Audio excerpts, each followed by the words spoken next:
Hey, what's up? Oh, hold on. The Neocam. I don't know.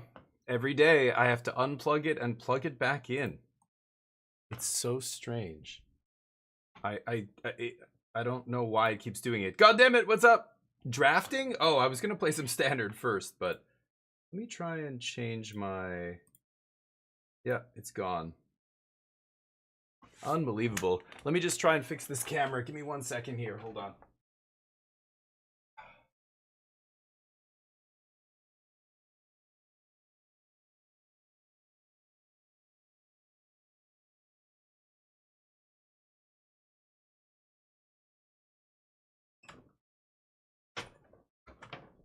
I think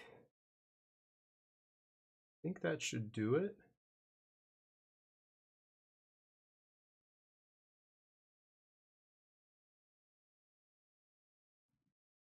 Come on, you piece of shit. I have a treat here for Neo, and yeah, the cam just isn't working. I don't know if there was a Windows update and now it just doesn't work anymore. It's literally a Microsoft camera, but they stopped supporting it a few years ago, so I guess I'm just screwed now.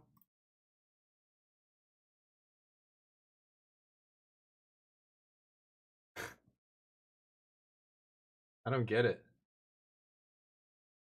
I can troubleshoot, it doesn't do anything. Um,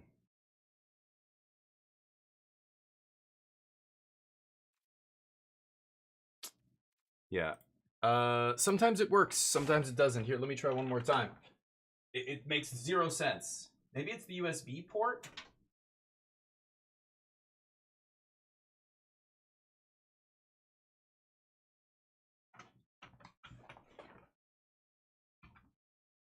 Preview? Yeah, there it is. Now it came back on. Okay.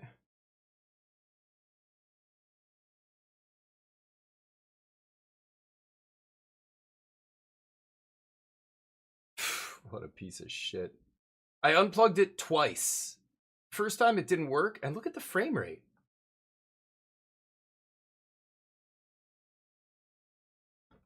What?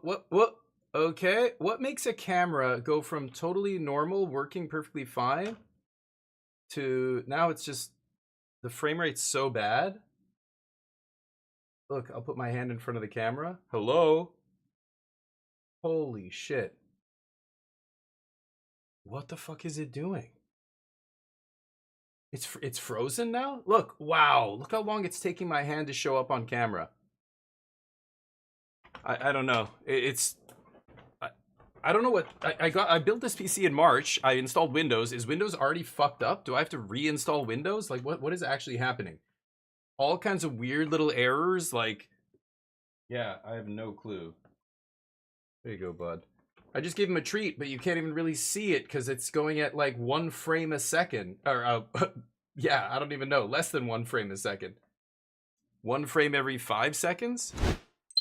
Fucking crazy. God, I hate technology companies and what they've done to the world. What Microsoft, forcing people to go to Windows 11 is already so brutal when so many people not only don't need it, but Windows 11 isn't even great for a lot of look at these device issues I'm having. I don't know, was it a Windows update that just borked all my shit? Call Bill Gates, yeah. I don't know his number, unfortunately. And he doesn't really run Microsoft anymore, does he? He's not done anything with Microsoft for a long time. Satya Nadella is the person you should probably call. All right, let's go to the store and see what's up.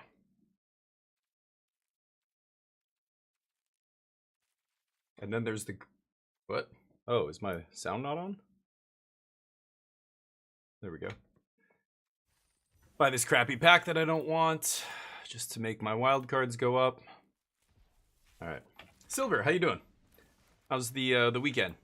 We've got some interesting stuff coming up. There's going to be tomorrow. We've got Mugenics. Mugenics is a brand new game that's coming out by the maker of The Binding of Isaac. If you have not played The Binding of Isaac, you should. It's weird, but it's so good. And I played a bunch of it, but that was long before I started streaming. I've never played it on stream. But this is the same people who made that game are making this game called Mugenics. It's coming out tomorrow, and I managed to get a key for it. So I'll be playing some of that tomorrow. I hope some of you guys come check it out. Black or green, white or green. Let's cycle one of these. No. Okay. So I was gonna play some Demir, the Demir Demons deck, in the stream title. But man, I don't know. Standard's great right now. Let me just I'll show you real quick. Here. Let's turn dark mode on for you folks. There we go. Standard. Oh, thank you, Charlie. Come on. Charlie Soros Rex, everybody. 35-monther. Why doesn't the giant killer drink bottled water? Because he only drinks tap water. Tap water. Get it? Because he taps to kill a giant, right? Charlie, everybody. He's here all week. Try the buffet. How you doing, Charlie? How was the weekend? So there's been some challenges and stuff. We already looked at some of this, but it's funny. Now that the Pro Tour is over, a lot of the Pro Tour decks have gone poof. That's it. They're not actually good decks. They only were good for one tournament. So, you know, the big challenge that just happened. Hey, Crispers, what's up? Crispers like that joke, Charlie, I think. Had a nice weekend. Excellent. Nano, how you doing, buddy?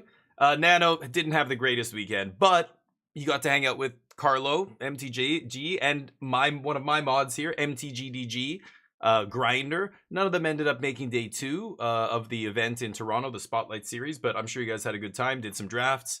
Well, I don't know why did Carlo go in the main event, or was he just playing Commander and stuff? I think he was playing the main event too, right? That was the last one you had saved? Nice.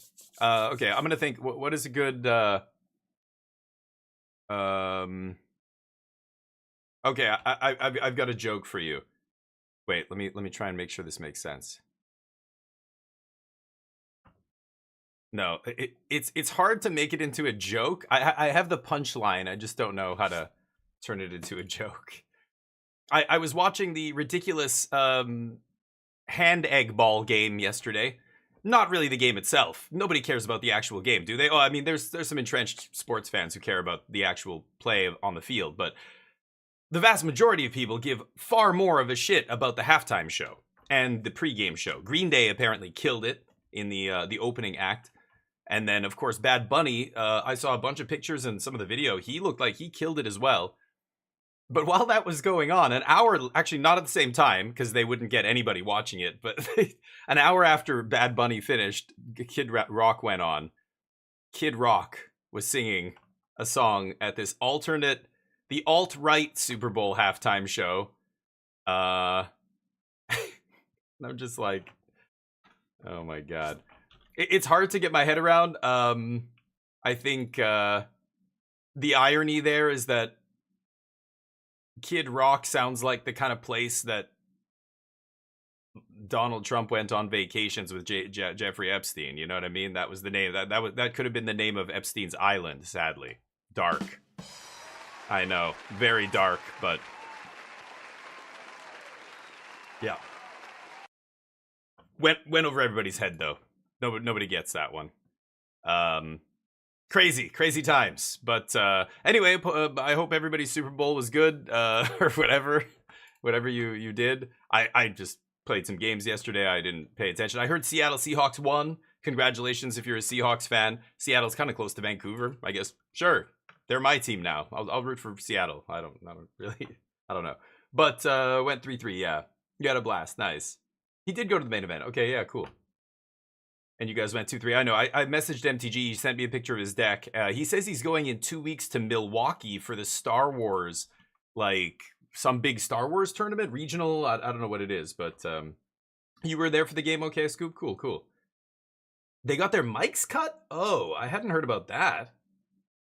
Wow. I don't know anything about Bad Bunny. Yeah, I'd never heard his name in my life until they announced that he was going to do the halftime show of the Super Bowl. I was like, oh.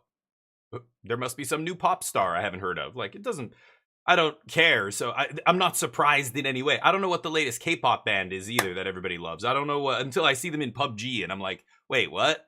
Blackpink? Okay. Or whatever the fuck, G-Dragon now? Or what? I don't know. G-Dragon I know because he's old as shit. He was around before I even got to Korea. And when I got there, he was pretty big. But, so like Bad Bunny, sure, whatever. Dua Lipa or, Chappelle Rowan, all these people that Rowan, every time I hear her name, I just think of a horse.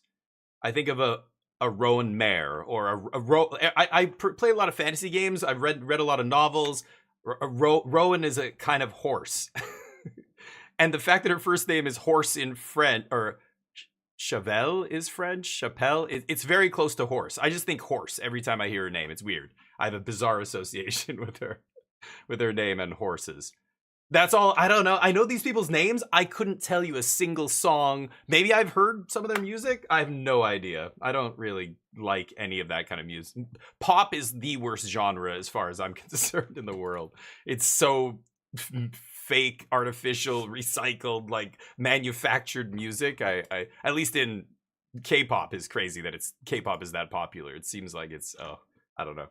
Anyway, everybody's different. So Bad Bunny, no idea who he is. Who gives a shit? He put on a good show. That's all that matters. People loved it. It's entertaining. Great. That's all that matters. Anyway, looking at these lists, the Pro Tour happened, and then none of the Pro Tour decks went on to really do very much. Like look at this top 8 or even the top 32 of this showcase challenge that happened right after the Pro Tour. There's like 1 new deck, 2 new decks. Everything else, like 2 copies of basic ass Demir mid-range in the top 8. No new cards. Bitterbloom Bearer, 1 new card. My bad.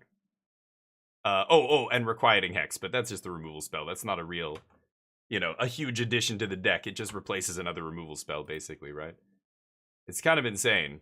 Yeah, this one isn't even playing the Bitter Blossom card. So even that card isn't like a guarantee, 4 of in this deck, and only 2 Requiring Hex. It's kind of funny. Anyway, look at all these Dimir aggro decks. Is it Lessons? Azorius aggro is one of the decks that did well as well. But a lot of these decks just feel like we're going right back to the week before the Pro Tour. Like the Pro Tour decks many of them that did well were way out there. Dimir Control that like all Channel Fireball play. Where is it? Like I don't see any Dimir Control decks.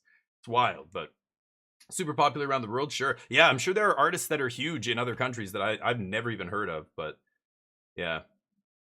Was botted to hell, I know. Yeah, people were posting a screenshot after the event. There was only like 6,000 or 7,000 views on YouTube, but then within like 24 hours, it shot up to like 700,000 or something. It's like, how many of those are bots? Yeah, like you never know. But Marriage in the halftime show? Oh, I have no idea. Oh yeah, I didn't watch the whole thing. Oh wow, that's crazy, Char. Really? Wow. Oh wow. Yeah, I mean, I'm not super surprised to see that. Yeah, it was like, remember way back when Kanye West was standing there next to Michael Myers and he's just like, George Bush hates black people. Just right to the camera, deadpan. And Mike Myers' face is just like,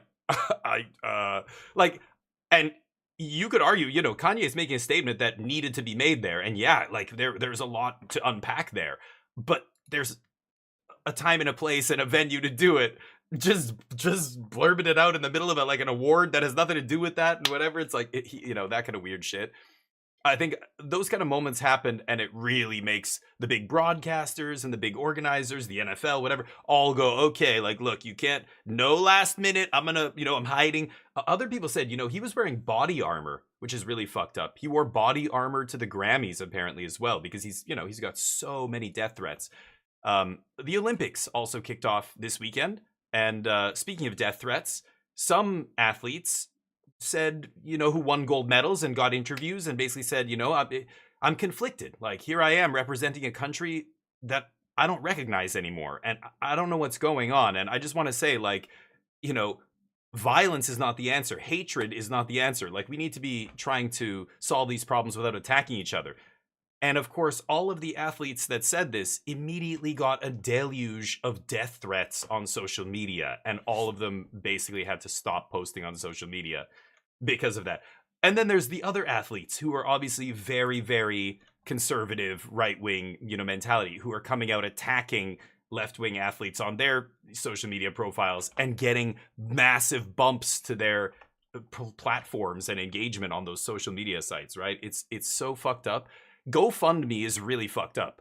Like things like that are, you can call a toddler the N word in a playground and you're gonna get $1 million on GoFundMe. That happened. You can execute a citizen extrajudiciously in the middle of broad daylight in a residential neighborhood, commit an extrajudicial killing of an innocent person, and people will raise $1 million for you. That's fucked up. I don't know. Whenever I see GoFundMe and sites like that, even the good ones, even like, oh, my friend needed an operation and it's gonna basically make him homeless. So here, look, we raised $50,000 for my friend. Isn't this great? It's like, wait. Are you people not stopping to ask?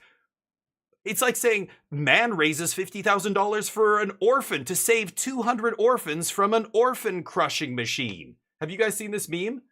And it's like, nobody's stopping to ask, wait. Like, that's great that he saved 200 orphans from the orphan crushing machine. But first of all, why the fuck do we have an orphan crushing machine? And number two, why do we have to pay money to make it not work? What? What is happening? Fuck GoFundMe. I hate sites like that. GoFundMe is the reason all those filthy, unvaccinated truckers made that pilgrimage to Ottawa last year. It was all funded with dark money, basically, through those funding sites. They got in trouble for that one, too, after it turns out these people are, neo-Nazis and stuff, waving swastika flags and whatever. Anyway, I guess I'm not really going to change much, but new Dying Light game's great. Yeah, I want to get into it. The Beast. I have it on wishlist. If it comes on, since you're playing it and you keep tabs on games the way I do, if you ever see it go on sale, Jub, please let me know, because I might not have noticed. But anyway, that kind of stuff blows my mind. It absolutely blows my mind. Like somebody says something like, hey, don't hurt each other, don't hate each other. And what do they get?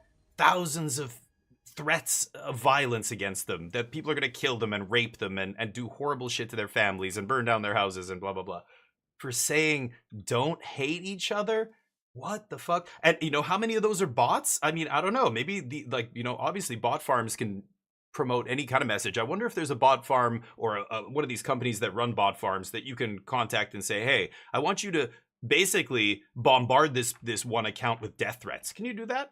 You're located in wherever, Indonesia, so it nobody's going to get in trouble on your end. It's crazy. I wonder if that's a thing, but wild. That's crazy that they cut his mic, but I'm not super surprised to see that. Yeah.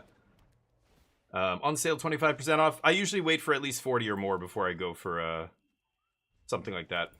But yeah, that's right, Jump. 40 or 50, like 40 or higher is my cutoff. I think I was telling somebody yesterday, Seasoned Veteran was asking if they should buy Final Fantasy VII. I think you were here, Jub, because I mentioned your name. I said, yeah, Jub said it was really good. Another person said it was really good. My brother loved it.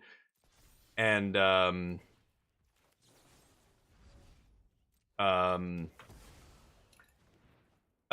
said, well, how much off is it? And I think he said it was like 40 or 50. And I said, yeah, then I would buy it. Like, that's again, everybody, finances are yours alone to determine if this deserves your money.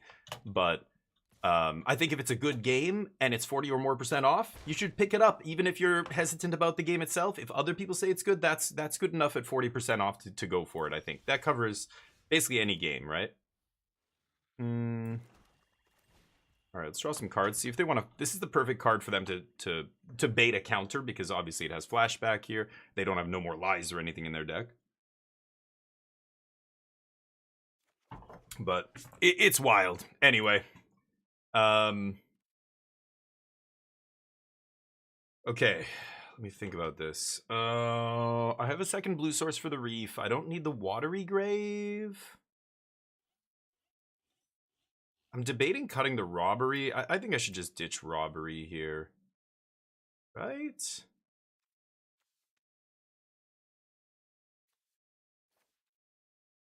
Maybe it's Deadly Cover-Up, actually. Against I assume this is Lessons, but I don't know what I'm playing against, actually. This could be some weird mono blue. Well, no, they're playing Multiversal Passage, right? Uh-huh. Get Out sucks. Some games I'll wait. Sure, yeah, like a $5 game, I'll pay $5 for basically anything. In fact, you know, I didn't pay $5 for this, but there are $5 games that other people gifted to me that, you know, when I was my first year of streaming, when I was variety streaming, a lot of people wanted to see me play certain games. They would gift me games and stuff like that. Let me think about this. So I can Bitter Triumph, leave up the Requiting Hex. I can probably just discard Swamp here and play the Reef. And then next turn I can flashback Winter Knight if I've got nothing going on. I'm really hoping to find a Cavero or an Elemental or a Demon, anything to get the ball rolling here. I guess they're playing blue-black. Okay. I could play this before land, but in this case, I know they could have Phantom Interference. I should probably just stock up with 2 mana up here and see what they want to do. They're going to flash in a creature on my end step almost certainly. Okay, so I've got to think about this. I don't have the 6th land for the Demon. I have the Insatiable Avarice to just win the game, though. I want to take Deceit Doomsday here and then just Deceit them right now. They flash in their creature. So the way I'm stopping Kaito is they flash in their creature before they untap, I kill their creature. If they play a 3-drop like Tidebinder, I can't Requiting Hex it. They get to untap, attack, flip in Kaito, and that's it. I could just take the Kaito, but if they have a Tidebinder and they nerf this, it still gets sacked. Like, this plays poorly into the Kaito, but any other creature, I don't care about the creature, I just take the Kaito, right? I think I'm going to do this. And let's see what happens here. If they counter this, they can't play a 1-drop creature with Flash, so it will be fine. Entity Tracker. There's the 3-drop.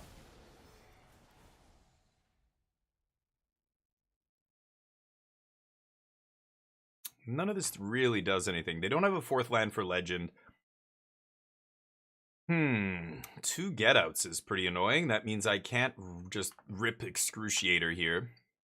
I wouldn't mind taking Storm Chaser's talent, actually. It's the only way they can draw cards with Entity Trackers, so let's just take that. They can't cast... lucky. So if they top deck an untapped land, then they can cast this, but otherwise they wouldn't be able to draw cards with this guy, and they wouldn't be able to cast that. But nice draw.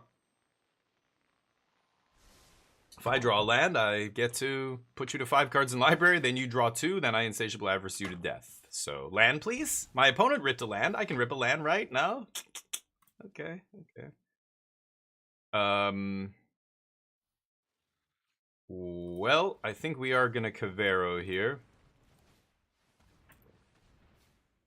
Deceit. Bounce the tracker.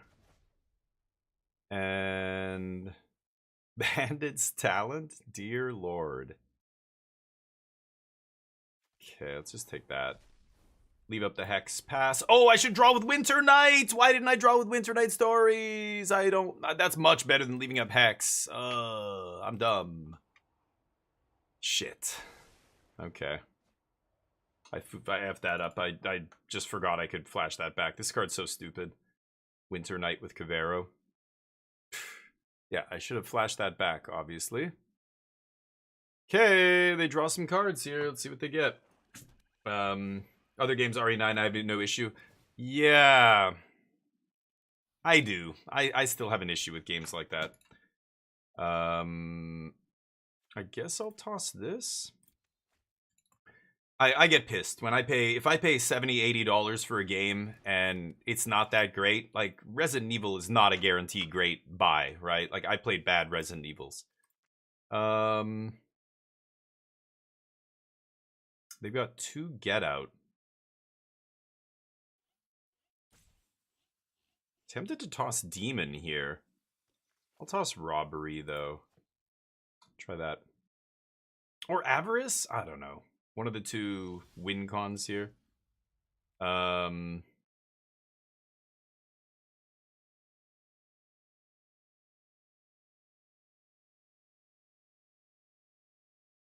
I think I am going to attack. I could draw cards with Winter Knight off Cavero here for just 1 mana, but I've already got another card draw spell. I think I'll be okay. Just Winter Knight here. Hey, Upwind, what's up? The moment you press pass, like sending an email without the attachment. Yes, that's exactly right. That's what it feels like. It's so frustrating. Yeah, like just, you know, it's one of those things. You rush out the door and you forgot to turn off the stove or whatever the thing, you know. There's some... Well, they do have only 1 get out here. I think I'm just going to toss Harvester. You know, yeah, sometimes I do that. I click through the turn or I just hit auto pass. I'm so used to just hitting auto pass, especially as a control player. Most of the time I'm playing on my opponent's turn. And I forget to double check. Again, I'm rushing. I'm not, you know, that's why at a serious tournament, that's the kind of thing you... oh, it flipped. Oh, yeah, it does stuff. Okay. Sure. I would just mostly ignore that card. Yeah. Probably toss that one. Anything else? Shocking themselves.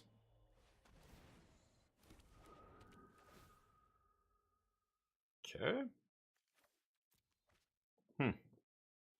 They're desperately clinging to that get out like it's gonna save them here. Oh, they fucked up. They saw me toss the demon and thought I didn't have another one. GG.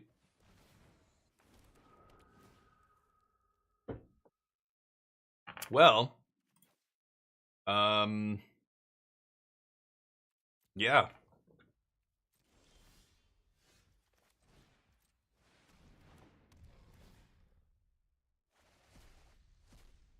Okay. Swing. That puts them lethal to Doomsday next turn.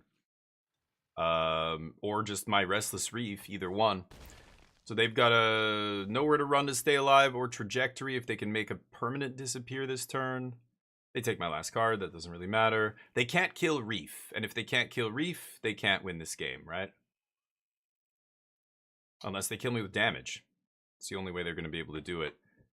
But how do they get rid of a permanent here? They can't, can they? It's anytime, what is it? A permanent leaves the battlefield, yeah.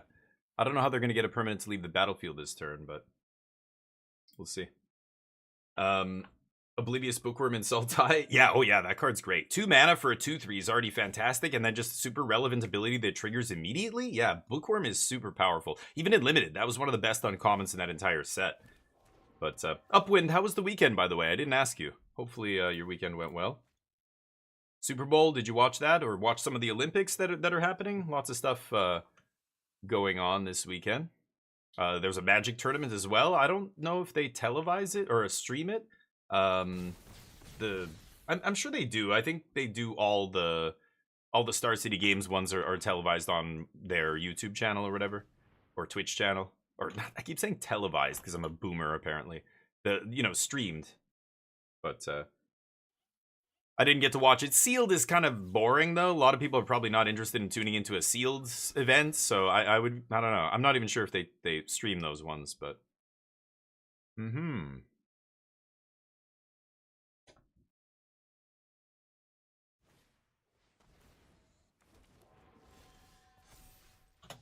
Nice. Didn't even need to deck them.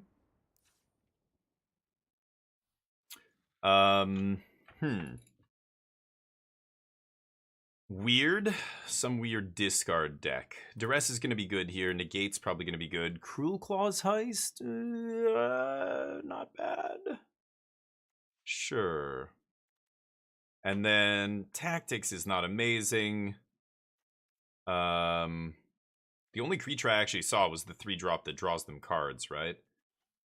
Can probably cut like Robbery or something. Harvester's not great here. Okay, I'll keep Robbery in then, since I have 3 Harvesters to cut. Shoot the Sheriff to kill the 3-drop. I already have 3 Bitter Triumph. Requiting Hex is not great here. Maybe I'll take out the Hex, bring in the Sheriffs, and the Deadly Cover-Up. Deadly Cover-Up can also strip. Oh, and Riddler. I totally forgot about Riddler. Riddler's probably very good here.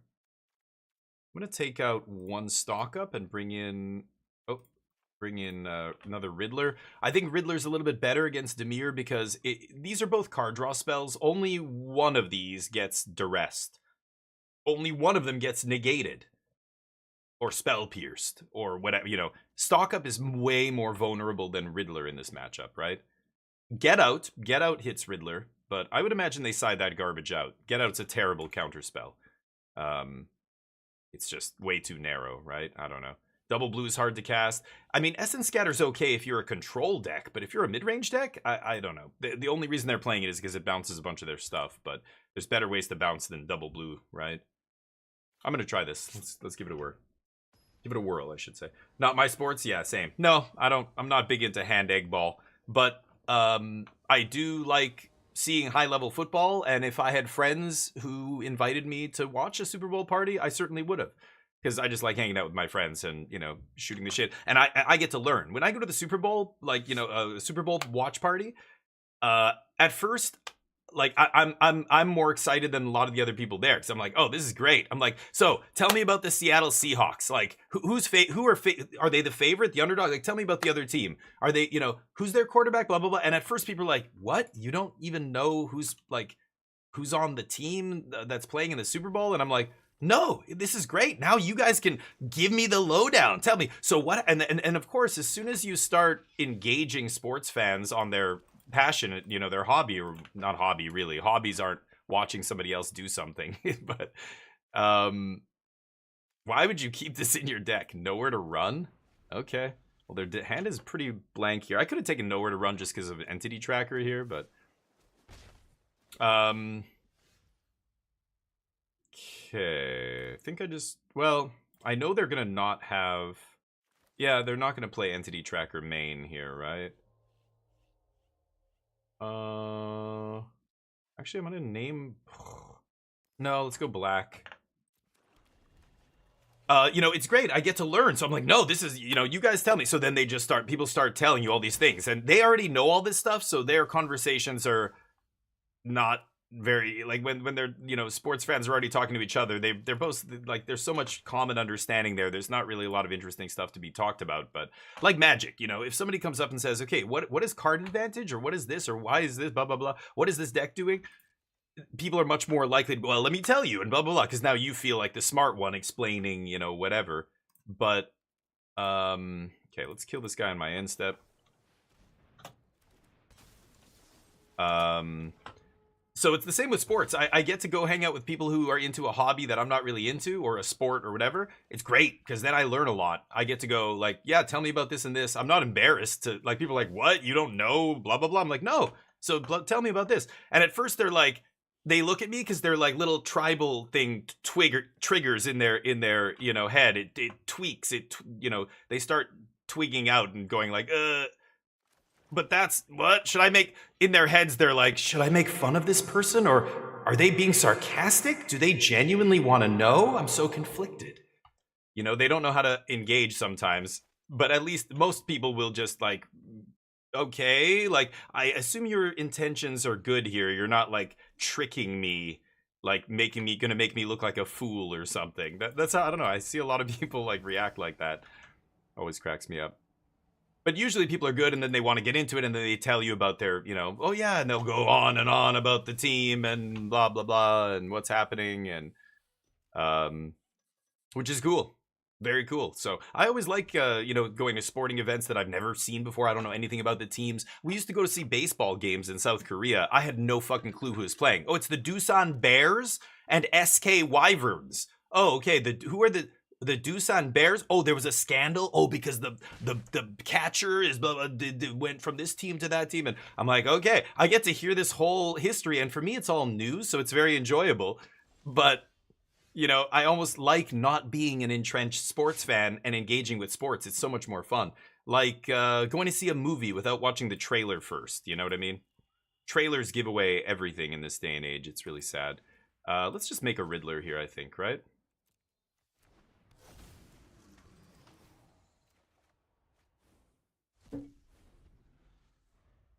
I have Demon next turn if I want. They have one unknown card that might be able to deal with Cavero. If not, I'm fine. They could bounce my Cavero. That's probably not going to help. Boring game, but halftime show was awesome. Yeah, I don't know. I only like watching that kind of stuff when I'm with other people. The Olympics was big. My family and I, we used to, let me think about this. They play that, it becomes a 3-3. Then they bounce, it becomes a 4-4. No blocks.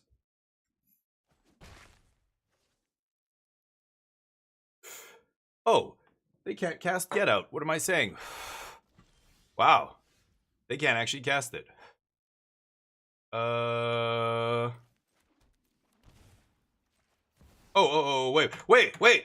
Undo. Oh, God, I almost evoked it. Okay. There. That's the one.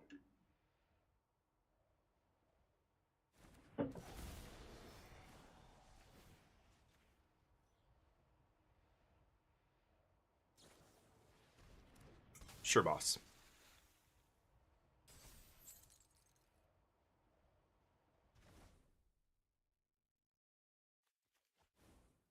Yeah, they're in trouble. Yeah, my family, we used to always watch the Olympics together. My aunts, uncles, cousins, everybody would be at my grandma's house, and we'd be watching and talking about all the things that were happening and everything. But you know, there's a lot of people who I think wish that the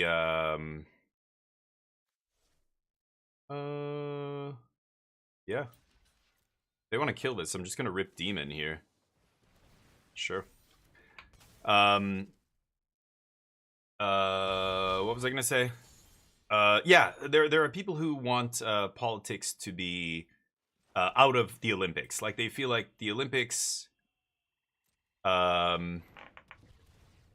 should never, you know, partake in politics. It's supposed to be apolitical. But as we've seen in the last few decades, you can't. Politics isn't something that can be put in a glass box and put off to the side, and we can just pretend like it doesn't have effects on society. When we talk about politics, we're really just talking about societies and the way we, you know, operate and treat each other and everything else. I think, yeah, sure. Tradesies? I'm over it. I don't want to draw a bunch of cards.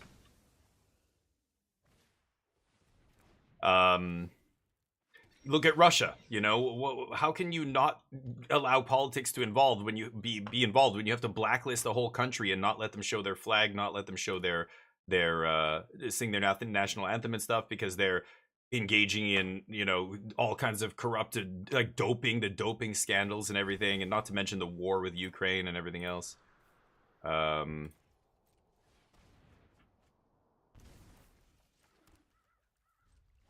It's crazy. You can't. So whether you like it or not, that kind of stuff is political. So when a gold medal athlete says, "Hey, like I believe this," and you know, because reporters will ask them, right? What happens if I have no cards in hand? I don't remember. Oh, it's just discard. That's it. Yeah. So you know, it's you can't avoid it. I don't know. People who keep trying to avoid this kind of stuff, it's unfortunately accelerates the worst of it by avoiding it. All right, here we go. Alchemy getting an overhaul? Possibly. They're adding a bunch of new cards. I know that. They tweaked a bunch of cards, a bunch of Alchemy cards. You can go look at all the changes they made. For those of you who don't know, there was a banned announcement today, ban and restricted announcement. Going forward, they said, you know, they were going to do this after every 2 weeks after every set releases. So there's no bans in any format. And they changed a bunch of Alchemy cards, and they did stuff to Historic. I don't know what happened in Historic. There's like 4 bans and 5 unbans, and who the fuck knows? Who cares? It's just, it's not a... it's like they spend more time curating the fake formats than they do real Magic. It's bizarre, but sure. Historic might be refreshed now. I don't know. No cards in hand, opponent scoops? Yeah, they only had 1 card in their library, so dazed, so... That's the way this deck works. Demon, baby. Demon. AKA Doomsday. The original combo card. Doomsday on a stick. And if they go to 5 cards, then yeah, they can't win. I made them draw 3 as well. I don't think I can keep this hand. This is way too slow, right? I have 1 Requiting Hex to buy me a little time, but I'm going to have to tap out on turn 3, do 3 to myself to find more land drops. Like, I'm just going to mulligan this. This is better. We'll ditch the robbery. How you doing, so Days? How was the weekend? How's life? Did you watch the Super Bowl? Did you watch some Olympics? There's already been gold medals handed out, I believe. Obviously it's in the middle of it, still going, but I think there's already been some medal winners. And Daza, what's up? How was your weekend? No, you know what's weird, Daza? I was talking about this at the beginning of the stream. I brought up MTG Top 8. Oh, you know what? Sorry, this is gonna cover the screen for a second. I brought up MTG Top 8 and was showing people that right after the Pro Tour, but the Pro Tour we saw all these new decks, which was really cool. But then right after the Pro Tour, they all kind of disappeared. Like there's very few of them that are still seeing play. The Dimir Demons deck is one of them. What the fuck am I playing against? Esper Graveyard nonsense? Whenever one or more creatures you control enter, if they're coming out of the graveyard, that's their looter.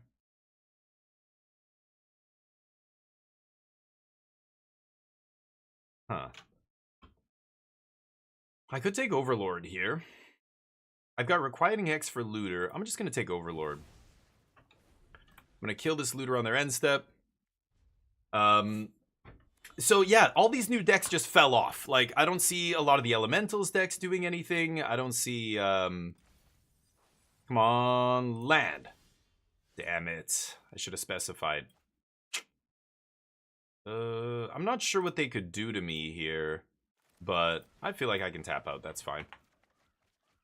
No, I'm gonna discard some other stuff here, I think. Okay.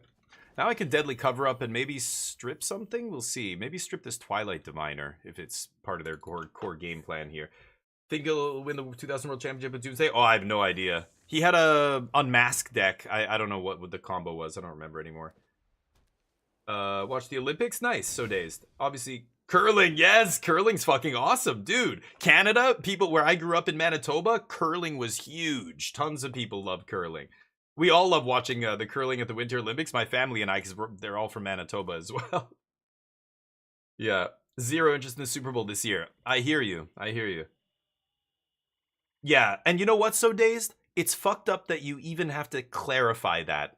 I didn't watch the Super Bowl either. And of course, it has nothing to do with the shows and whatever. I just don't, whatever. Sports don't do it for me anymore. If I don't have a bunch of people to watch it with who are into it, I'm not into it either. I'm just not into it, So I don't care. I did other stuff. Absolutely no reason that you have to say that. But the sad reality that we live in is, yeah, you kind of, people might get the wrong idea if you don't, which is sad times, man. I know. All right. I guess I'm going to eat this Deceit. It feels bad. I could just Cavero here, but I'm going to go for this. They could have Spell Pierce, I guess. That would be bad, but I think I might strip this Twilight Diviner out of their deck. Emptiness, Mockingbird. Sure, and Requiting Hex. Oh, and I rip another Deceit. That's huge. Yeah, I didn't watch it either. I was listening to I was reading an article about the backlash that some Olympians are getting. There's some Olympic gold medal winning American Olympians. Like I think the figure skating teams won gold already. It's one of the first events. Oh boy, here we go. What does Emptiness do? Bring something back? They're gonna bring back that. Okay. You got it.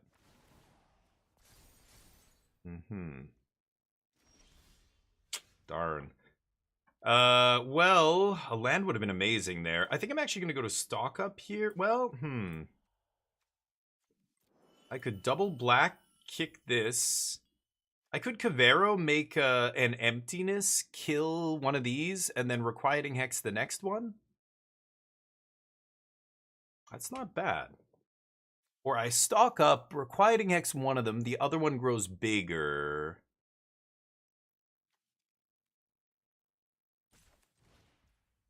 Hold up.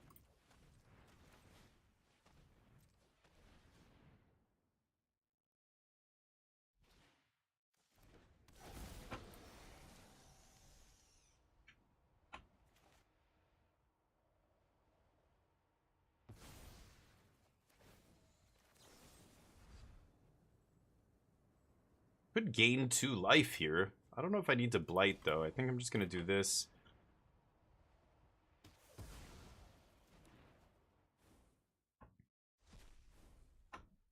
Okay.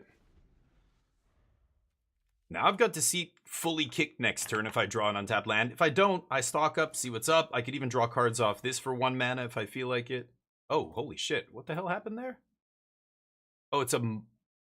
What? Mockingbird? Oh, this thing turned into... Oh, that's what it is. Okay. What did they just do? Oh, they just threw this away for nothing. I think they fucked that up.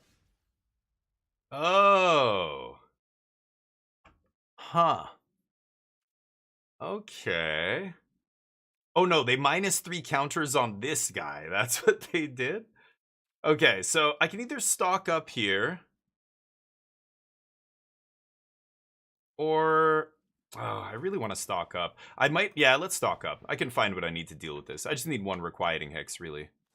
I want to take a land here as well. So that I can kick this Deceit next turn. It's actually Punch.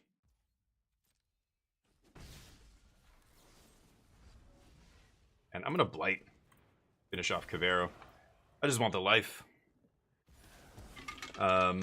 Anyway, but yeah, I didn't watch the halftime thing, but watching these Olympic athletes, a lot of them came out and said, you know, I'm so proud to win gold and everything, but, you know, my country is in such turmoil right now. I'm conflicted about how I feel about, you know, all the things that are happening in the US. And I totally get it. It's got to be hard to be representing your country and thinking, I'm not proud of being an American right now, or I don't like what's going on in my country right now. I don't like where it's headed. You know, it's tough. I get it. But, you know, and a lot of them, some of them weren't even going that deep. They were just saying, like, I want people to remember that love is greater than hate and, you know, be good to your neighbor. Like, this is inhumane. To treat other people like they're not human is not a quality that good humans possess. It's a horrible thing. Don't do it. Blah, blah, blah. And it's kind of cool what they've got going on. Likeless Looter turns into that other guy immediately for 1 mana, right?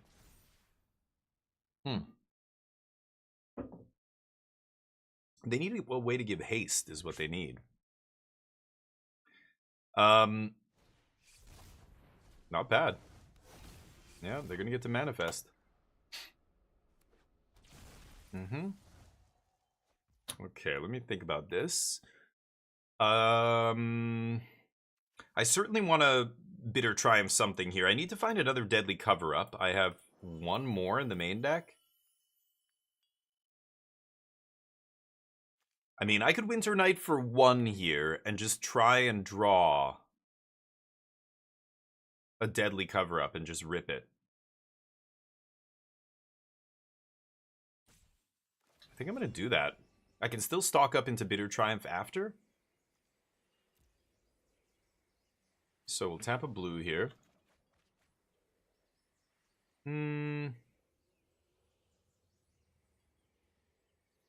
Harmonize, not bad.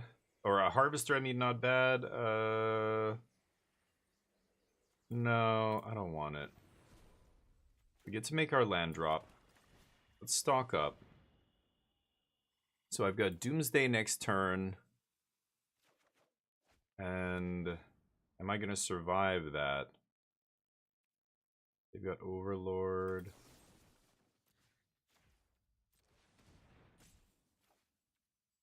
I could discard Winter Knight here.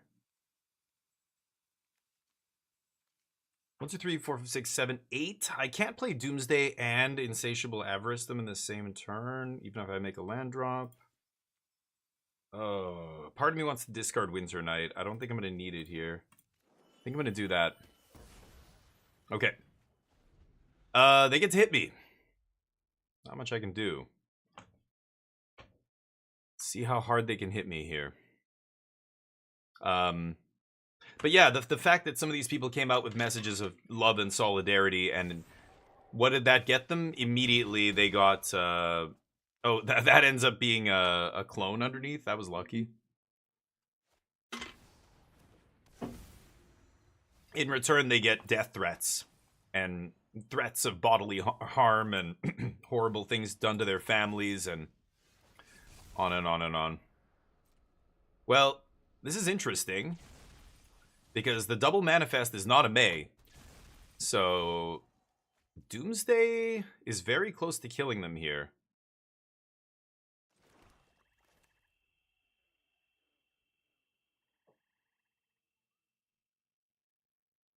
I played Doomsday. Go to 5, then they mill 4. Man, 1 more mana and I could Avarice them. I'm trying to think of what I could draw. Wow, I'm so close to killing them here. But I can't. If I go for Doomsday, they mill 4, they go to 1. 1 card, right? 4, 4. It puts 6 in their library. They lose 4, draw 1, and they end up with 1 card left. Fuck.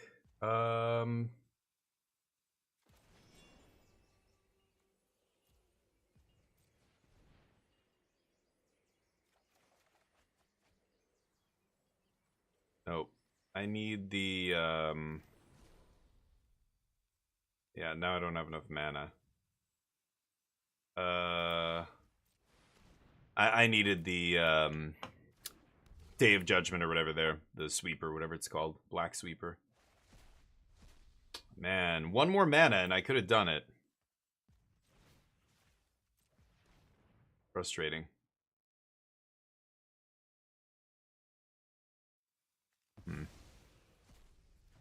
Okay. Yeah. Wait, what? Oh, each upkeep on my upkeep. I see. Okay.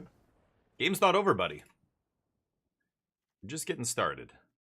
What am I playing? It's Goofy Esper Reanimation Pile. I think Deadly Cover-Up's going to be good here. Shoot the Sheriff. They're just playing a bunch of creatures that have to, you know, do a bunch of work before they're good. And I'm not too worried about that. Harvester? Harvester might be good here. Gotta cut some stuff. Seat's still good. The removal's good. Intimidation Tactics is still good. Requiting Hex is still good. Maybe I'll just cut some stock ups. I'll cut 1 Harvester, sure. Harvester is only good very early, and then their creatures are too big. We'll see. What happened? A pretty good game, but defensive, and eventually the Patriots fell apart. What was the score? It was like 30-something to... They beat them by like at least 14 points, I think, right? 30-something to like in the teens somewhere is what I remember hearing, but...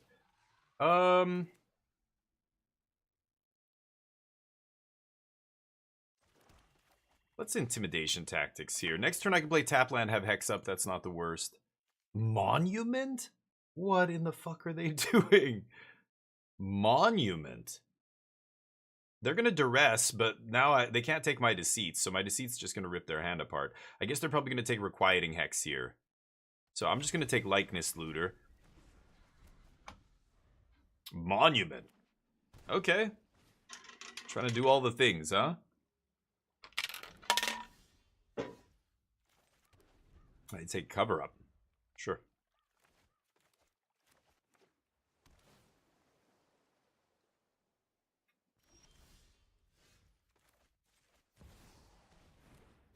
Totsesia.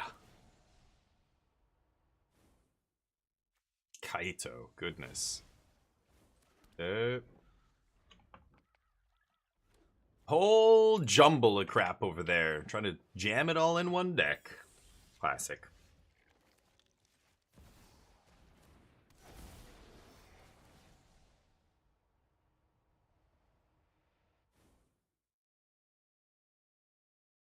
Damn.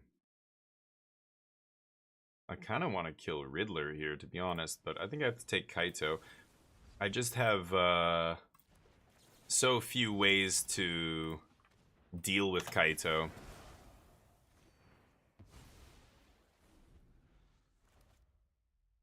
One more land. I get to Cavero. Ooh, lucky off the top, you luck sack. No, I can't get lucky with a land. I mean, 47% lucky.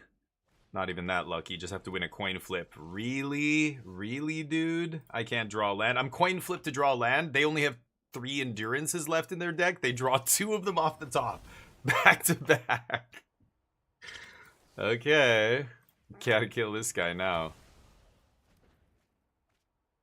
Well, I get to take whatever's left, but that was pretty good draws from my opponent. The only card I really can't interact with, there's only 3 left in their deck, and I die there.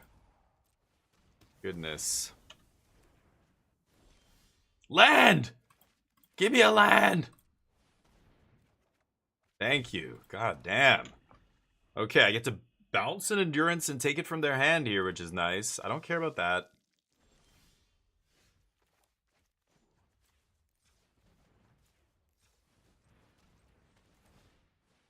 Alright.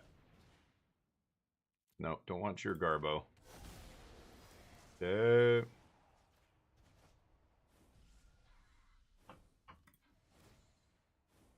Oh! Right. You have to do that. Let's go black tapped. Okay, well, we're almost at demon mana here. My opponent's basically just praying to find stuff off the top. Drawing lucky here. Wow, only 4 lands and just all action. I guess they drew 5th land, but they're hanging on to it. But man, Monument, Riddler. Or no, Riddler was in their hand. Monument, what was it? Was it just land? Oh, Kaito, that was it. I took that first Kaito. They drew another one. Or they brought Kaito back, I should say. They brought Kaito back. Uh-huh. I'm just gonna crack Kaito here, so unless they, yeah, they have to +1. They can't even find a card off it. Ooh. Could fire up the Reef to finish Kaito. Probably should.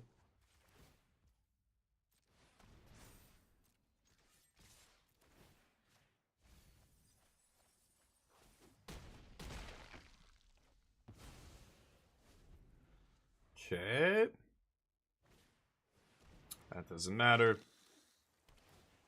Monument not really doing anything over there. It's annoying because I can't interact with it, but I think I can just ignore it at this point, right?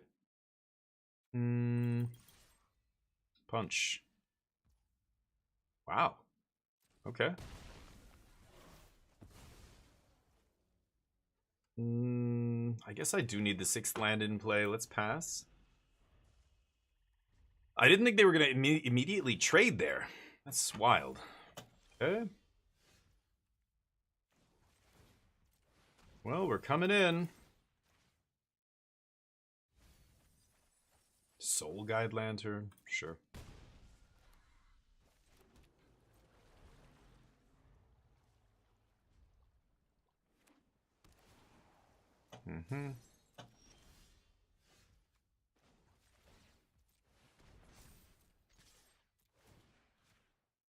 Maybe I should be milling myself? I don't know. 2 Riddlers? Guess I'll take it. Okay. Sure. I think I'd rather kill that guy. Hey, 3. Colin, how you doing, buddy? DJ Jazzy Jeff and the Fresh Prince. Yeah. No. Turns out the Prince ain't so fresh anymore. He's kind of a dick. So, yeah. There's that. I'm gonna go for this. I'm swinging here. If they want to discard their last card, I'll kill it in response here, I think.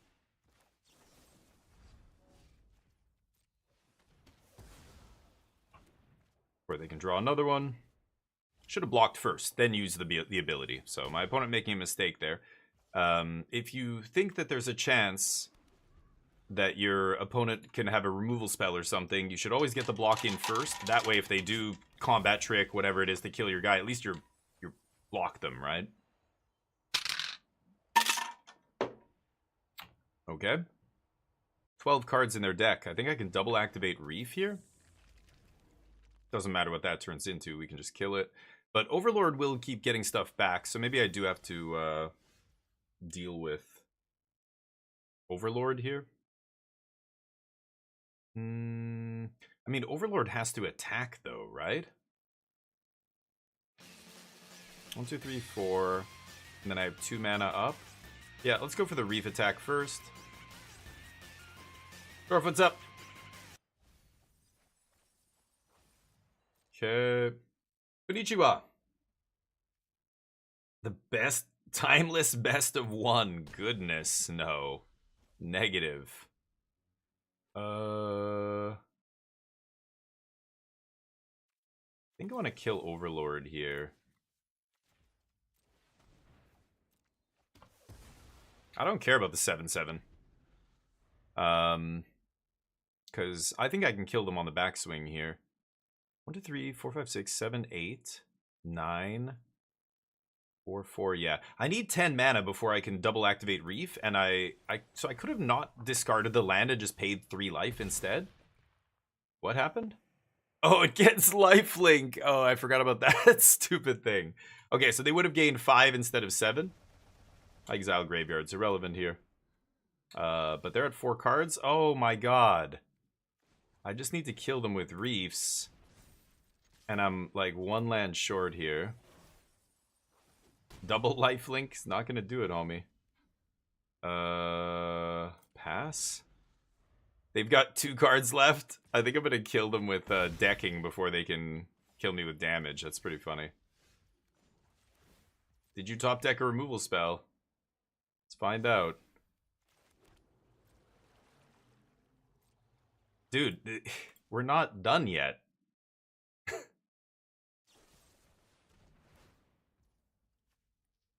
Oh, I lose 3 life. Sure. The premature good game before he even shows me the removal spell. Classics. You do the thing that kills your opponent, then you say good game. When you say good game first, I don't know why I'm saying good game there. Why am I saying good game? New players abound. It's Universes Beyond. It's creating a lot of new players with 0 etiquette, I'm afraid. Avatar players, Final Fantasy, you know, they treat each other horribly in those other games. Have you played Final Fantasy 14? Dear God. Then they come into our game and they have no manners, no respect. They need to learn. Colin, what's up?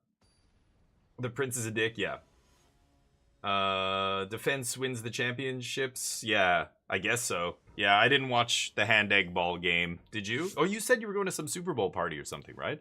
Or the pub in England. I mean, it's a big sporting event. A lot of people like it, but I would imagine a lot of people would watch the Olympics instead, right? Weren't a lot of places just playing the Winter Olympics? Not sure. Did I try Timeless? Way back when it first came out, yeah, and it was pretty much what I expected. 400 hours? Dear God. I'm not really interested in casual formats. They don't really interest me, so it's like Commander. I'm sure there's great times to be had in Commander. Just I don't care. I don't care about Commander. There's no competitive circuit. There's no competitive anything. That's what it is for me. I need something competitive. Otherwise, I just don't care. So, like, there was a banned and restricted announcement that just happened, and they made no changes to any real formats, but they made a whole list of changes to Alchemy and a whole list of changes to Historic. I was like, whoa. I don't think they changed. Did they change Timeless too? I don't know, but it's weird. They spend a lot of effort. God, I hate paying 3 life here. Should I just stock up? I think I'm just gonna stock up here. Okay, so the Hex deals with that. I've got land for next turn. I really want to take Deceit Cavero here. What do they have? Archdruid's Charm is irrelevant, and they have 2. Bossing Say is a problem. I can't do anything about. I have Bitter Triumph for the thing in play. I think I'm just going to do what I think is correct and take these 2. I don't know if that's correct. We'll see. So Timeless, I tried it. It's fun, but it's kitchen table magic. That, you know, after a while, I just can't. I need something more than kitchen table magic. I need competitive magic. Like, it just doesn't scratch the itch for me. All right, so let's take, I guess, Archmage's Charm, and then I'll shock myself. Maybe discard Avarice here. to Archdruid's Charm, whatever. Yeah, Archmage's Charm is much better than Archdruid's Charm. I shouldn't disrespect Archmage's Charm like that. I'm going to discard Avarice here. We're taking a bunch of damage. I want to keep making land drops. I have stock up to find cards. I'm not going to combo off anytime soon. I don't need Avarice to deck them, right? Sapling Nursery, they top decked, and now that's going to be a problem. Sure. Sure. I think I can race that, though. I'm going to go Cavero here. Bounce the Sapling Nursery. And then take it from their hand, I think. Black, blue. No, I don't want your little chicklet.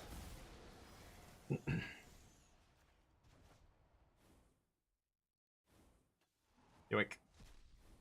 Don't need to intimidation tactics, so let's just go black. Oh, wrong button. I was going to say black tapped. Okay, let's shock ourselves down to 9, or oops, yeah, that was supposed to be tapped land there, but they're... Super Bowl is barely in the top 10. Yeah, I mean, the Super Bowl's only big if you live in one country, really, right? Canada's close. Canada, we have a lot of football fans because we're proximity to the States. Our cultures are almost the same. Though, I don't know, these days it seems like we're getting further and further apart, but... Ooh, Cavero, they don't have anything interesting to take, so Cavero not doing a ton here. Huh. I think we should stock up. Passing Say is going to be a problem. Okay, I need to combo off to win this game. I think I'm going to take land draw spell here. And we're just going to keep digging. I can discard intimidation tag. Oh, this is discard creature, right? Never mind. No, I'm not going to discard him. I have the mana. I don't need this, and I don't need this. So let's just do that. We can flashback Winter Night next turn. Nothing to Cavero there makes me sad. I was hoping to rip a demon off the top. But I can kill whatever here. Kill the tree folk, maybe. And then find more action. They currently have no great attacks on me. I mean, they can make one of these a 4/4, but that's the only thing that's getting through, really, right? Sure. Or one of those. Okay, that's going to start pumping up team now. Sure. So I could go to 8. I guess I will. Go to 8. Take 8, I mean. Oh, yeah, right. I die. Oops. Well, if I don't find Demon, I lose that game, so I don't think I'm winning no matter what I do there. The mistake doesn't really matter. I guess I would have had... No, I'm dead. Even if I rip Demon off the top there, I'm still dead. Deadly Cover-Up comes in. Shoot the Sheriff. I just have to try... I have to hope they don't draw Bossing Say really early. That's all I can really do here. Extra removal. Okay,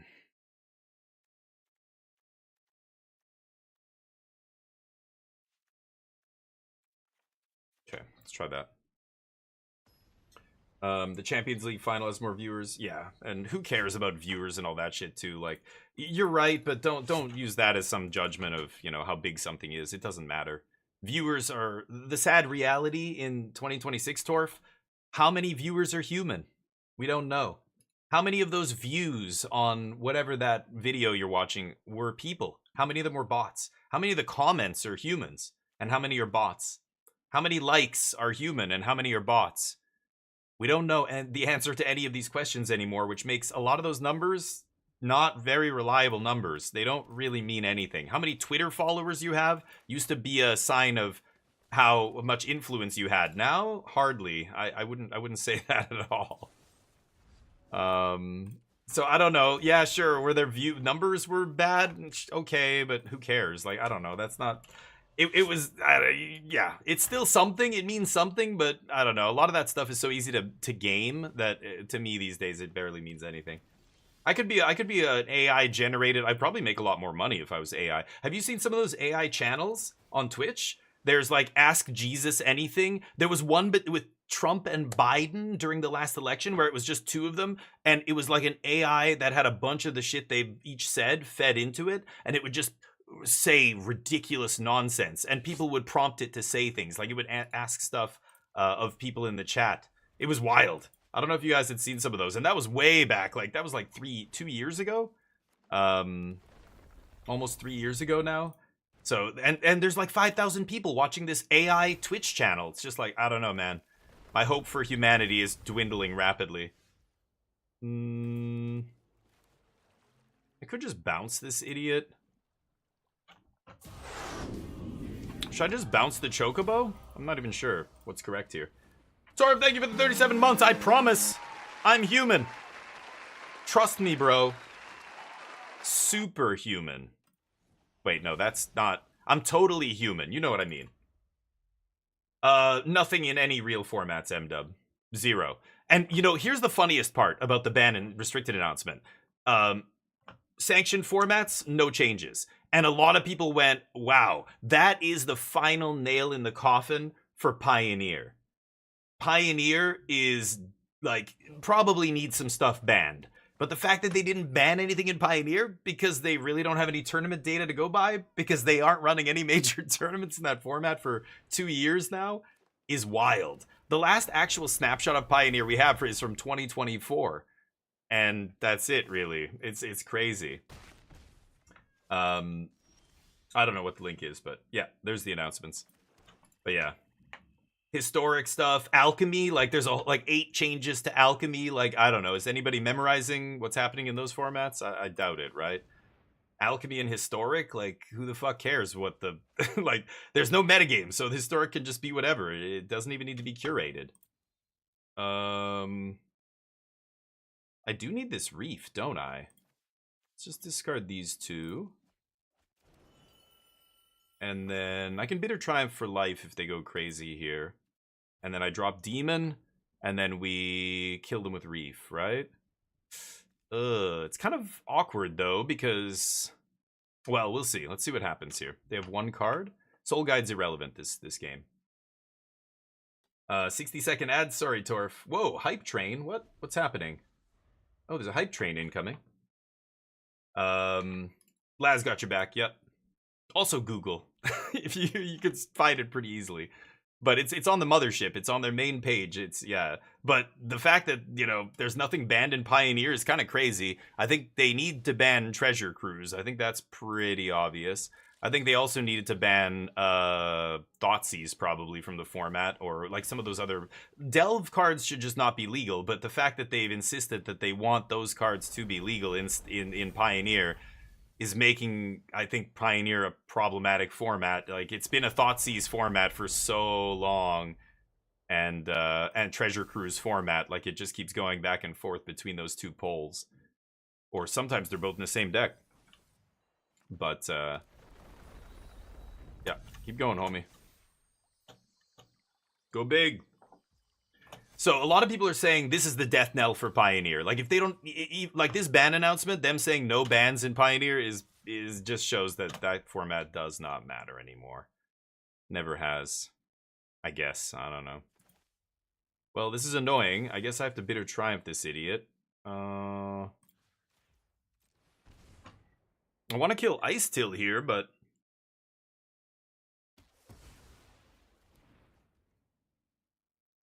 Okie dokie. Let's see if I draw an answer to Ice Till. I need to slam Doomsday here and then play Reef the next turn. Draw 2, go down to... So I'm going to go down to 4 and then 3. It's not good enough. Okay, let's go Demon. Demon jumps in front of Ice Till too, so if they do have, you know, a big swing here, if they don't have a removal spell for this guy, I'm going to immediately block, of course. They don't have any more basics to fetch is possible as well, so these Fabled Passage, Promising Vein might not actually trigger Airbender's Ascension now. They only have 5 cards in their deck. Let's see. Wow, that was a good draw, but do you have any forests left, is the question. If they don't, it's game over. But that said, they should look over and go, oh, they have no reefs. So if I don't have a way to make them draw cards, I'm just going to die to my own demon here. Okay, they have 1 forest in their bottom. Oh my god, you gotta be kidding me. Okay, they mill another one. Now if I draw the... what's it called? the draw 3 card. I win the game. Did they have another forest in the bottom? And another land. Wow, what are the odds? They had 3 lands in the bottom 5 card or 6 cards? Holy shit. 2 forests and a Ba Sing Se? Or was it how many forests? They played forest, they played Ba Sing Se, or was that out of their graveyard? Oh, that might have been out of their graveyard, not off the top. No, 1 card. That was off the top. Wow, crazy. Swing. Need to find a card draw spell. I don't know what's still in my deck, of course, because it's exiled face down, so, you know, untap.gg won't tell me, of course. I'm at 12.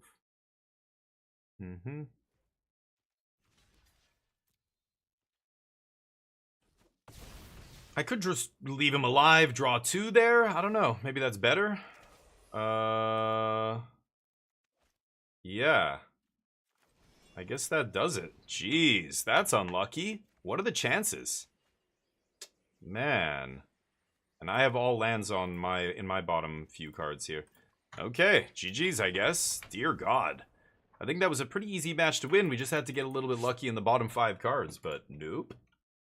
I would have taken the hit draw too. Yeah, maybe I should just taken it there. Anyway, I think after them getting that lucky, I can't win. I would have had to top deck one of my like 3 outs and just pray it's in the bottom or the top 2 cards there. So I don't think well, I mean, there's a chance. It's so small. It's like, who cares? Okay, sure. I lose. Rasta, what's up? How's life? You would have taken the hit? Yeah. And also craft cards if you have wild cards to spare. Oh, yeah. What did they ban? I don't even know. Maybe I should craft the wild cards. Oh, I didn't think about that. For historic, you mean? Alchemy, I don't give a shit, but the historic stuff. Let's see here. Scholar of the Lost Trove, crop rotation at Johnny, Eldrazi Temple. Yeah, I should go craft all those actually. Yeah, sure. That's a good call. All right, trying to crawl out of the pit that is Platinum here. I haven't really played much Magic over the last few weeks. I play a few matches of this, like maybe 2-3 matches, you know, in the last, well, not the last few days, but last week sometime. Oh, I do have some bad news. The whole thing has really pissed me off. I'm kind of annoyed and a little bit upset by all of it. It's so stupid, but Sultai Reanimator, huh? I should just take Cavero here. Wistfulness is annoying. I could take that, but they have 2 ways to fill their graveyard, Wistfulness and Overlord. I'm not going to get them both, so might as well just take the payoff here. For the last few months, I've been developing, or I wanted to get a limited, high-level competitive podcast off the ground. And,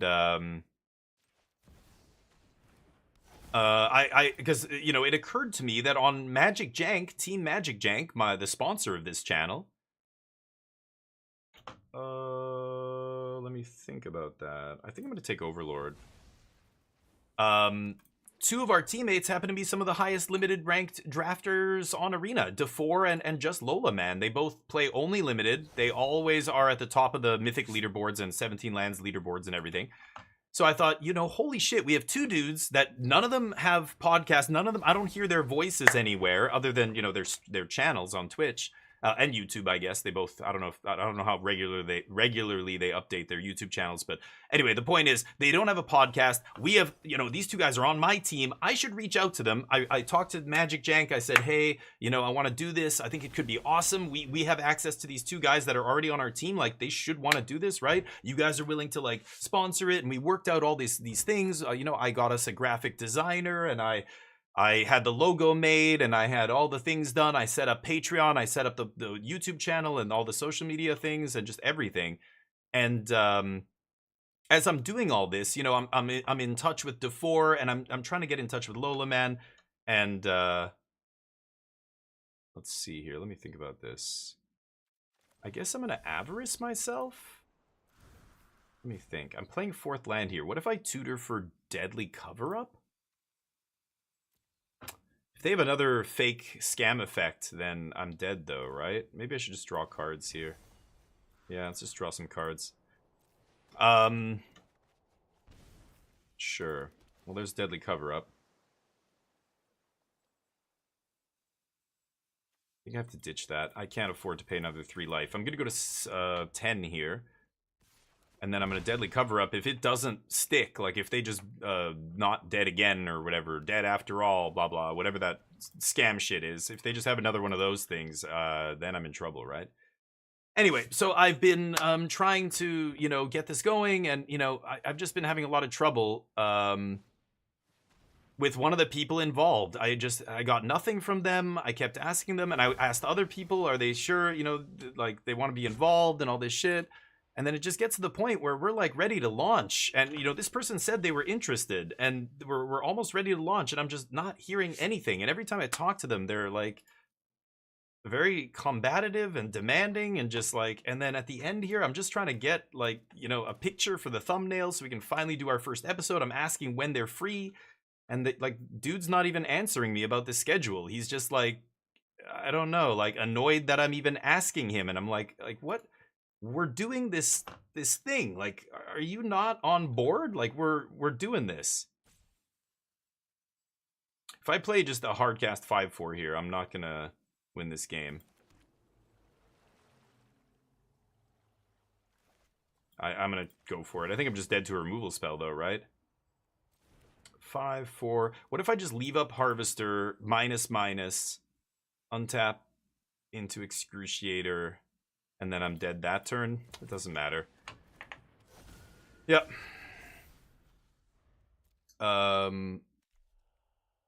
What happened with Cover-Up?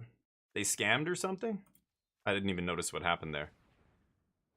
How did my Cover-Up end up in the yard? Anyway, I'm not paying attention. So, the whole thing got torpedoed by one of the guys. Oh, they played Cavero on Deceit. That's what it was. They took it. Yeah. They, the whole thing got torpedoed by one dude who said he was interested, I guess. I don't know. The owner of Magic Jank said he was interested, and then DeForce talked to him and said he was interested, and then it turns out he's not. So the whole fucking thing gets, like, killed, and it really is annoying. Like, I think it had potential. It's a great idea, and dude just torpedoes it. Like, if he didn't want to do it, he could have just said something months ago. He could have said, I'm not interested. I'm fine with that. That would have been totally fine. But instead, he waits till not just the last minute, like past the last minute. We were already supposed to be recording, and then we kind of took a involuntary break because let's take Soul Guide, even though hating their graveyard doesn't really do anything here. They're just going to copy my graveyard, right? I still should, though. I mean, it gets to eat their, when they go for the Not Dead After All, there is a spot where the creature goes to the graveyard, Not Dead After All trigger goes on the stack, you eat their graveyard, that creature doesn't come back, right? I could do that. Intimidation Tactics, Exile, so that's not bad. Oops, let's take out, no, I don't want Torpor Orb. Take out Requiting Hex here. Take out Harvesters. Duress is good, Riddler's good. Could do that. Negate, Robbery? Robbery could be interesting.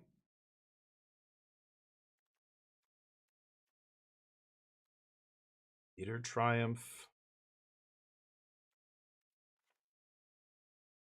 Cut one stock up. Robbery. Maybe one Riddler? Let's do that. But, free of Johnny's for Timeless, yeah. Today watch Iron Lung. Iron Lung, yeah, I have no idea. Yeah, another person recommended Iron Lung. They said it was really good. I haven't seen it yet. I don't even know what it's about, but like I know what an Iron Lung is, the medical device, but I don't know anything about the movie. So that you're the second person who recommended it, I think. So I'll have to check it out at some point. No, please, no more lands. So the unfortunate news is the podcast is not going to happen after all. And I didn't even want to say anything for months. I was keeping secret because I didn't want to announce it until I was sure it was going to happen. So a couple weeks before we were supposed to start, that's when I first announced it and said, like, this is coming soon. And now it gets torpedoed, and it's just like, fuck, man, come on. Like, it's so unprofessional. It's just shitty. Like, what are you doing? Tell me you don't want to do the thing way back when, we were first planning, before I start actually and we put money into it. Like, I paid, well, Magic Jank took the hit. I was offering to reimburse Magic Jank, but they were the ones who paid for the logo to get designed and for our designer. And I'm just like, what the fuck?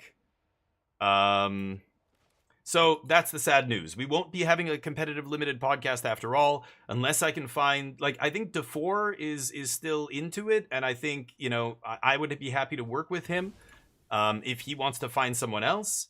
But at this point, I don't know. I'm kind of just pissed off enough that I don't know. Why bother? Like, why am I putting in this effort? Like, let somebody else do it if they want to do it. I'm done. I put in the effort, tried to get something going, and somebody torpedoes it at the last second. Come on, like, why am I wasting my time with this? Play the Iron Lung game? Oh, what is the game? If it's a game, it's probably one I've never heard of. Here, I'll take a look on Steam here. Oh, Plex is still running. Let me turn that off. Hold on. It's a game? How come if I've never heard of it, it's probably not very good. Curious. Basicer, what's up? Tired of Control? Well, after the Pro Tour, yeah, I played a little bit of Control and it's okay, but I'd much rather play with the Elementals. The Elementals are more powerful right now than Control, that's for sure. I'm still messing with this Demon version, but yeah, I don't know. But I think Control's still viable. I think Blue-White Control is good. I think Jeskai probably still fine, but you have to take these Elementals into account, and it's really tough as a Control deck to deal with them. I mean, Counterspell is the easiest way, but some of these versions play Cavern. I mean, this is the Scam version. There's so many different Elementals, or decks that play the Elementals that, yeah. Well, I get to do Cavero things. But I really like this Cavero version of Dimir. It feels super cool. Okay. Yeah, I guess I'll just take this. Honest Rutstein. Right. They can take my next Cavero. Not much I can do about that. Oh, they Rutstein instead? That's a mistake. Yep. Wistfulness. I guess they're... Oh, yeah, I have my Deceit in the yard still, right? So, I think I'm just gonna... Ooh, Duress not bad. So I could Duress plus Cavero here. I could bounce Rutstein and take him? I think I should take Deceit out of their hand, though, right? So maybe I don't do anything with Rutstein here. I'm going to take the Not Dead after all.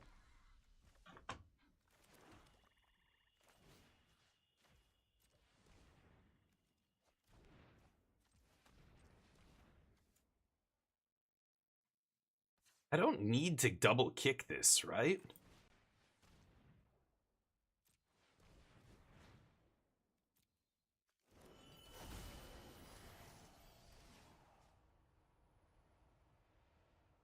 Oh, I could bounce my other Cavero here? That's interesting.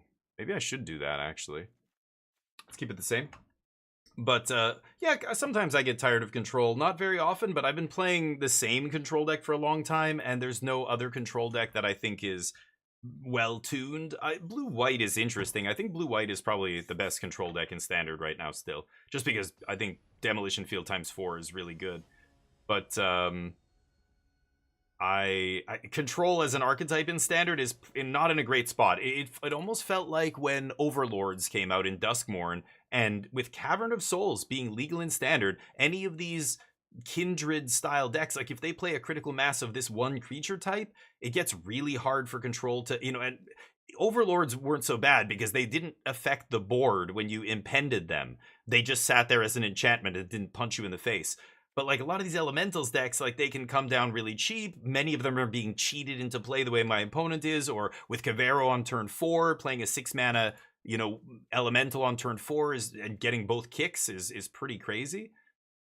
Like that's really tough to deal with if you're a control deck. And I'm actually gonna ditch stock up here. So I don't think control's in a great spot right now. I mean, it's still powerful, but it's really tough to play against all the elementals. They're very good. So a lot of this deck, yeah, I imagine. I look on Magic Online, and that Magic Online's so inbred. It's weird. Everybody just goes back to what they were playing before, which is, wow, they took Winter Night Stories. That's interesting. Demir mid-range, the Lessons decks, like a bunch of stuff from Worlds and before Worlds is still taking up most of the top slots on Magic Online. At local RCQs, I think the picture looks a lot different. I think there's more people adapting and stuff. Magic Online prices are ridiculous. Like some of them are so dumb. That affects, the playability of certain decks, like Demon, even some of the cards in this deck. Oh wow, they have basically nothing. Okay. Even some of the cards in this deck are ridiculously expensive all of a sudden. Like Doomsday Excruciator did not really... Well, this is a weird exception because it's a commander card. Like, people are doing wonky shit with this in commander. But cards like Insatiable Avarice. This random rare just shot up to, like, I don't know what it's worth now, $15 or something. Like, it's suddenly worth a bunch of money when before it wasn't. And you're like, ugh. So if you're like trying to get into this deck suddenly and you don't have any of these cards, it's got to be like, oh god, like what am I doing here? I'm not even gonna gift him. Should I? Okay, whatever. Let's gift him. So yeah, it's a whole convoluted mess, right? It's really weird. There's so many factors. When you look at the metagame on one format or one platform, it's this, and when you look at it on another platform, it's that. Okay, I think I'm just gonna evoke this. Oh, but what am I saying? Right.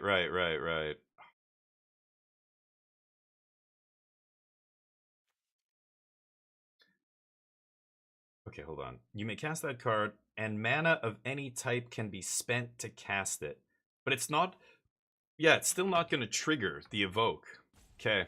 I mean, it's not going to trigger the... not the evoke, the other part, the... whatever, the draw part is what I was going to go for there. Yeah, sure. Pay 3 and just pop this now. And they can not dead after all it. Maybe I should wait till end step. All right, Spring Leaf. Oops, Spring Leaf. Right. My bad. That's bad. They're going to draw a lot of cards here.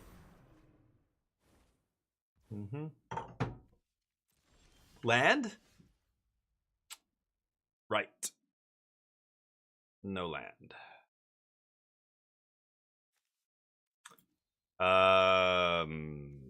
Cycle Soul Guide Lantern. Or I Robbery for 1? Whatever, it doesn't matter. Yikes. Mana screwed here in game 3. God damn it. Awesome. 3 lands and a Riddler, but I can't find a 4th land here. It's unfortunate. I would have been able to Cavero so long ago, too, and take a bunch of their stuff. Ugh, frustrating. Madhouse Studio, 4th episode of Fryren. I have no idea what that is. Fryren anime? Oh, okay. Yeah, most new animes, I have no clue. There's way too many of them now. It's almost like commander cards in Magic. I just can't keep track of anime. I used to like anime in the 90s and early 2000s when there was very little of it that we got exposed to, and I could actually, like, everybody had seen the same animes. Now it's way beyond. I don't really watch anime anymore. People recommend all kinds of anime to me. I'm like, if I listened to everybody recommending me anime, I would never watch anything else ever again, because each one of these animes is like 5 billion episodes. Anyway, I can't find land here. I lose. Judge is trying to get me to CDH. Good luck. Do you like debating? You missed your calling as a lawyer? You should play CEDH. And yeah, card prices are all over the place. It's why there was this push. Like again, I think haven't heard anybody talk about it for like weeks now, but for a brief moment there, like a month ago, everybody was like, "Oh, have you heard of pre-modern? Pre-modern, yeah, it's that new format everybody's getting into. Oh, it's good. It's not like all those other formats that died off immediately after like a month. This one's gonna be different." Okay.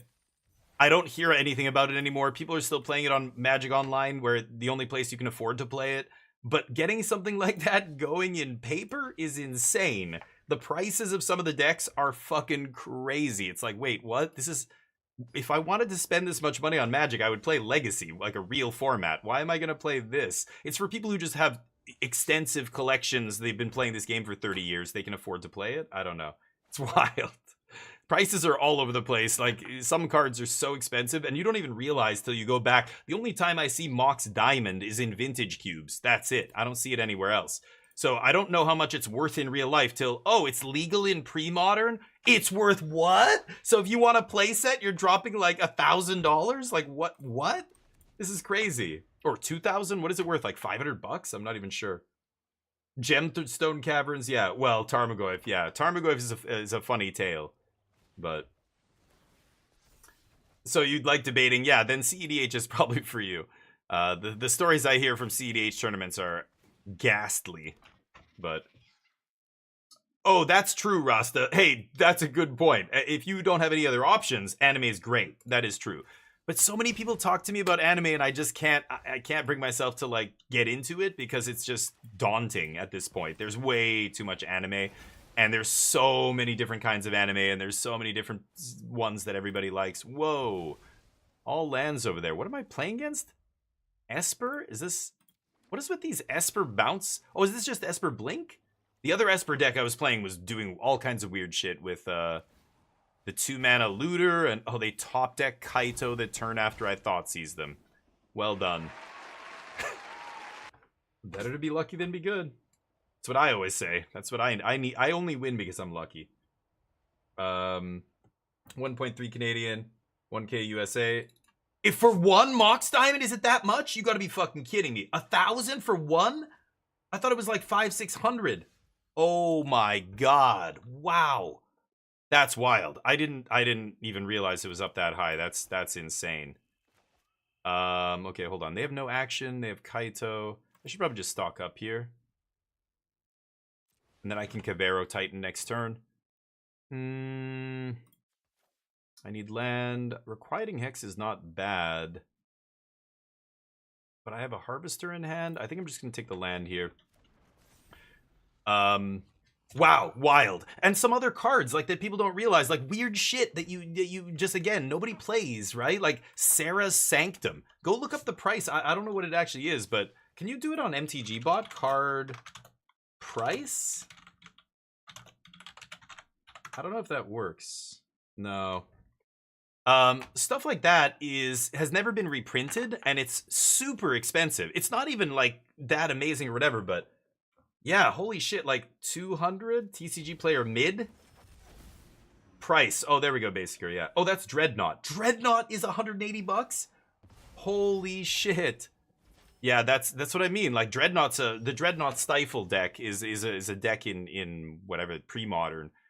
Like anyway, so it just like people trying to like, I don't know why people are trying to get formats like that off the ground. It's like, what? The whole economy of Magic has to change before that's ever going to be a format that anybody can actually play. Okay, well, this is never resolving, so I'm just going to do this and then I'll scoop. Crazy. Dreadnought is 182. That's mid. And look up Sarah Sanctum. Sarah Sanctum has got to be way up there. Weird shit like that is like super expensive. It's I don't know. It's wild, but so I don't know how anybody can get into a format like that. Again, I tried to get into Legacy. I came close. I had play sets of all the things I wanted. I had dual lands. I had everything, and then I just, they're gonna flash in Kieran. I don't care about Kieran. Just take Kaito. Yep.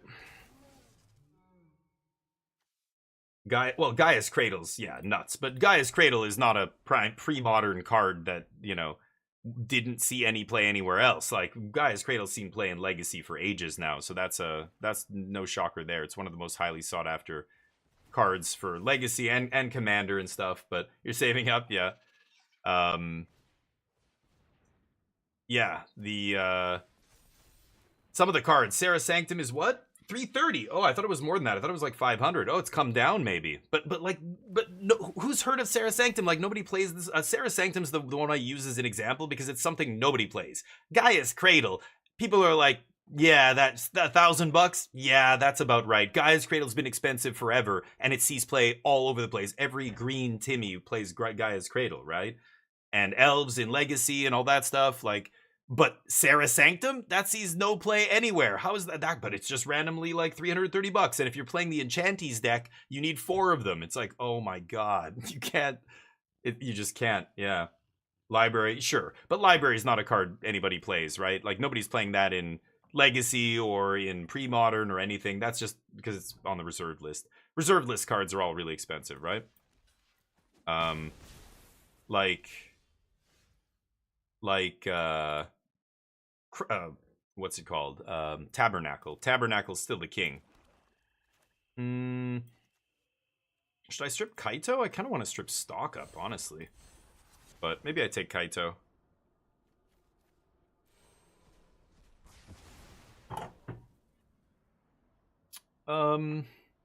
Yeah, let's just take K-Train. Cecil, that thing I don't care about. Yeah, take all your Kaitos. Sure. But Bazaar, yeah, those are all expensive because they're old, right? But Tabernacle still takes the cake, right? Tabernacle at Pendrell Vale. That one. What? How is that possible? Wait, what is leg? Oh, it's like a shitty condition one. The only thing they have as a listing is, what is LEG? ARN? What are those? What are those? Oh, in Legends? Is that the set abbreviation? Oh, maybe that's it? That doesn't make any sense. Tabernacles are over 2K. Why would it say that? Now I don't trust any of these prices. Where the fuck is it getting these prices? TCG player? Maybe because they haven't... Has anybody sold a Tabernacle recently? It can't be that cheap. There's no way. Unless it's beat to hell. Like, the only one on the market is, like, in very heavily played condition or something.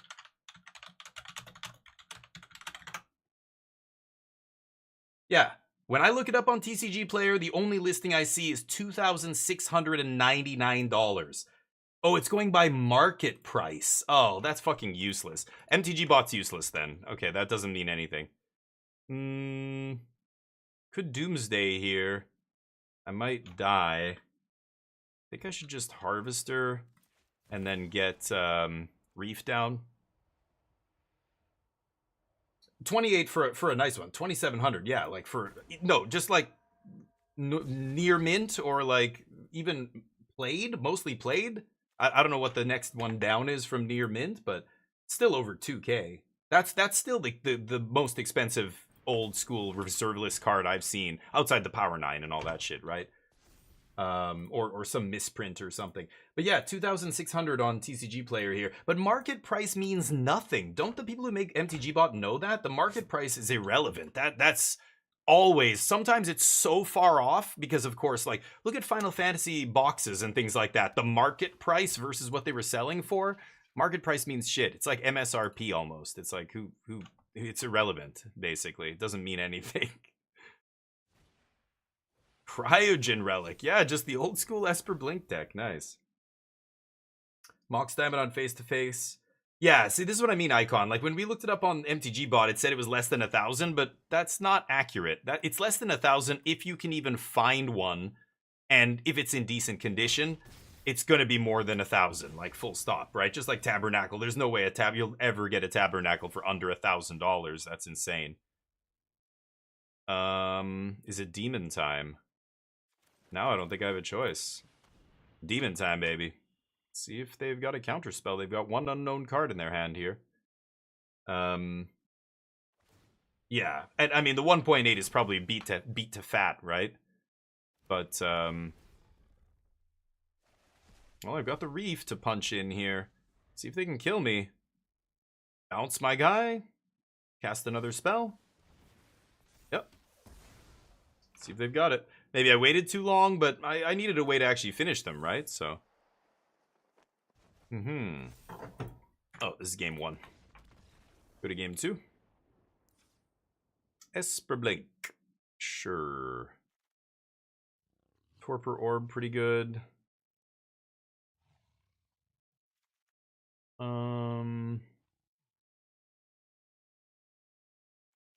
don't really want anything else. I can take out these because I don't care about their creatures, taking the creatures out of their hand anymore. I don't have a lot of ways to get a Kaito. I'll bring in a third Wrath, though. Maybe cut one stock up. Sure. Who would ruin a near mint? Well, if it's that kind of card, yeah, you think. But I have a buddy who plays Commander. Same Commander as I do. Mono blue combo to Fairy. And he has a Tabernacle of Pendril Veil in his deck that he plays with when we play Commander. I haven't played with him in ages, but like 2 years ago, whatever, he was... we had the same deck. I was like, oh, you're playing... And I'm like, oh, you're playing the version that I refuse to spend all the money on. Yeah, Tabernacle's insane in that deck. Even Grim Monolith, like all that stuff. I was like, fuck that. I'm not buying... What is Grim Monolith? Like $300? Like for my Commander deck that I never play? No. But he has all the artifacts and all the other stuff that you need to make that deck super busted. I love playing that deck against people. People hate playing against it. And I'm just like, yeah, this is Commander. This is what it's like to play Commander. This is what can be done to people in Commander. Like, I don't know. Did I sign a contract saying I was going to play nice? No. So then people are just, well, we're not going to play with you anymore. And I'm like, this is why I don't play Commander. Because it's bullshit. You just don't like what I'm doing? Is that why? So I'm excommunicated from your group? Okay. Fair enough. I'm not allowed to have fun, I guess. So be it. But... if you're having fun at my expense, then it's not fun for me. It's like, yeah, but this is fucking Magic. Someone has to lose. What do you mean? If I have fun by beating you, you're saying that like that's not the same? Because what? The way you're having fun, everybody gets to have fun, but the way I'm having fun, you don't have fun, so it's not equal, so I can't play what I like? That's not... what? Like, this is why Commander, the whole thing breaks down as soon as people start debating on how hard you should try and win. And if you try to win too hard, that's... no. Can't do that. I don't know.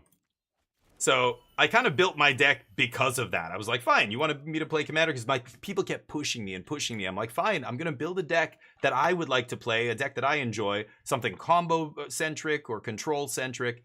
And then, of course, what happens? People bitch about playing against that deck, and... okay. Why would you play a card like Sunder? You just don't like people having fun? It's like... okay. Never mind. You don't know anything about this game. You're playing a casual variant of the game. That's why the rules... you don't... like... it's a game where someone has to beat someone else in order for the game to end. This isn't like... let's try and drag it out 50 turns so everybody can have fun. I don't know. Wild times. Alright, combo turn 4 here. Let's see if we can get it done. I actually don't know how I'm going to beat them. But I'm going to put Cavero in front of Kaito here, unless they stun him. They should probably stun him, actually. Because if I don't have a card draw spell, I don't have a Restless Reef. So if I don't have a card draw spell in the bottom 6 cards here, I'm dead. I took out the Robbery, or is it still in here? No, it's in here. So I have Robbery, I have Triple Avarice, you know, in my deck somewhere. So hopefully one of those cards is in the bottom 6. If it is, then I can win. If it's not, probably can't win. Okay, they can't do 13 to me here, so I will get a shot, but I don't think... well, I don't know, we'll see. I could Bitter Triumph. I could also just kill Kaito, but I think I should just Bitter Triumph here. Or, sorry, Deadly Cover-Up here. Oh, and then I'm dead to Kaito, though, right? Oh, man, that's crazy. Wait. Oh, but I can gain life.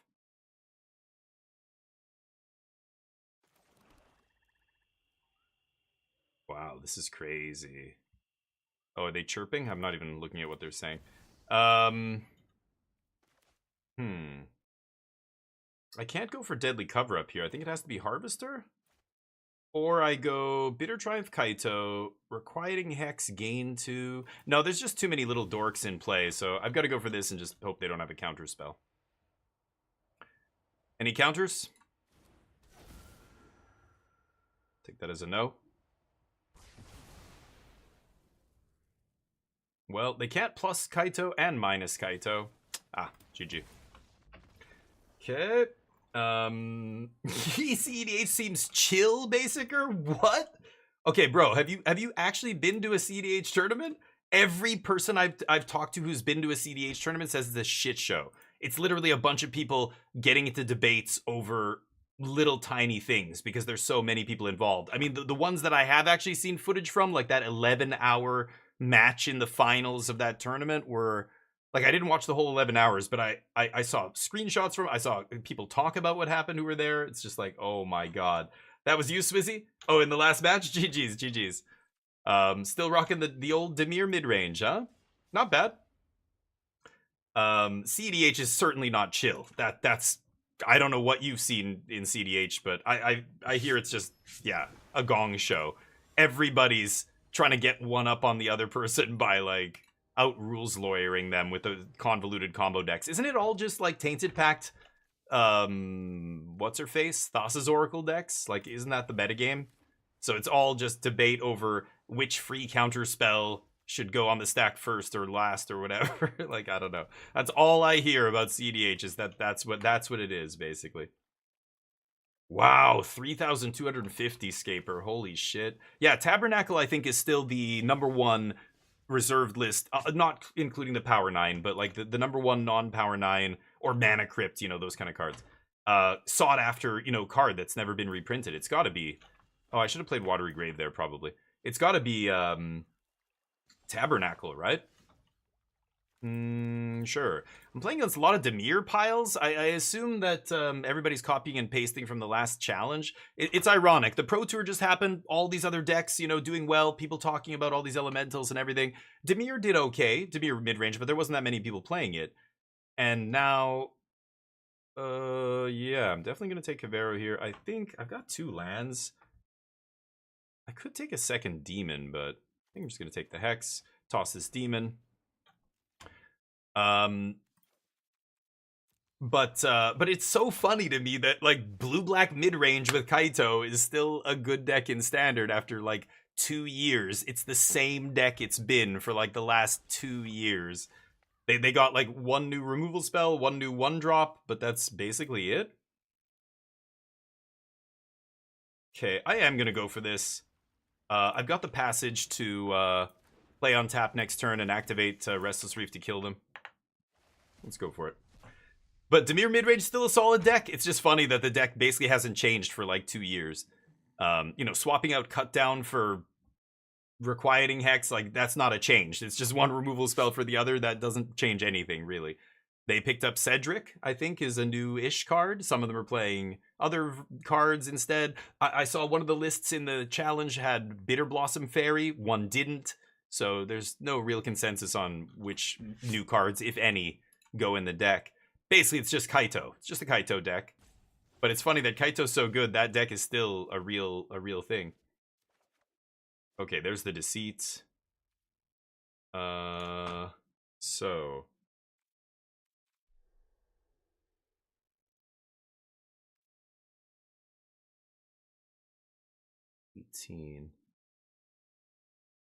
Okay, I'm thinking of how I want to do this. Obviously, they're going to kill Restless Reef here.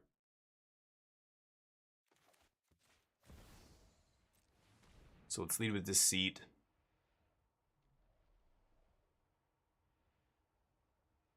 They have multiple instant speed removal spells. I could be in trouble here. I've got Requiting Hexes for days for their Restless Reef, so they're never milling me, but I need to mill them before Demon decks me, right? They need to have multiple shoot the sheriffs or bitter triumphs or whatever. Or counter. Works too. Alright, let's just leave up all 3. Go ahead. Do I know my cards? Bottom cards? Yeah. Ugh. Yeah, I'm dead. I needed to find,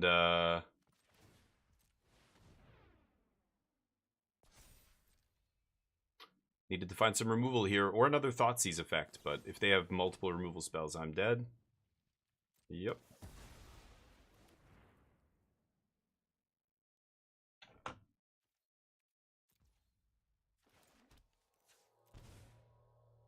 Leave up Hex for their Reef.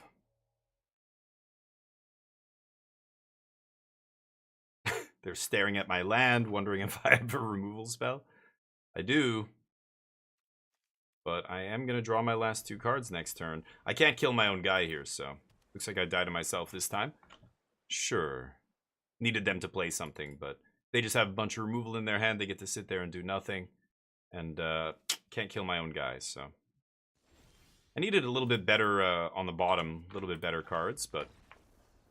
Oh well. That's how it goes. Welcome to Doomsday. You gotta go for the Doomsday sometimes and hope something good's in your bottom 5. Or hope they don't have something good. But no luck there. Stock up out. Intimidation tactics kind of sucks. I mean, I could take Enduring Curiosity. After that, I don't want to take anything. Oh, is this blue-black control? Oh, this... Okay, so somebody's still hanging on to the Channel Fireball deck. That's a perfect example of what I mean about decks that saw a lot of success at the Pro Tour, but immediately everybody was like, nope, this is terrible. But they're playing Kaito. What? Wasn't this deck... Didn't I see Kaito at some point? No. What am I thinking? It's just the previous match against Swizzy Twiz there. I still thought I was playing... I just assumed they were the same deck, but... Kind of surprised to see people still playing Dimir Control. I think it's pretty bad. Duress, Negate. Oops. Hold on. Actually, what am I doing? Now that I know what I'm playing against here. Riddler comes in. Stock up. What are they doing? It's like Wan Shi Tong and the Eel. That's their only win con, right? Deadly Cover-Up's interesting here. I think I'll take Shoot. That's enough. 3 Bitter Triumph, 2 Shoot the Sheriff, plus all my discard. Should be able to shred their hand here. Made it to the first night mission. Nice. Oh, sweet. Good, good. Boomerang Basis, nice addition. Oh, were you playing Esper Pixie? Oh, I thought you were playing Dimir. My bad. Right, you're playing Esper Pixie, yeah. Esper Pixie's another list that, yeah, like, I don't know. It's still a good deck, but, you know, doesn't really see a lot of play at the highest levels of Standard. I don't know. I think just the other decks that are doing a lot of game actions in the early game are going way over the top of the Esper Blink deck, but Boomerang is a huge addition to that, yeah. Yeah, exactly, because Hopeless Nightmare was so important for that deck. As soon as they got rid of that card, it was like, yeah, there's no real point in playing this. I mean, also, This Town Ain't Big Enough was a hit, but Soul Guide doesn't matter. Yeah, we'll take stock up.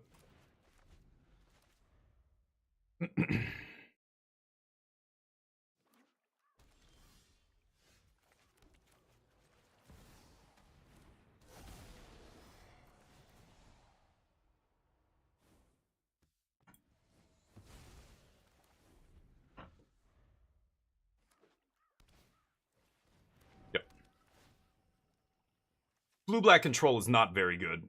It did well in the hands of Hall of Fame pros at the Pro Tour. It was good against all the Cub decks and stuff. But as soon as the Pro Tour ended... tempted to take lands, but Stockable will find me lands.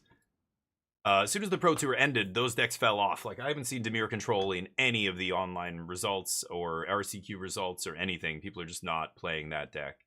It's a tricky deck to play, too. So people like Gabe Nassif and Reed Duke and stuff did pretty well with it at the Pro Tour. Matt Sperling and whoever else played it on Channel Fireball.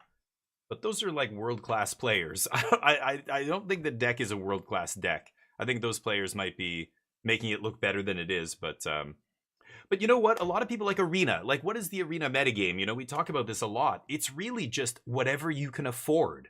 You know, Swizzy Twiz, you're playing Esper? Well, maybe you don't have like 50 wild cards to just suddenly build a totally different deck. You can't play Teamer Harmonizer or, you know, whatever, Badger Mole Cub deck, whatever it is, because you are you know, you don't have the wild cards. Like I even have that issue, and I'm streaming this goddamn game. You know, I don't play it. I play it 5 days a week, but I don't play it like 6 hours a day the way I used to when I was, you know, trying to get Twitch partner and all that stuff. Okay, I definitely want to take the land here. We've got the demon in hand. I don't need another demon. Just go with like this. We'll go black tapped. And so, like, what is the meta game on Arena? Well, the vast majority of players are not Ali Eldrazi and Shahar Shenhar and, you know, people who are just like, they will buy every battle pass and every skin set and have all the wild cards, and they'll just spend a lot of money on this game, and they make money by, you know, obviously, like, it's a business expense at that point, right? Like, you're making enough money that you can afford to spend, you know, $200 every time a new set drops just to get all the commons and uncommons and everything and wild cards so that you can build whatever you want, play what people want to see, you know, all that stuff. Should I slam another Riddler here? I'm pretty tempted, actually, just because, again, it's safer in Warpland than it is in their hand, in my hand, right? Because they can make me discard it. Okay, why not 3? Next turn I could slam Demon. They have 2 unknown cards here. Demo my Reef, sure. Not too surprised with that. Okay. I have Avarice and Outrageous Robbery, so, you know, multiple ways to kill them. I don't need Reef to do it. But anyway, it's really annoying. So what does that do to the metagame? Well, it means a lot of players after the Pro Tour can't just switch decks to whatever the Pro Tour decks were. So even though the Pro Tour decks, many of them might be great, you're not going to see some of them, especially the ones that have like 16, 20, 30 cards from the new set. Like the Elementals Kindred deck that's playing like 20-something Elementals, and all of them are rare and mythic, and it's like, oh god. You know, you just, like, if you're a newish player, like, forget it. Or if you just built a deck last set when Avatar came out or whatever, you're not going to have the wild cards. So it gets really rough, and it affects what you see on the ladder. Just because you see a lot, or maybe you don't see a lot of the decks that you were at the Pro Tour, it doesn't mean they're bad decks. Maybe it just means people just don't have the rares for it. So it's a whole convoluted mess, right? Let's just rock a Riddler here.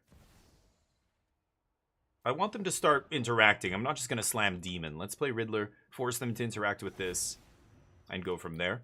I could Deadly Cover-Up, strip like Stock-Ups or Wan-Shi Tongs here as well, but that's okay. Keep making our land drops. They consult.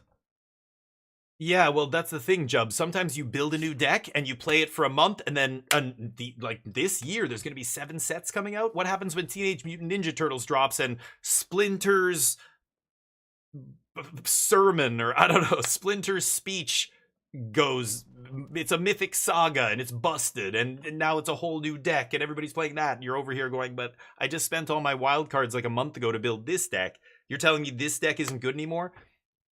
Like, Badger Mole Cub is a fascinating story, right? Badger Mole Cub is so powerful. So many people just went all in on it right away, and then it turns out, well, it's still just a 2/2 for 2. So, you know, if people play enough interaction for Badger Mole, your deck isn't very good. And it performed abysmally at the Pro Tour, for example, right?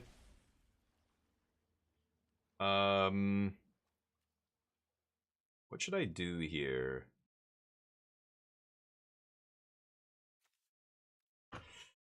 Part of me wants to strip their deck here, but I don't want to cast Deadly Cover-Up. I'm going to stock up. I need to find some discard here. I need to take a look at their hand and see what's up. No discard, but that kind of counts. I think I should take another land drop here over Winter Night. I've got card draw for days. I don't need another Winter Night Stories. Should I Cavero now? I think I should. Hold on. Bounce another thing. I don't want to bounce my Riddler. Yeah, I don't care about the second blue. We don't need it. Let's do this.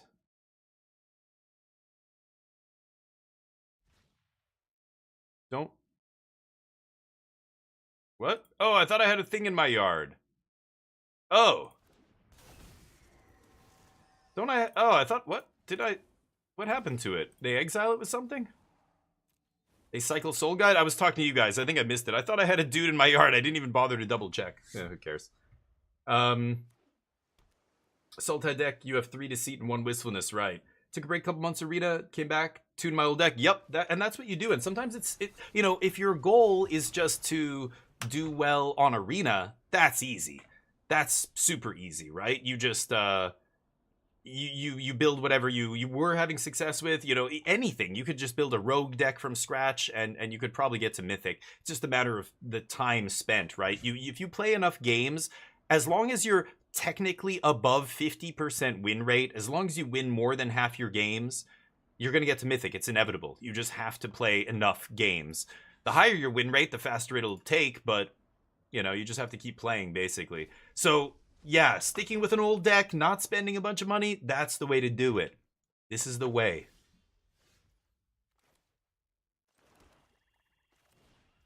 Let's jam it. I assume this is D-stroke. Stroke me, baby. Okay. They want to fight. I've got Bitter Triumph for their land. I mean, it doesn't matter. Even if they hit me with Reef here, I could Bitter Triumph myself to not die. And then... Actually, I won't even die, right? I'll draw 2, I'll go down to 0 cards, and then I robbery them and I win. So this is interesting. 5 cards each. What do you say?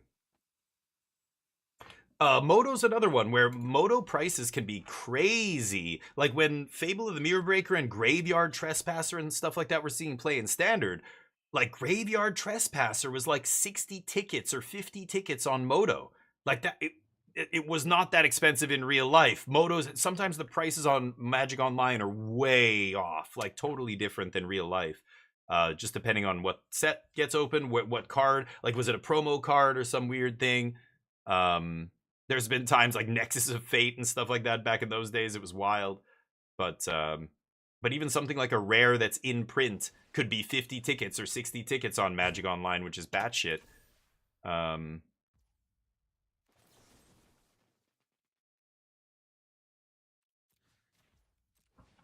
don't know how my opponent wins this game. Uh-huh. Okay.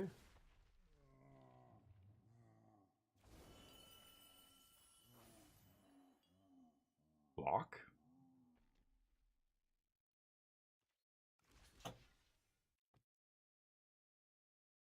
Okay.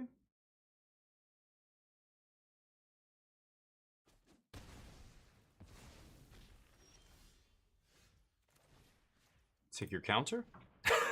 That was a good draw. Oh, you don't even have a counter. Okay.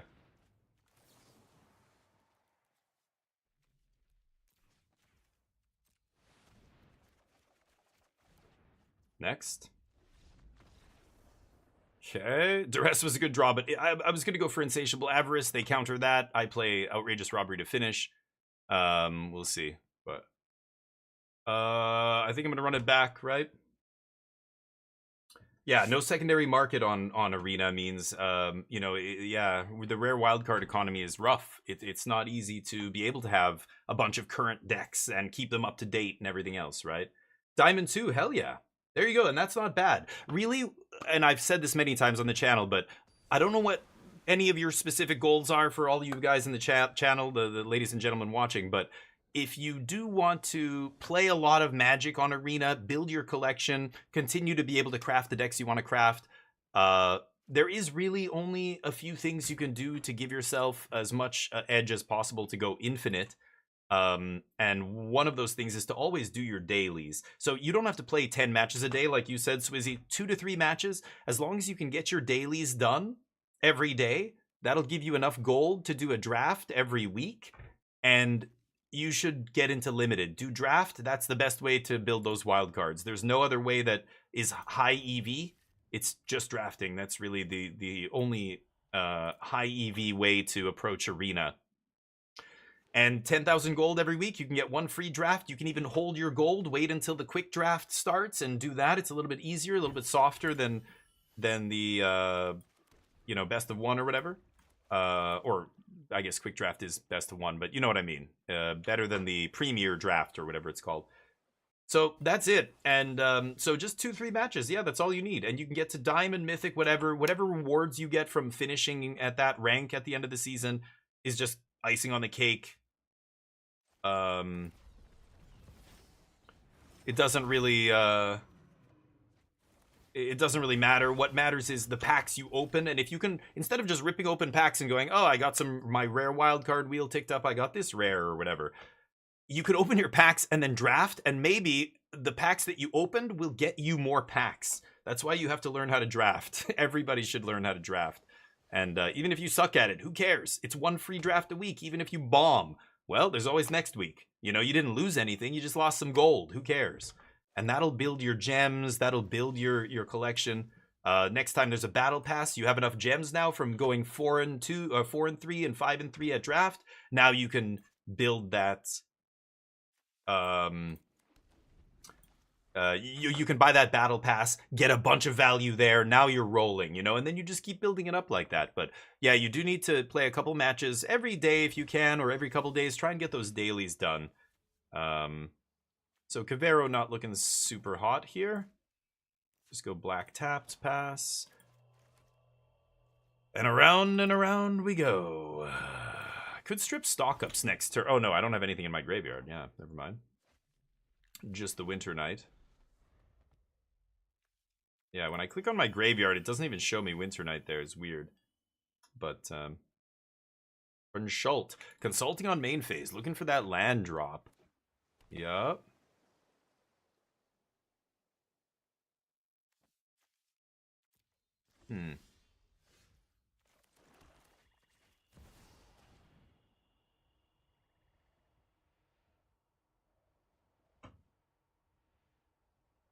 Counter me, baby. They play Essence Scatters, so I'm not rocking Riddler or anything here. I'm waiting for them to counter something else. Then next turn I'll go for Cavero if I get to untap into Seats in my yard.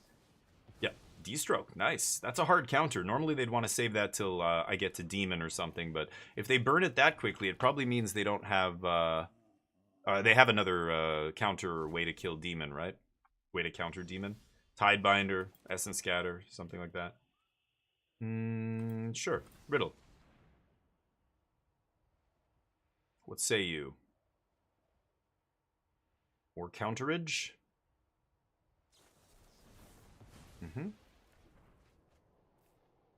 Okay. So now I could deadly cover up here.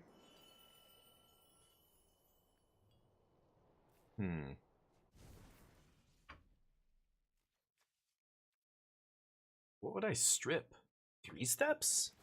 Stock up? Not even sure. Yeah, and they wipe my yard. Sounds fine to me.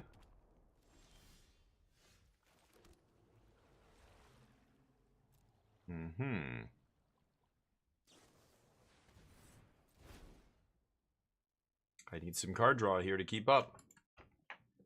Riddle me this. Batman. Yeah. You're playing Arkham still, Jub? Said now you're getting into Dying Light, but I love those games. I want to play Dying Light, the new one. I really enjoyed both the other ones. I know people said the second one was bad or whatever, but maybe it was worse than the first, but I still had a great time with it. I thought it was a fine game. Stock up.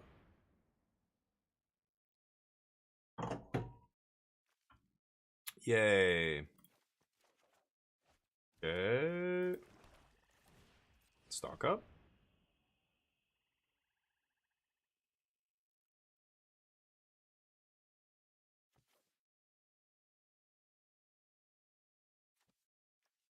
Okay. Pass with negate up. I've got deadly cover up with 6 in the yard now. Sure.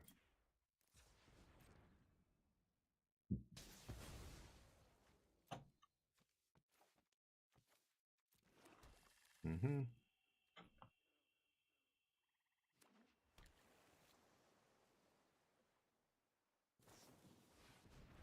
Sure.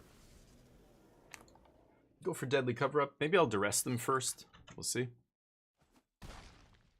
4, 5, 6, 7, 8. So yeah. Let's go duress.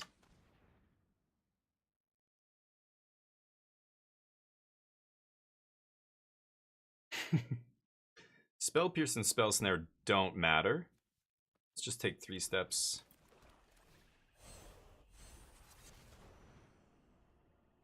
Spell Pierce, Spell Snare, they have a stock up? I think I'm taking stock ups here.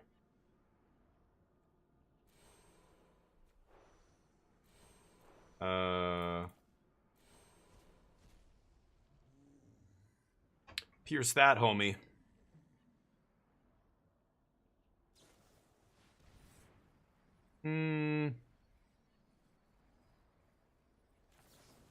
No. Because I'm going to strip stock up and they're going to have no card draw here. They can Spell Snare back. And then, I don't know, they're praying to find a 3 steps here? Maybe I should have saved the negate, actually, but they're going to stock up even if they have... Like, if I don't force them to use it now, they can find 3 steps, cast 3 steps, I negate it, they Spell Snare. They still have enough mana to do all this, so... There's a chance they let that resolve, but... Spell Pierce. Oh, right. I could have paid for the Pierce. Oh, I'm an idiot. I don't know why I negated that. That was dumb. Forgot about the Pierce. Right. Still no creatures in the yard. Sure. They don't have any counter spells, which is nice. Or they shouldn't. Let's see.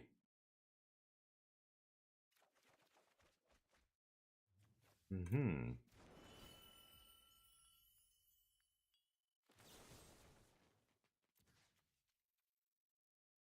Yep.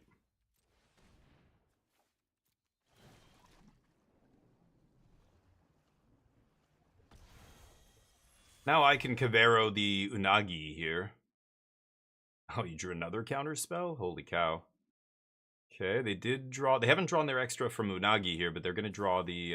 or they drew off the Consult. One of the things they found off Consult was the counter spell. Oh, you luck sack.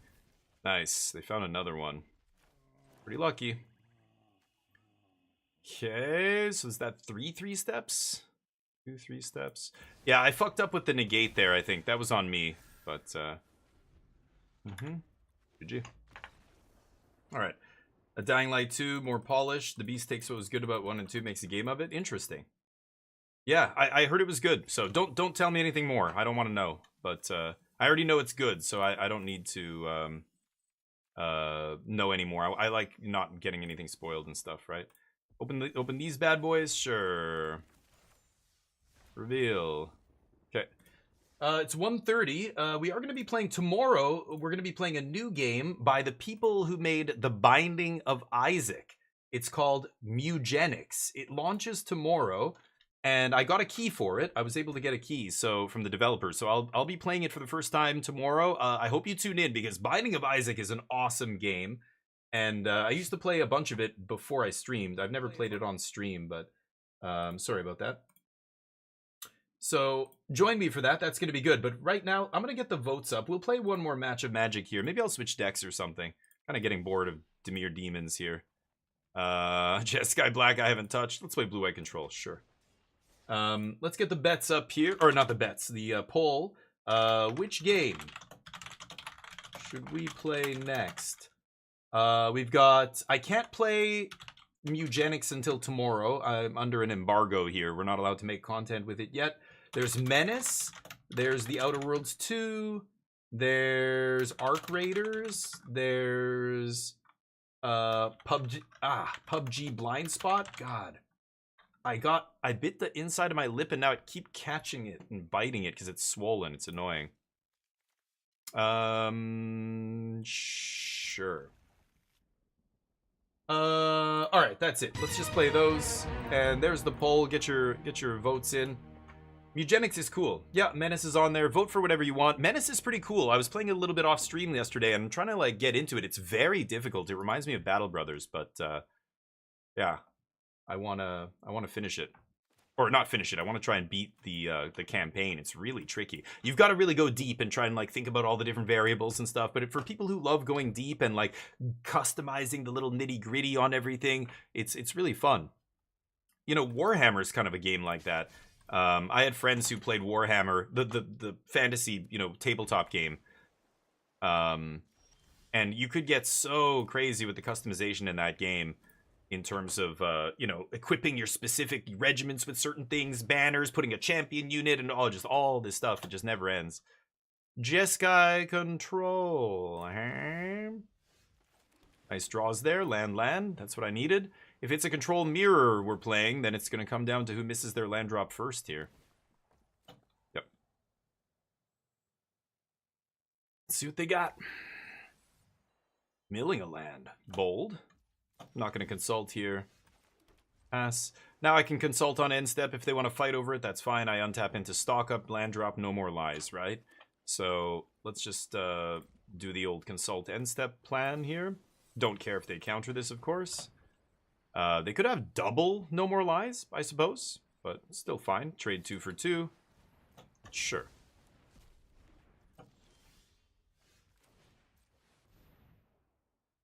The double? No. I think it's Spell Snare here. There's an option of taking 2 lands there, and that might actually be correct. But I'm gonna chill. My 2 removal spells pretty dead here, but yeah. Okay, we're missing land drops, which is awkward. Pass. I'm not gonna cast Consult on my main phase. There's just no way. So we'll pass. See if they want to fight over it on their end step. Maybe they play something here. I'll Spell Snare a Consult if they play it. And then I'll probably Consult myself here. Before they can untap and counter it, right? Yeah. Can I stop? Oh, did yeah, I put the stop, but as soon as the spell goes on the stack, it goes right through. Well, I think I would have consulted on their main, on my end step there when I know it's going to resolve. Wow, the scoop is crazy. This person apparently doesn't know how control mirrors work. You don't scoop that early. That makes no sense. Soul Guide comes out. Oh, I shouldn't be playing this in the main deck. Let's see. We can take out Day of Judgments, Seam Rips, lots of room here to bring in all kinds of stuff. Pyrrhic Strike. Artifact Enchantment. They could be bringing in River Churn Monument. I'm tempted to bring in this Strike here, just to have an answer to that, besides counter spells. Let's run that. Menace, yeah. I want to see Menace. I also want to see me play it. Yeah, Menace is cool. You didn't see me play it already? I played it last week on Friday. It was fun. But 40k, well, yeah, just Warhammer in general. And yes, you don't have to tell me. I played Warhammer way before it was, I don't know. Is it cool? It's not even cool. Way before, when it was even more expensive than it is now. Warhammer hasn't gotten that much more expensive because back then it was so expensive because it was pewter. The pewter miniatures were a nightmare.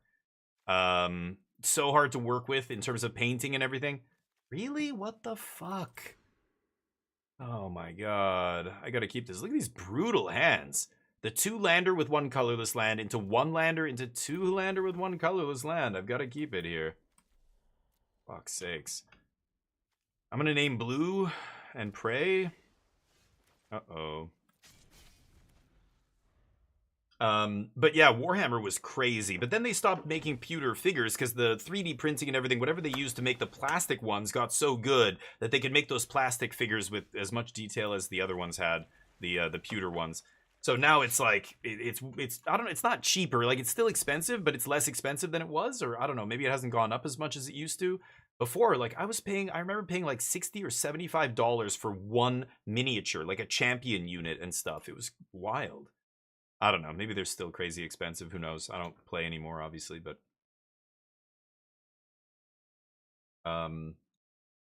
what is this? Wait, what? I thought I was playing against Jeskai Control. This person plays an elemental? Now I'm really confused. I don't know what they're doing here. Yeah, Magic's expensive and it sucks, but I think it's such a complicated debate. You know, there are people who just say reprint everything, reprint it all, reprint it into the ground, and it's like you can't do that.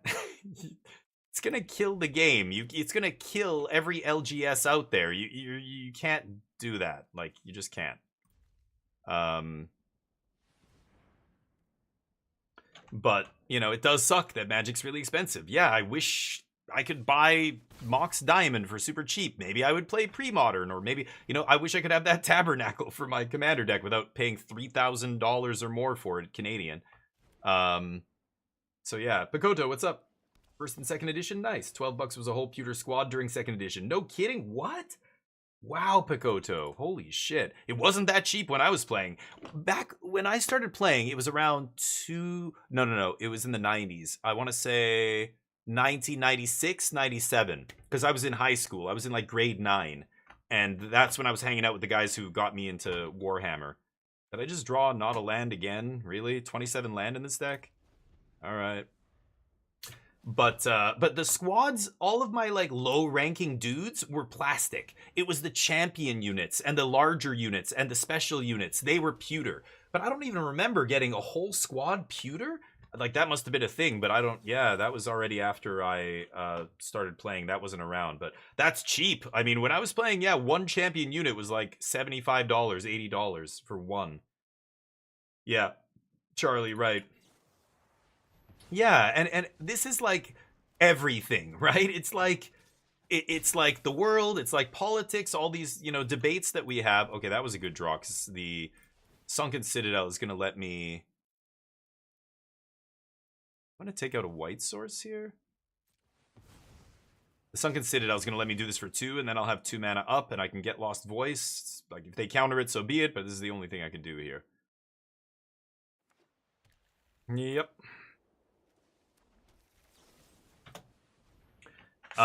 It sucks, but this is the reality with a lot of the debates that we have in society and in the world. It's not black and white. It's not yes or no. It's a million shades of gray in between. And you can't just say, well, let's ban this or let's allow that or whatever. No, we have to like weigh the consequences of these things and say, does that actually make sense? You top decked it, you luck sack. All right, and I'm mana screwed here, so I guess I lose. All right. So, you know, yeah, unfortunately, just like there's no easy solution, and people who try and pretend like there is just aren't very well educated about the issue they're talking about, right? They don't understand anything about local game stores. They're probably not even thinking about it. They're just like, well, too bad for them.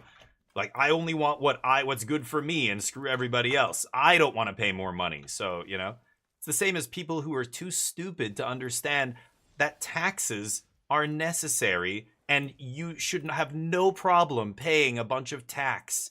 Do you like giving away your hard-earned money? No, nobody does. But that's not the point. It's not about, you know, giving away your money to other people or something.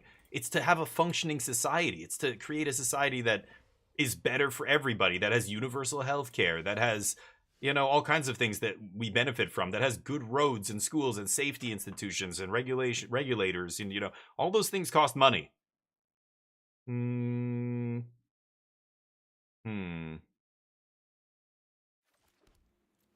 Okay, pass. I'm gonna shock myself. It's tempting not to, but I think it's fine. You know, it's just people who don't understand how society works. They don't get it. You can't just live in a cabin in the woods and never pay anything, and, you know, sovereign citizens, morons who drive around with no license plate, and when they get pulled over, I refuse to acknowledge the government of this country as being a real government. Is like, what the fuck are you talking about, you idiot? You don't understand anything about how the world works because you got homeschooled or whatever. I don't know. I don't know why. But whatever it was, you have a very skewed understanding of how it all works. So sorry.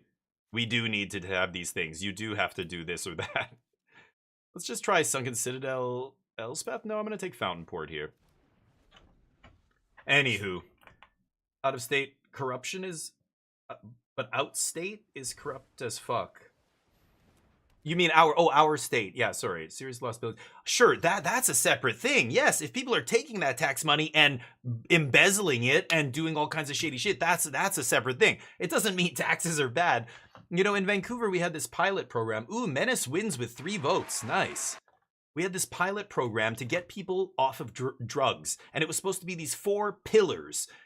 You know, there was the rehabilitation aspect, and then the employment, and this other one that helped them get access to meds, and this other one that helped them find housing.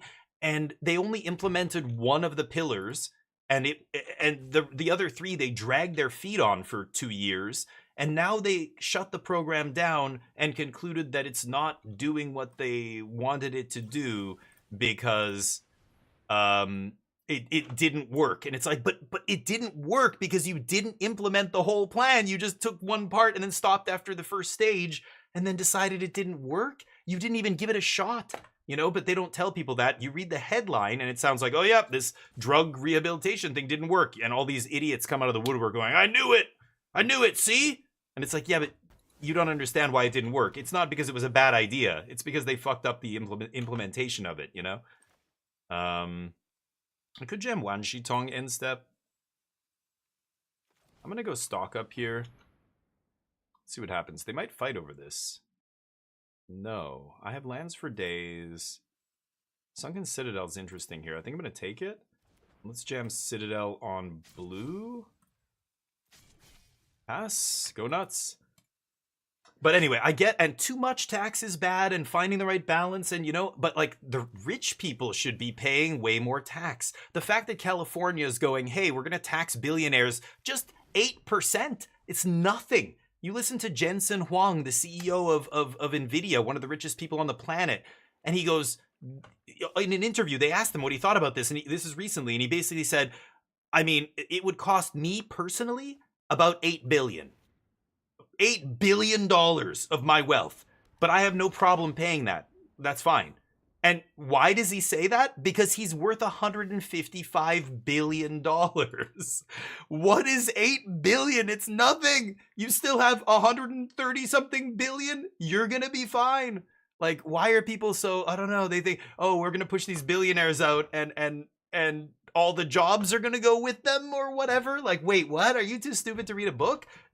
Reagan in the 80s said this, the trickle-down economics bullshit.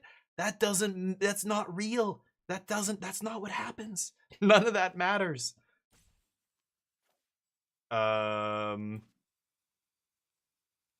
It's crazy. It's crazy to see that stuff. It's just mind-blowing almost.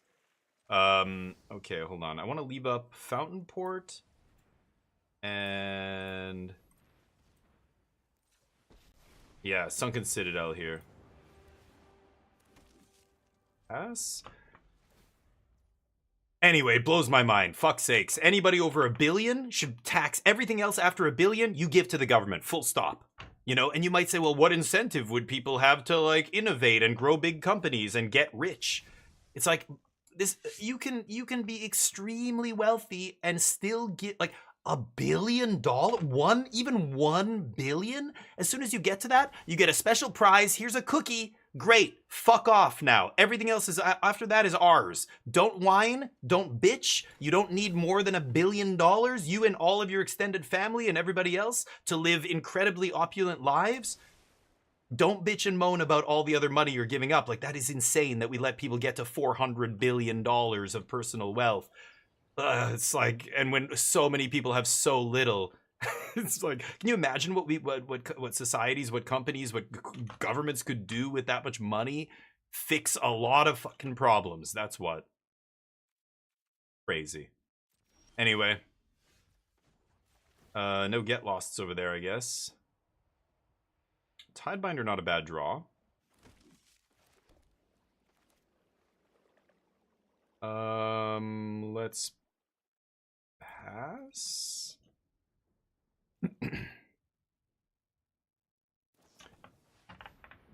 Weird. This is destroy.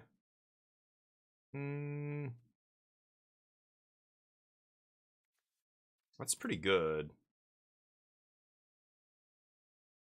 Okay.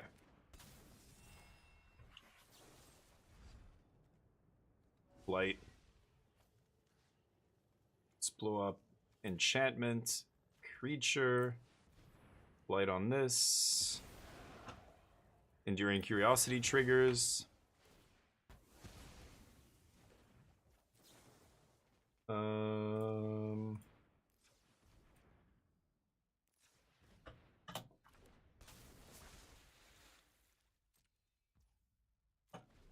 Okay, they might sweep here. If they don't, I'm going to send it all to the air and do a ton of damage to my opponent here. But, oh, that stuff drives me crazy. Anyway, wealth inequality is obviously a huge problem, and it's the reason you see, you know, governments start to get warped and mutated because of the influence of all that money. It's like corporations are the fourth branch of government that nobody talks about, you know? Man, off the top, huh? Okay. Let's see if it's enough. Basically tapped out here.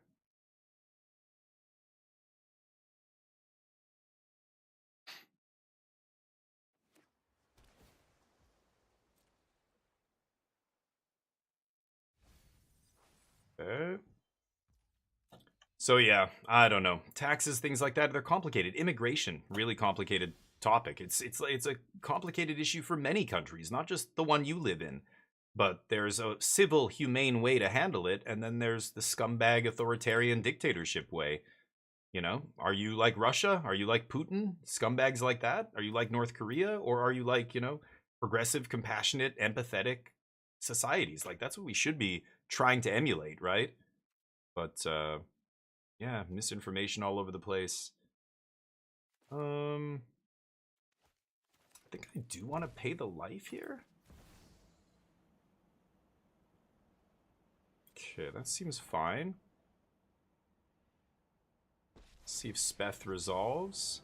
Now, I could send my team to the air and just start crunching.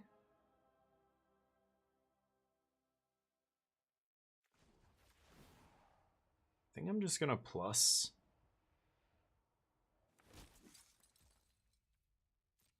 I'm gonna send Tidebinder here. And pass. Okay. See what happens. Yep. So they're just playing this idiot in a Jeskai control deck? Like, ugh, and Voice of Victory and Enduring Curiosity? It's not a control deck, right? It's some mid-range pile trying to play control cards. Seems like they're all over the place. You're much better off playing a creatureless control deck, or just play creatures that ETB and draw you cards. As soon as you put a card like this in your deck, you turn on all of the opponent's requiting hexes and you know, all their cheap spot removal. Like, why would you ever want to do that? If you're trying to do Jeskai Revelation things, just play Jeskai Revelation, right? Make Kithkin, get +1 in haste. None of that matters. Sure. And? I thought I was playing against a control deck here.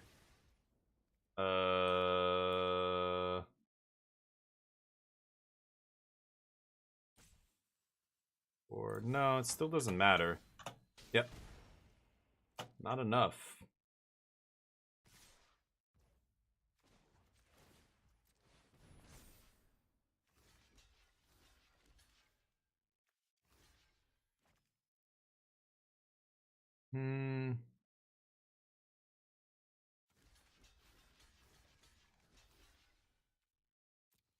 There we go.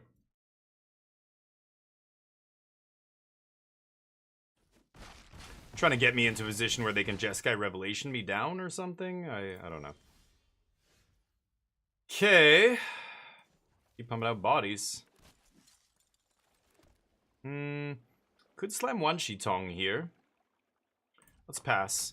See what they do. 1, 2, 3, 4, 5, 6, 7, 8, 9, 10. Oh, I should have defielded their Mistrise Village. I am an idiot. I forgot about that.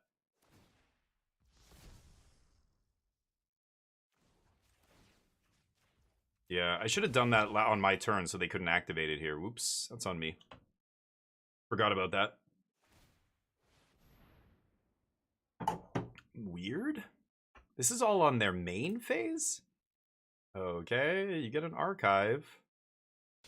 Now they're just tapped out, so fine with that. Ashling's going to turn back into the other thing, right? Okay. About immigration, we took a few thousand Ukrainian refugees. Nice, since the war started. Oh, interesting extra humor. Yeah. I mean, immigration is super important for a country's survival. You must have a flow of people, ideally coming in. If people are going out, that's terrible. Like a lot of East Asian countries and stuff are having negative, birth rates and demographics where a lot of college educated people are just bouncing because they want to live in a place that has better social social structure, like social infrastructure, like better welfare, 2 years off paid maternity leave, 3 weeks off a year paid time from your employer. The companies don't give you that. Governments force companies to give you that. 1 2 3 4 5 6 7 8 9. So I can go 7. Let's go 5 here. Leave up no more lies. Oh, that resolved instantly. Okay. My turn. Can I kill my opponent here? If I send them all to the air, that's 3, 4, 5, 6, 7, 8, 9, 13, 20. Wow, I can do 20 to them here. Can't do more than that, though, can I?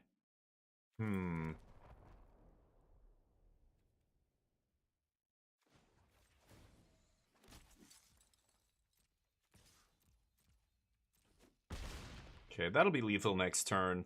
I could demo field the Corey Steel, but it doesn't matter. It's not relevant here. 3, 6, 7, 8, 9. So if they draw an untapped land, they have a tapped land here, but if they have an untapped land in their hand or off the top, they can play around No More Lies here. But I'm going to consult, get a 3 steps, and counter, and I think we'll be fine. I have enough mana to go consult for 2 plus 3 steps plus No More Lies. If they try and rip Revelation, it's not going to be enough. Oh, they did get 2 mana? Oh. Unagi. Sure. Now they're going to go for the Catharsis? Crazy. I win.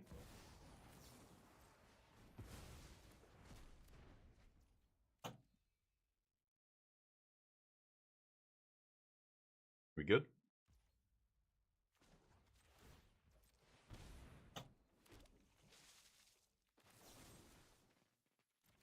Nobody flies has reach. Yeah, we're good.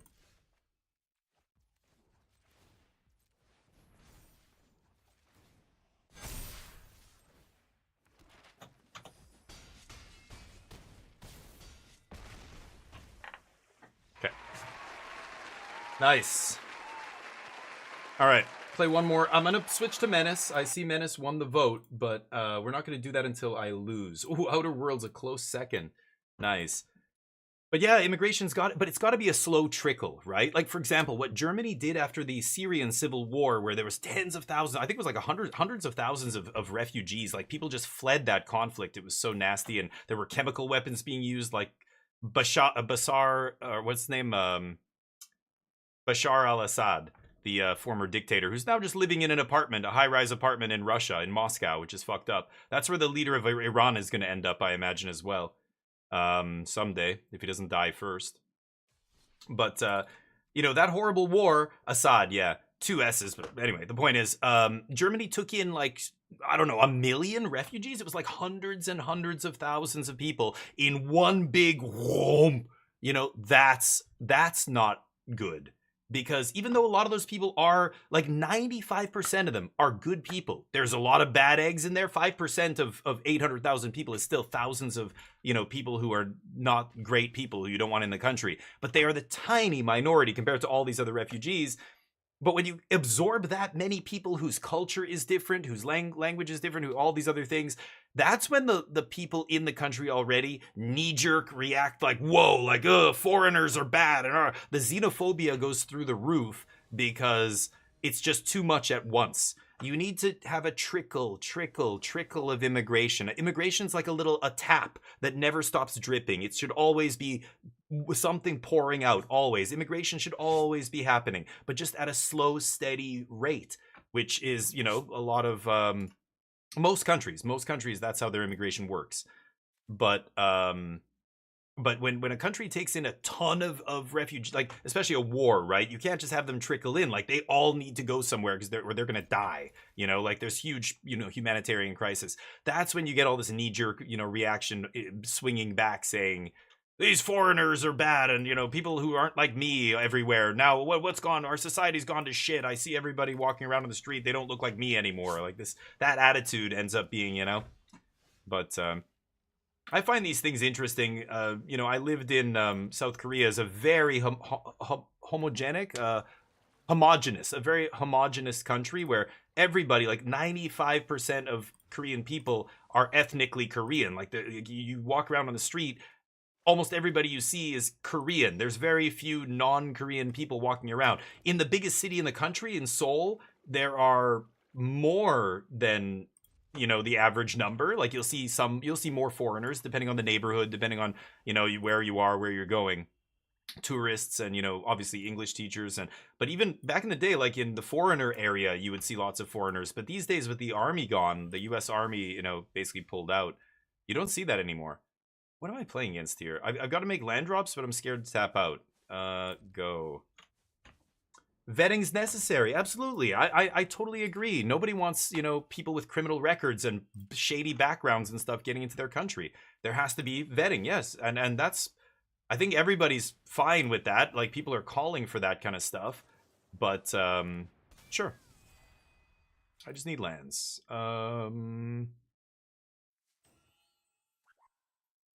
Demo field? I'll take this. Okay. I'm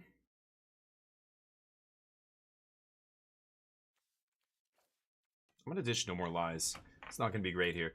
But anyway, we'll see. We'll see what happens. Vetting is super important, right? Everybody, exactly. Like criminals and stuff, sure. But the problem is, people blow that out of proportion. They make it sound like everybody coming into the country is a criminal. That's fear talking. That's your xenophobia talking, right?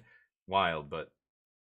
Well, right now, Holoprince, yeah, if it was up to the current government, you have literal Nazis running your country. Like, Stephen Miller's a fucking neo-Nazi running your country. It's crazy.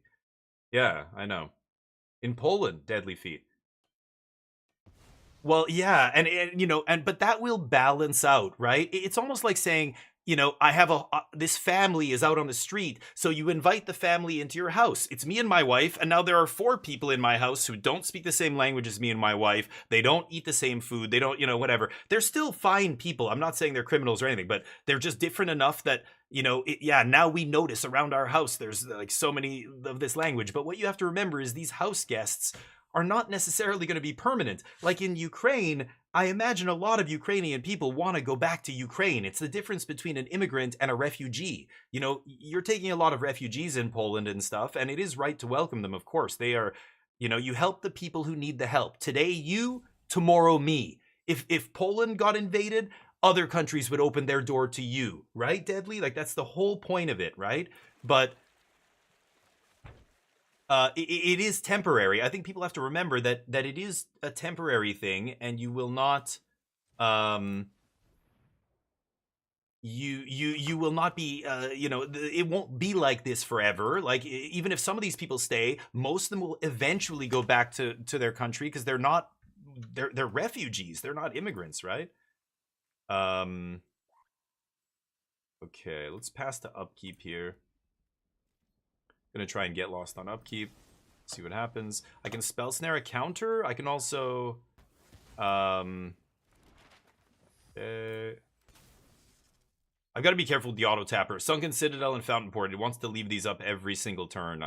It's crazy, but anyway, I think that's the most important thing to remember with refugees. And for example, I can't imagine what it's like, Deadly. I'm not saying I understand your situation. I'm not there. Maybe it's not easy taking that many people. I can imagine it. It's not easy, right? Yeah, and you're hearing Ukrainian. There's so many Ukrainian people, and you feel like you're losing your country somehow or whatever. But like, when you feel those feelings, you've got to stop and go, hold on. That is my amygdala talking, that's the part of my brain that the flight or fight response going, oh boy, what are these people? You've either got to run or you got to fight. Like, hold on. They're going to be gone soon enough. They're not going to be here forever. You're helping them. They're house guests, and eventually they'll leave. Sometimes they overstay their welcome and they're here for a while, but at some point they will leave, right? Sure. Um, so just you that's what a good host does. You give them a place to stay when they need it, and eventually they're gone. If they're around after like years, and it's like but at some point something has to be done. If the war just keeps dragging on, but it's fucked up. Yeah, Russia, and if the world just came together and boycotted Russia, basically imposed sanctions, if nobody bought their oil, if nobody dealt with them, it would have been over already. The deaths would have stopped on both sides. Russia, there's been more than 1 million Russian soldiers killed in Ukraine. 1 million. And I don't know. I have to imagine a lot of those poor young Russian men don't give a shit about Ukraine. They don't hate Ukrainians. They don't care. They have to do it, and that's it. I don't know. Imagine if China and India stopped propping up Russia. If India stopped buying their oil. If China stopped giving them weapons. If North Korea stopped sending them troops. Like, oh my god. What is happening?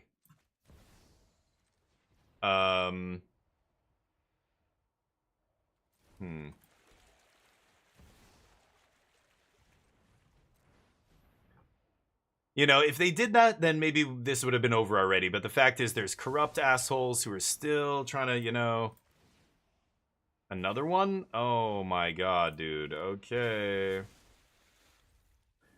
Who are still, want money and they see an opportunity here. And Russia, obviously is going to make deals with them. And it's just selfish idiots. I'm sick of India, pretending to be like, we're not as bad as Russia, but we're also not on the side of everybody fighting Russia. We're just kind of in the middle, so don't blame us. We're just business. We're just doing business over here. Come on. In Canada right now, there's a ton of near where I live, there's been a bunch of shootings, and it's a bunch of Indian gangs. A bunch of gangsters got in on student visas, basically, and they just overstay their visa. They never actually go to school. They just get in the country on a student visa. So we have our own immigration issues. Like this has to be tightened up. And then there's been multiple shootings, a bunch of people arrested. All of them have ties to the Bishnoi gang in India that's being run out of an Indian prison. And you can read about the Bishnoi gang, Bishnoi boys or whatever they're called. They're trying to assassinate, Indian political figures that are they have beef with or whatever back in India, but these people happen to be living in Canada, and and they're extorting other Indian business owners, and like it's just becoming a huge thing. It's a shit show. Shodinya, how you doing, buddy? Previous admin was letting in anybody. Well, see, be careful with that. There's a bunch of stuff that's bullshit about that, and if you actually read about what they were doing, it's not. They weren't flying in planefuls of people for free and not vetting anybody and just letting anybody walk through the door and all that. Like when I hear that, I start thinking, no, you have not actually read what's happening there. That's not what's going on. But people love to say that Biden just let everybody in. No, he didn't. no, he didn't. Same with Obama. No, they didn't just let everybody in.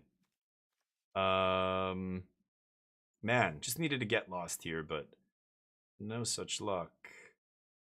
This is brutal.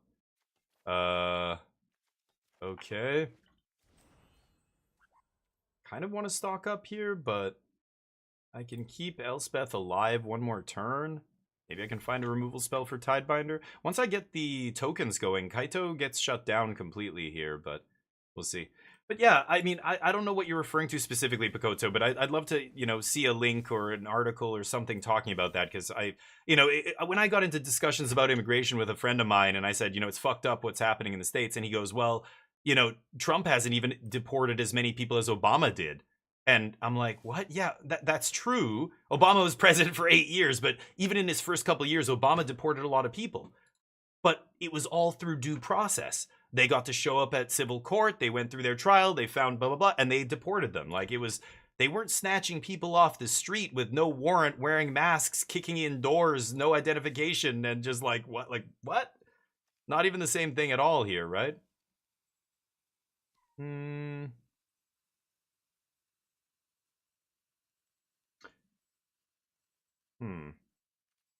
I'm gonna let this happen. Like, it's, I don't know, it's night and day. But again, like, people boil it down to this, like, well, you know, this, this person did this and that person's doing the same thing. What? No. It's like saying two. What? Okay. Why would they do that? So they can get the reverse activation here? The second activation? Sure. They've already got a full grip. That was not a smart use of resources, I think. Anyway. I'm at 11 here. What do? I think I'm going to make a fish, or maybe I make a treasure. We'll see. Just make sure that that's actually true. I don't know. When I hear things like that, it sounds like bullshit to me. It reeks of bullshit. Treasure. Because I mean, that's, you know, it just sounds so illogical. It's not like they were just flying in planes of people unvetted or something. Oh my god, come on.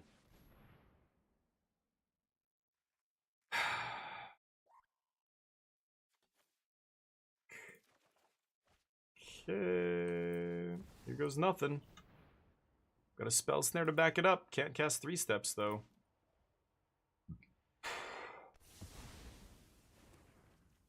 Another Tidebinder. Yeah, I need no more lies here. Go. Well, that resolved. That's good. Another Curiosity, perhaps? Can't counter it because I've got 3 steps down now. Had to stock up to find the Sweeper. I was close with the treasure there. Almost made enough, but... Yep.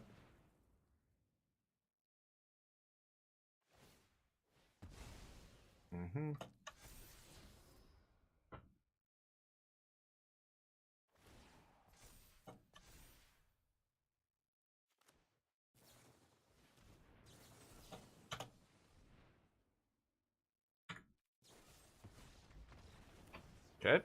Game 2. Playing against the mirror. Should be easy peasy. Let's take out some of our dead cards here.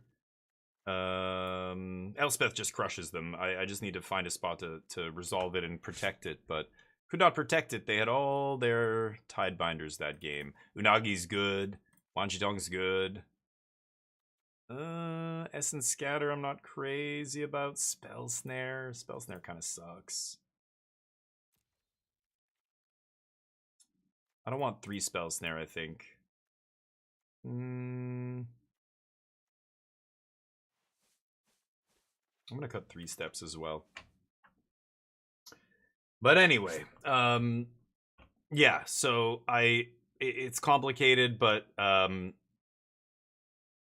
honestly, I tie the rise of extreme right-wing hatred and everything else directly to Barack Obama's election, the first one.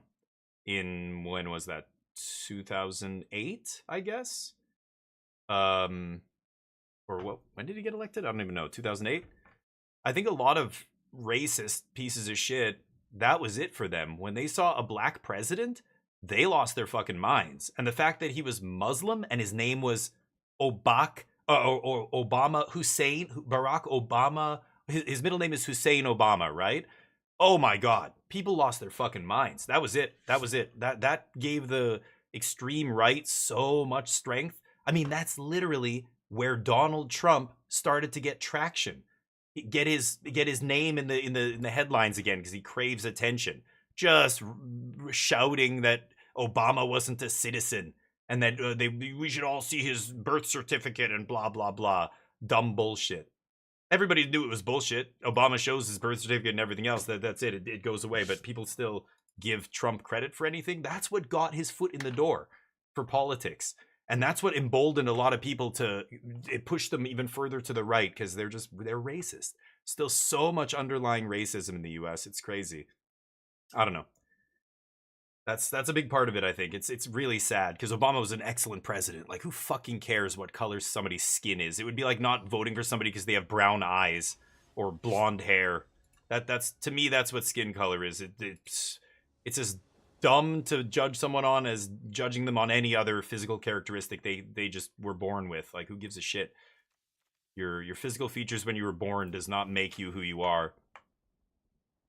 But anyway, now yeah, the racism thing's a whole separate discussion. I hope I hope it changes. I don't know. Maybe it has to get so bad that you know there's some massive revolutionary type thing that happens. People rise up. I don't know. You look at all the Second Amendment bros, and you're just like, the fuck are you guys doing? I guess that all that bullshit about standing up to big government was just that. It was just bullshit. You're full of shit. That's now everybody knows you're full of shit, dude. Let's kill this idiot now, I think. Was badass on Apprentice in WWE. Yeah, that's what got everybody interested in him, right? I can't believe anybody watching him in the wrestling when this rich pompous idiot would come out and say shit. It was like he was the bad guy that everybody cheered against, right? He was with like I don't even know who else is the bad guy anymore. Like wrestling, there's like the good guys and the bad guys, right? They like fight against each other. It's always been like that. I don't even know. I don't know what Donald Trump was on. I assume he was one of the bad guys, right? Just represents corporate greed and everything else. The irony is all the poor idiots who vote for somebody like that, like just voting against their own best interests. He is the swamp. He's telling you he's going to drain the swamp, and you just, that's it. You just believe him that he's the one who's going to do it. Are you kidding me? Crazy. Yep.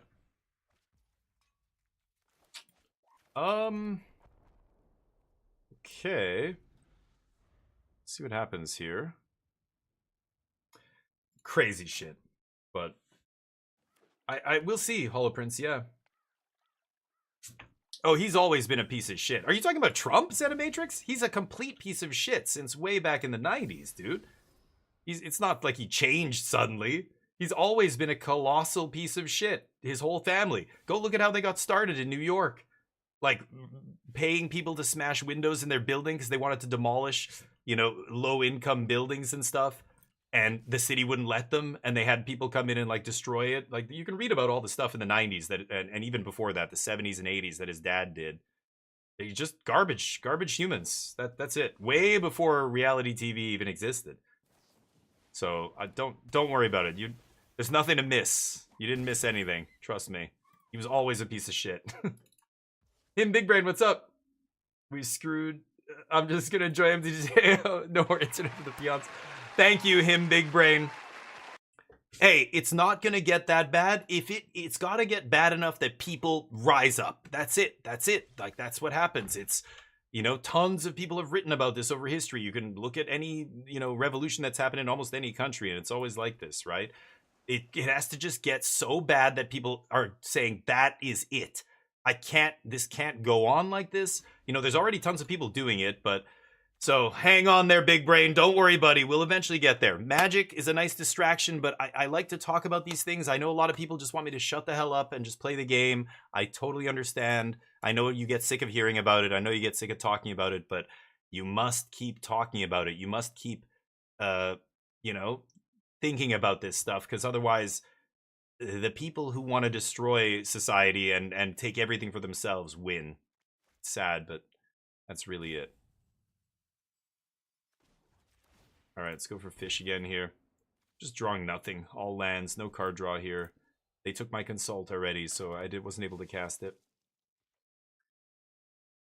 In his 80s? Oh, I don't know what he thinks now. Now I think he's so out to lunch, it's irrelevant. He's certainly got dementia or some kind of, mental cognitive decline going. You just listen to him talk for like 5 seconds, 10 seconds, and you can tell. But oh, thank you, Big Brain. Okay, one of us. Appreciate you. I never know how people are gonna react. I've had a lot of people tell me, dude, you don't know what the fuck you're talking about, blah blah blah. You're one of those idiot liberal woke whatever dumb bullshit term they want to use, and they leave my channel. I know there's a lot of people who would watch me if I didn't talk like this, but they don't, and I've pushed a lot of people away, and that to me is just the price you pay to speak objective facts about the world and stuff, right? It's just, that's the way it is. Anyway, I'm gonna die now. These things are objective reality. Facts don't care how you feel about them. They're facts. That's what's nice about facts. They don't care whether you believe in them or not. They're still true. And it's just unfortunate that a lot of people allow themselves to be duped, or there's a lot of people who are I think a little bit they're racist, they're homophobic, they don't know any trans people, so they fear them. They don't know any people of whatever Somali people or like background, that background. They fear them. That's it. I think if they would just exposure, if they got to meet people from other cultures, if they met anybody who didn't look, think, talk, or go to the same church as them, they would realize that everybody's like you. They all just want to live in peace. They're not coming here to kill your babies and take your jobs and all the other shit, imagination that, all the shit your head's filled with by people who are pushing a narrative, I lose. Yeah, too late. Okay.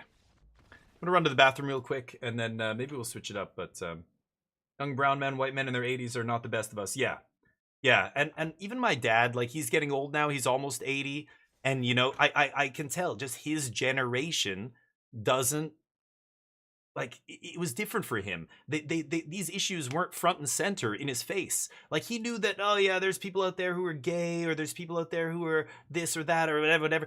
But nobody around me is like that, so it doesn't affect me. But now that movies and stuff, we were watching a movie with my parents over Christmas. We saw Another Battle. What is it? Every Day Another Battle, whatever, the Leonardo DiCaprio movie. And we watched what was the other movie? Some other movie. And the main couple is an interracial couple, and I just didn't even notice. Like my wife is Korean, I'm not Korean, like interracial couple. And at some point, like after the second movie, he makes some comment like, yeah, I don't, it was good, but God, all these couples nowadays, they have to be mixed, they have to be this, like I feel like it's so forced. Like the world isn't like that. And I'm like, Dad, your son is literally married to somebody who's not the same culture, background, ethnicity as you.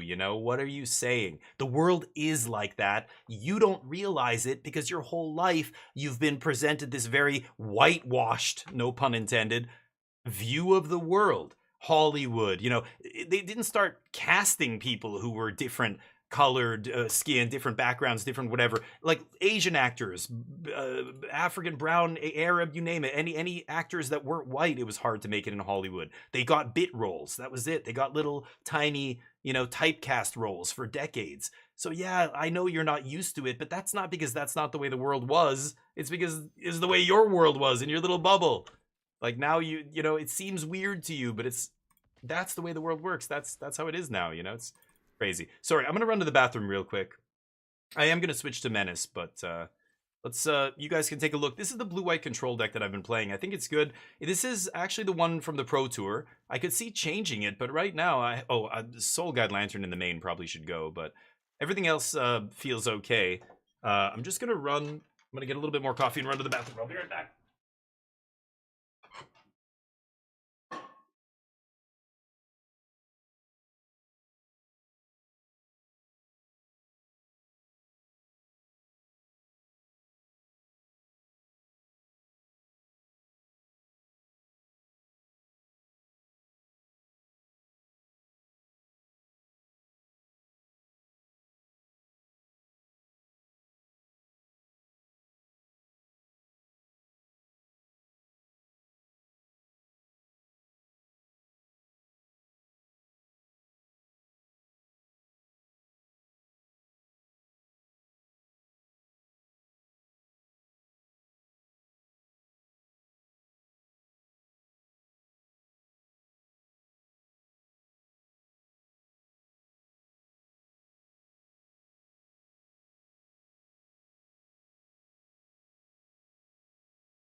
Okay, sorry everybody. One more, and then we'll switch it. Even though I lost, I did say I was gonna switch when I lost. Yeah. Anywho, it's really funny, as a kid, because I was I'm Canadian, but my family, both my parents emigrated from Portugal. So, dark hair, we kind of, we would get really dark in the summer, like really dark brown in the summer when we would get tanned and stuff. And I remember kids at school saying, like, bugging me and saying, "Well, you're not white, you're not like us white. You're like you're not white. You're off white. You're weird. You're like, kids are assholes, right? Any little difference." And I was darker than most of my friends, but it's that's why the whole thing is so stupid. Like as I got older, I'm like I don't even the terms white and black when we refer to humans is such a stupid way to describe somebody. Like white and black aren't even colors, they're the absence of color. That's what white and black, we're not white and black. Humans aren't white and black, we're a million shades of brown. That's it. Some people are so light brown it looks almost beige. Some people are so dark brown that it looks almost black. But they're not black, they're not white. That's so dumb. Go back 100 years and they were saying Irish people weren't white and Italian people weren't white. Or Irish people were white, but they were like a subhuman class of white. Like, people are so fucking stupid, right? Like, can you imagine? Just the further you go back, the more minute the differences we're going to judge each other on. I don't like the Indian caste system for the same reason. It's so barbaric and ancient. Like, what are we even doing? The caste system. Can you imagine? I could leave up 3 steps here, but let's just keep shutting him down. But I had a buddy who was Ukrainian, actually, in school, but he was like me. He would get really darkly tanned in the summer. And, other kids would not make fun of him, but, like, joke with him. Be like, you're not really Ukrainian. You're, like, your grandmother was from this, or, like, because kids are assholes. But it just goes to show you, yeah, like, it doesn't matter where you're from. Who cares what your skin looks like? Dark people, light people, like it's not, nobody's white or black. We're all brown, all of us. Even the light brown ones are still slightly brown. You're beige. Silly dumb shit. Anyway, thank you, Zenimatrix. Yeah, I like Azorius. I think it's probably the best control deck. I think it's better than Dimir, even though Dimir did well at the Pro Tour. I don't really see it putting up any results online or anything now. Let's do this.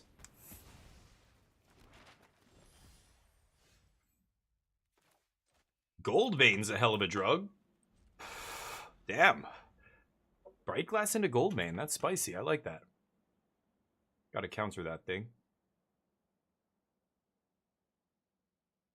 No, because I refuse to go to the United States. So I have no interest in going to the States. And for the foreseeable future, I don't know if that's going to change at some point, but yeah, because I'm not going to travel to the States, that's where all the tournaments are happening. I can't really go to anything, so sucks. I would love to go. Last year I couldn't go to anything because I was doing a bunch of traveling. I had a bunch of travel plans already lined up. They're trying to hold on to Goldvein to play around counter, but I don't have a counter here. So we had to go to 2 different weddings. We had a trip with my parents planned. We had like all this other shit. So I just could not travel. How do I do this? This is X4. I think I'm going to let this resolve. I can seam rip that idiot, right? So I'm just going to take a little damage. Seam rip means he's not going to get treasure for the, or my opponent's not going to get treasure for the Goldvein. So I was hoping to travel this year. No, it's not the money. I don't want to travel to the States. Are you fucking kidding me right now? With what's happening with ICE and everything else and the ridiculous shit that the Trump administration is doing? Not only do I not want to give any money to any place in Vegas or whatever else, but I also I might get put in a detention center, even as a Canadian. Like, I might spend weeks in a detention center just for going to that shithole country. Like, I have zero interest in going to a country where I have to give up my social media history even just to come through the airport. What? Like, why the fuck would you want to go to a country like that? I'd rather, like, it's like saying, let's go on vacation to North Korea or Vietnam or something.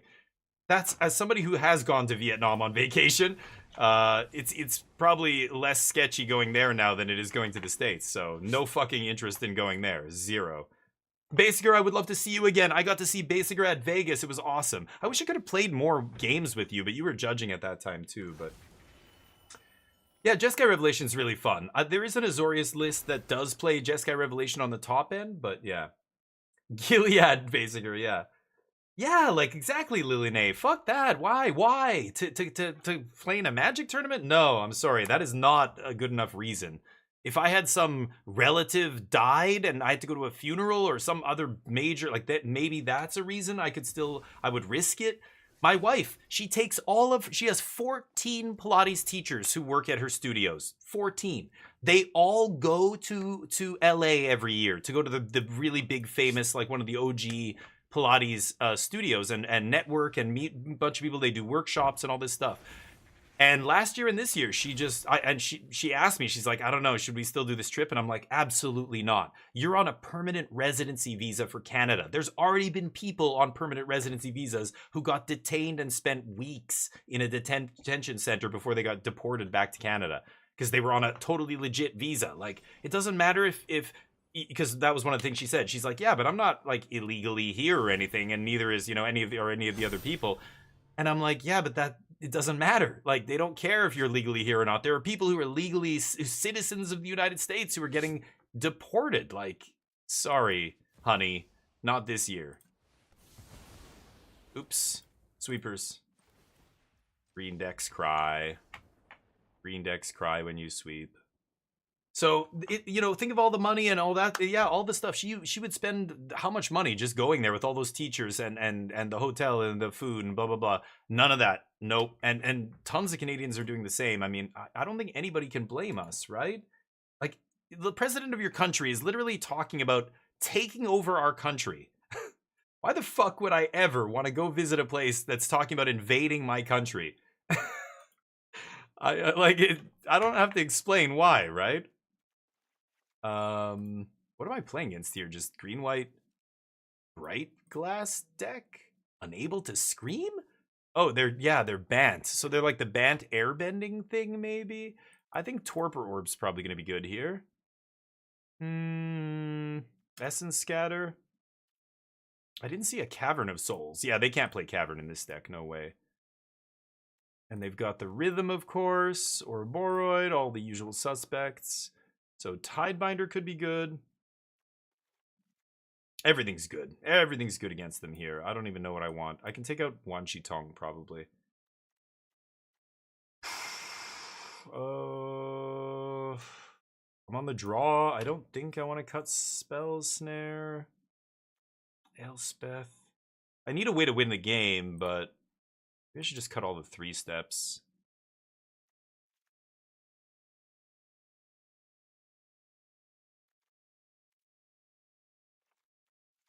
Okay, let's try this. Yeah, Basiger, that's what I mean. Like, it doesn't matter if officially I'm supposed to be able to travel there just fine. That doesn't mean anything anymore. There is no official anything, right? Yeah, Zenimatrix, right. I could play the qualifier. There's still I wanted to play some MTG Melee tournaments. There was the Big Brain tournament got canceled. I guess I don't know if they're doing it this week again. It got postponed because I don't know, there was a power outage or something. Okay, I'll try this. See if I can snare a cub here.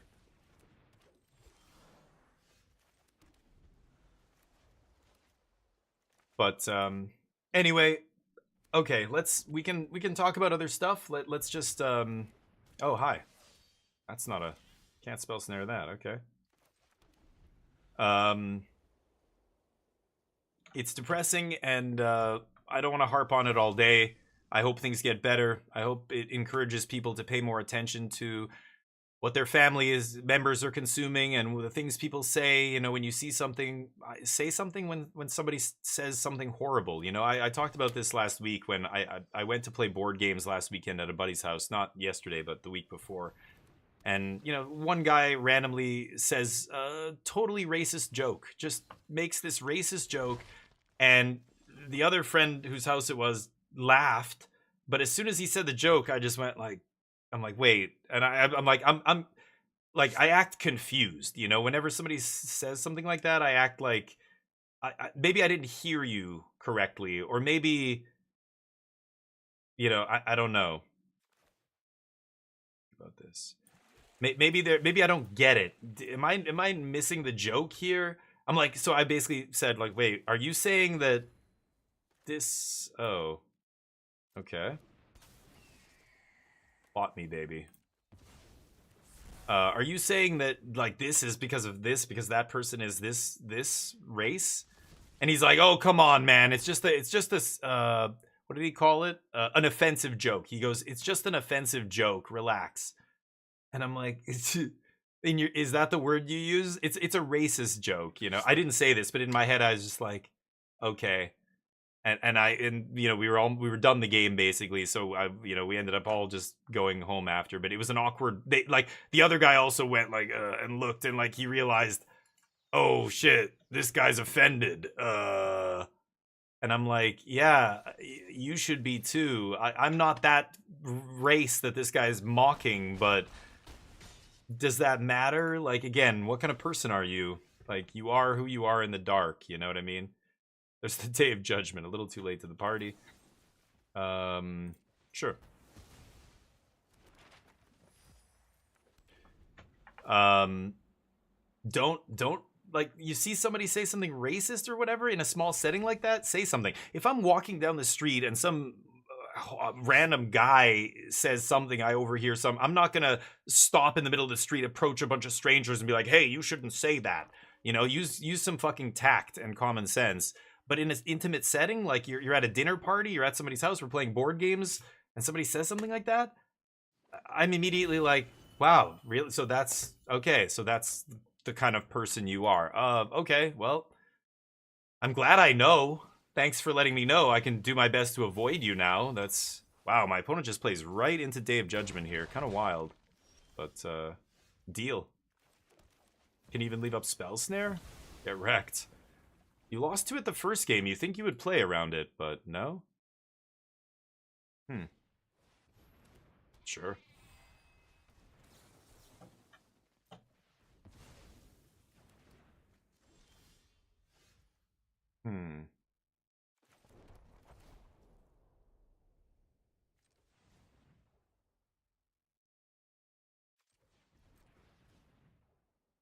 Oh, Jesus Christ. Okay. I'm at 4. They can map? What? What could they Nature's Rhythm for that would kill me?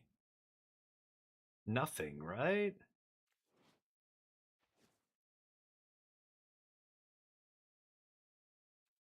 Let's pass. Oh man. I'm trying to think of ways I could die, but it's impossible to guess because like they're playing a toolbox deck here. And who knows what's in it, right? Sure. That's annoying. I'm tied behind this at least. So yeah, I want to try and play it, but I have to reach out to the tournament organizer and ask. I've talked to him. He's been in my channel. I've rated him. We've spoken a bunch on Discord before. I want to get in there and be like, dude, are you doing this? Like, are we still doing this, or what's happening? We'll see, Zenimatrix. I really do want to play it, but Battlegender, how's life? How was the weekend? How was the? I don't know. Did you watch the Super Bowl? Do you care about that? I don't really care too much about that stuff, but amazing. I take my own life. Thank you very much. All right. Run it back. Now I'm on the play. I'll bring in the No More Lies. Spell Snare was a little weak there, honestly. If they're going to take out Cubs. They didn't take out Cub, though, right? There's no way. No way they took it out. Enduring Curiosity.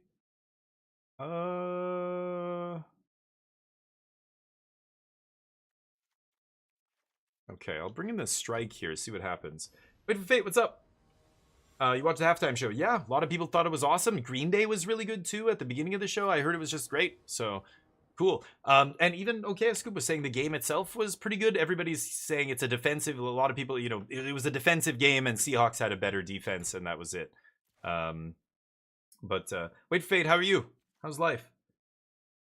Yeah, Zenimatrix, that would be awesome. Can you imagine just a weekly tournament, or even better, every 2 weeks? Make people wait an extra week, and there'll be even more people who want to play it because they don't get to play it as often. But even once a week, sure, like every weekend. Why haven't they done that, Zenimatrix? I know.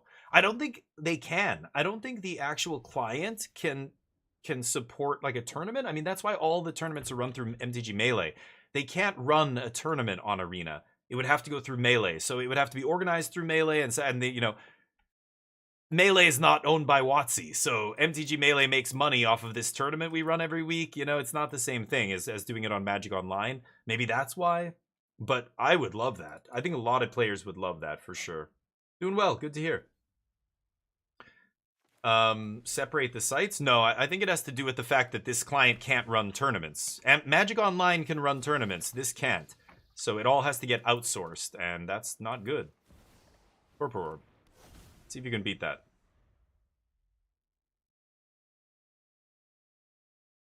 Oh.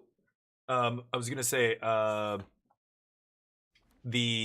is it? Pestermite? No. There's a green creature that can blow up enchantments artifacts. That could free this up. Heritage Reclamation? They wouldn't side stuff like that in against me, though, right? This gives something else indestructible. I hate giving them maps. Maybe I should just stock up here. Let's just stock up.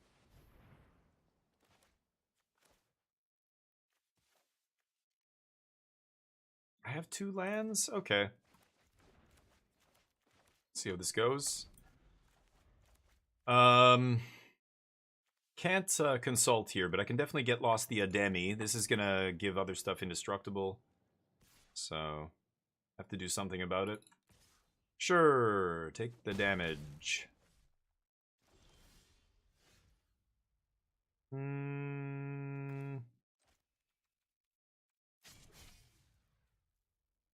Pass?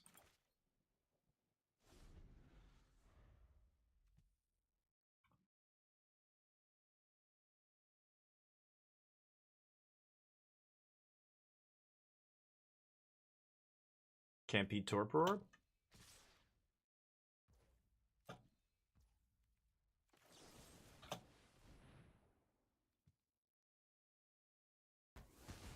So now they can resolve whatever they want, but they can only play a 3-drop, I guess a 4-drop, but the only scary 4-drop's the, oh, that's not bad.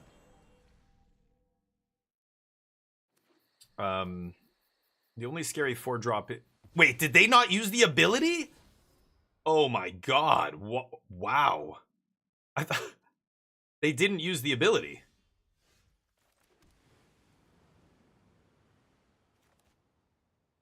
Huh. Okay. Oh, there's no ability because Torpor Orb. What am I saying? Yeah. That makes sense. I'm an idiot. Torpor Orb. Yeah. I'm like, wait, did they choose not? Because it's a May, right? Sure. So maybe I should have swept? I think I can take one more hit here before I sweep. I was hoping to draw an untapped land so that I could go Day of Judgment, leave up No More Lies. So I think I'm going to take 5 here, but... Dakimasu, yeah. I never play with Torpor Orb, so sometimes I forget it's in play here. So let's consult. I want to find that land drop. Then I can go Day of Judgment, No More Lies here. And that should seal it up. I guess I could take a demo field. They probably don't have a ton of basics, right?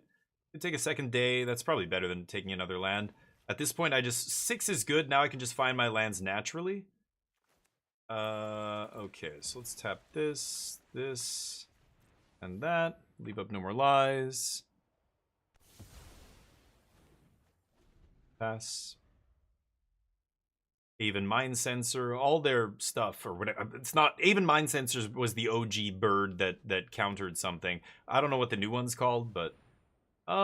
Yeah, I might as well use all my mana here. I could save No More Lies for something else, but I have Tidebinder. I want to Elspeth next turn, so I think we'll be okay here. Yeah, let's just jam Elspeth. We've got Get Lost up. Now we're going to just start running away with the game. They need a Tidebinder or something to shut this off, but I have the removal for it. Oh, Tidebinder doesn't do anything, right, with Torpor Orb? Okay. They have Get Lost still in their deck? Sure. Yep. One card plus the top of their deck. They need a... Well, no, I don't know what they need, because everything... Yeah, that doesn't do anything. Okay.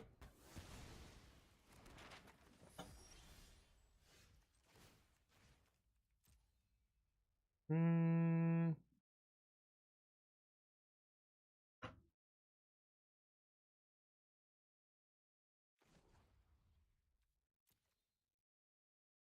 Hmm.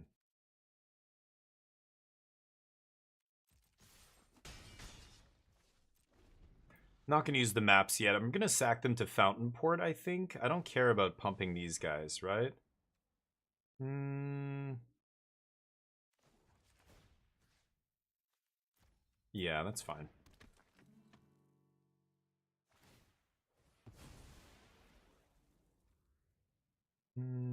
Also fine. Yeah, if they keep something good on top here, I'm just going to crack Demo Field, force them to shuffle it away. So they should actually mill that to make sure they can cast it at some point.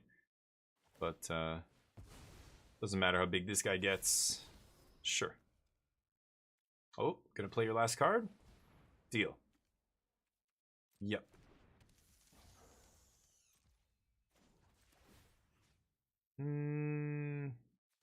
Get their only blue source here. I know they have starting towns, but at least they makes them pay life. Okay. Are they gonna shuffle? They might not. They choose not to. Interesting. Let's draw cards.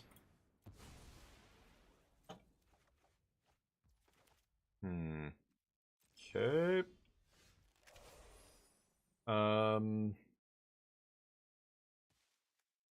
Could draw and then Day of Judgment, but I think I'll just Day of Judgment. It doesn't really matter what they put into play here. Yeah, it's not going to have an ETB, so. Yup. GG. Alright.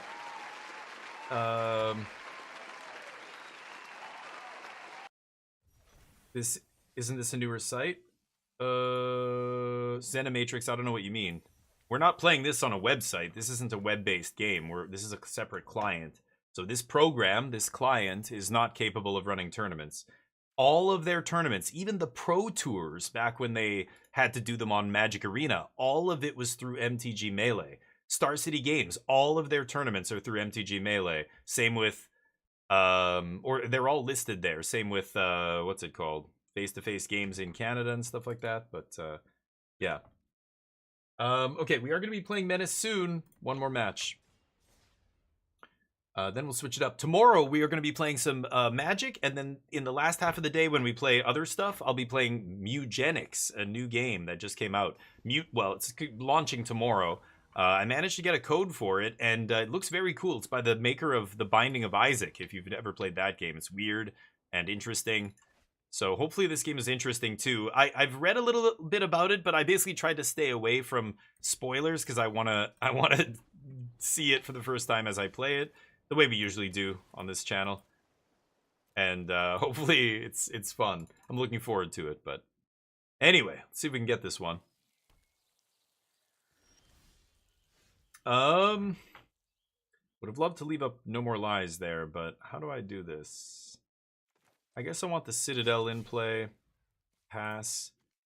And then next turn I can go Fountain Port, make a token on their end step. I could save this Fountain Port for turn 4. Because then I can consult. It's probably better, right?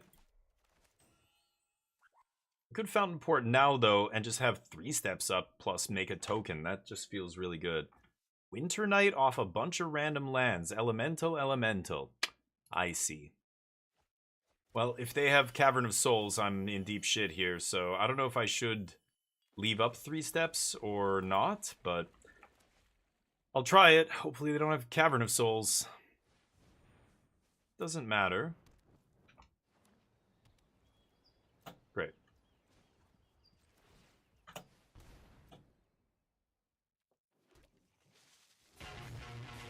What? Shahar with the raid! How you doing, buddy? Thank you for the raid. Welcome, everybody from Shahar's channel. Thank you, dude. I appreciate you. I owe you 2 or 3 now. Go give Shahar some love. Go give him a follow. Thank you so much for the follow, Yerpcraft. Shahar, everybody, put your hands together one more time. Go give this man a follow. Oh, hold on. Dryanob and GM Skylar. Goodness, thank you for all the follows as well. I don't know your shit. I know you're saying that, but it's just the way I was raised. I gotta find a way to pay you back somehow. I'm gonna go in there and give some subs, but go give Shahar a follow. Do it right now or you're banned from this channel. Just kidding. I won't ban you, but I don't call my bluff. Just go follow the guy. He's a great player. Thank you, dude. What were you getting into? What deck were you playing? I'm playing blue-white control right now. We were playing some blue-black demons earlier. You know, I was saying, is it weird that, like, the Pro Tour happens, all these new decks come out, people are just like, whoa. Thank you, by the way. You guys are too kind with the follows. All these new decks come out. Oh, I should have attacked there. Whatever. Or we're going to attacks here. Holy shitballs. Uptown Schizo, Destros, Quaker. All these people are going to unfollow in like a week, I'm sure. But thank you so much. You guys are awesome. Welcome. Maybe I should stop using the voice so much. It's a little much. Anyway, probably not going to do the voice anymore. Blue-white splashing for Rev, yeah. So I was trying a version like that. I know one person at the it was the RC before the Pro Tour. There was a list in the top 4, Jess guy, that was basically doing that. And it was pretty sweet. I played my land drop. Yeah, let's just pass here. I liked it. I was, you know, but I don't know what it is. There were a lot of clunky draws with Jeskai Revelation in your deck. Sometimes you have it in your opening hand. There was other issues. The mana sometimes doesn't work out. That's my favorite control deck to play, but I just think 4 Demo Field is so good right now in a 2-color control deck. Like whether it's Dimir, like the version, you know, Channel Fireball played at the Pro Tour, playing 4 Demo Field, or this is based off the guy with the most epic gamer name you've ever heard in your life, and I can't remember his name now. Adam Dota. No. Arch Dota. That's his name. Unbelievable. Gotta be, like, I don't know if he chose his own name. I don't know what the deal is. Love it, though. This is his list. I think he went 27 points or 24 points, so X and 2 at the Pro Tour with this, which is pretty sweet. Arch Dota, yeah. I love that name, by the way. I don't know. I hope he's not. I'm not mocking it. It's legit the most badass name. But his blue-white list looked sweet. I saw it on camera, and I'm like, you know what? This looks like just good fundamental, you know, control. It looks solid. Again, the 4 Demo Field just feel really good right now. Should I sack? I think I should sack this fish to find a land drop here. So let's do that. So I've been messing with this. I was playing the blue-black Dimir deck. That's powerful. But anyway, what I was saying before, it's really weird. You see all these decks come out at the Pro Tour, and then like the next challenge that happens, 200-person challenge on Magic Online, almost no decks in the top like 16 are new. There's like 1 Temur Harmonizer list in the top 10. You know, there's like 1 Demon list. But the rest of the top 8 is like Dimir midrange. Basic old missionary style Dimir with Kaito. Deck hasn't changed in 9 months. Or what am I saying? A year and 9 months. It's like the same deck basically, right? Just a couple of removal spells change. Like that's it.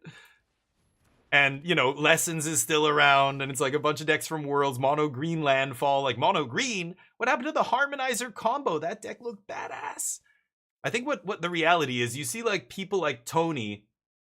You said the same co-streaming about his name? Hell yeah, Shahar. Yeah, it's awesome. Demo Fields, yes, Destros, exactly, yes. Cavern is really one of the most warping cards in Standard, right? Especially if you're trying to build a control deck. Like, it's very hard to play control in a Standard format where Cavern is legal, right? It was the same as last time Cavern was legal, for those of you who remember.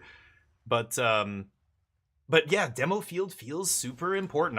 I feel like you know, even in the mirror, blowing up their Mistrise village or whatever. Like, so many times I was trying to get that uncounterable Jeskai revelation, and they just, I'm playing as blue-white in the mirror, and they just keep popping my Mistrise, and I can't resolve it, and I'm just like... Anyway, speak of the devil here, I need to find a demo field for this cavern.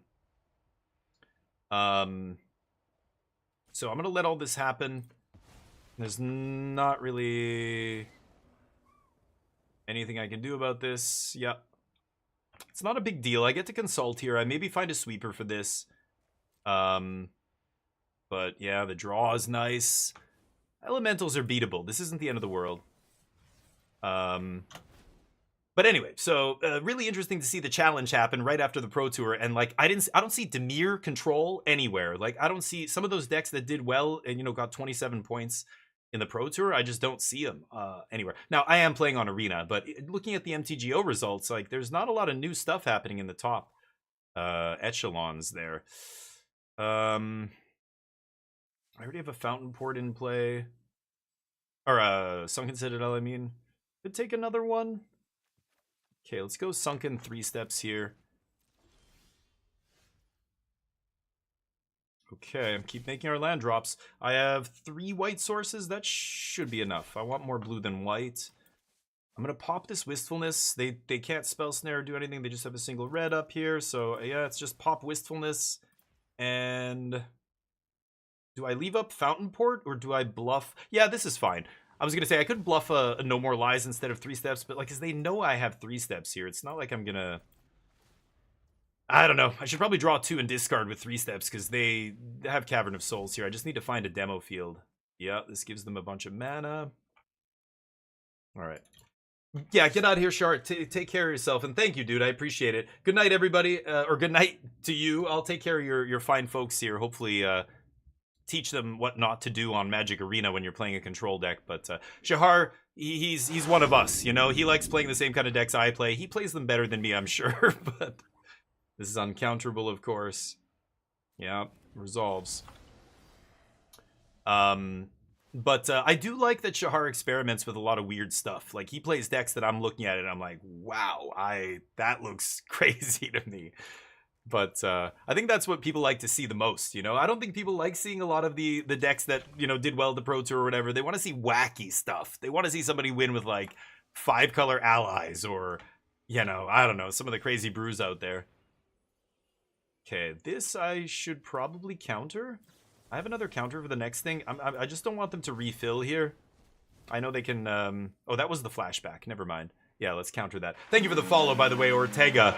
Ortega314, welcome to the squadron. You're a legend. Oh. That was the wrong voice. Excuse me, I have something in my throat. Oops. Wrong voice. Pro streamer here. Pro streamer. Incoming. I mean, I guess I sweep. Definitely going to tap a Citadel. You really have to be careful when you're playing blue-white control on Arena and the auto-tapper. If you're playing Sunken Citadel, Fountain Port, and Demo Field in your mana base, the auto-tapper will F you in the A every chance it gets. You have to be extremely careful. It'll tap all your colored sources and leave up Fountain Port or some shit, like Demo Field. It'll tap everything except 1 Sunken or 2 Sunken Citadels when you have No More Lies in your hand, and it'll leave up double blue.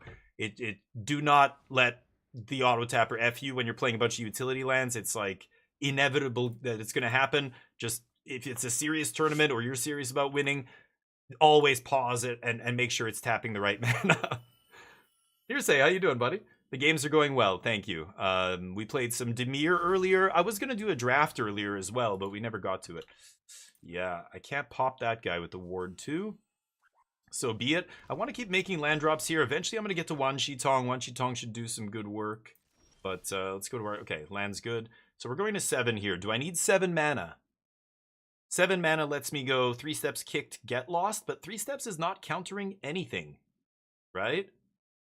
7 mana lets me X5. But I want to X6 maybe with this. Or X4, leave up 2 for a No More Lies. Either way, I want to get to 8 mana before I play Wan Shi Tong. So I think I'm actually going to play this tapped. I need 6 to do this and this. Oh, wait. Roaming Throne, Ward 2, 4, 5, 6, 7.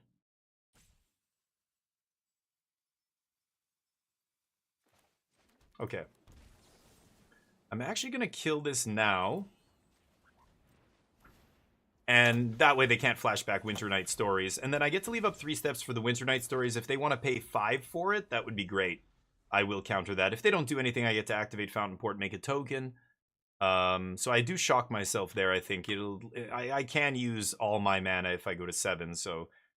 I think that's how you should approach the turn like this when you do find the land and you're like, do I shock here? Like, life totally will be relevant at some point. They have to kill me, right? They're the aggro here.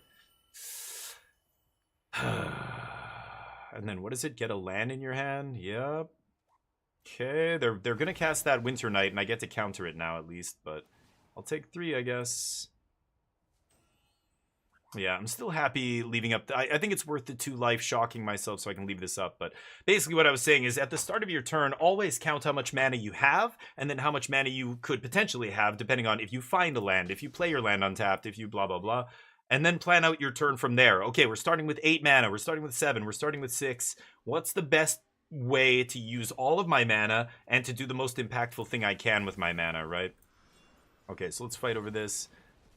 And that way, yeah, like this was nice. We get to do 2 things.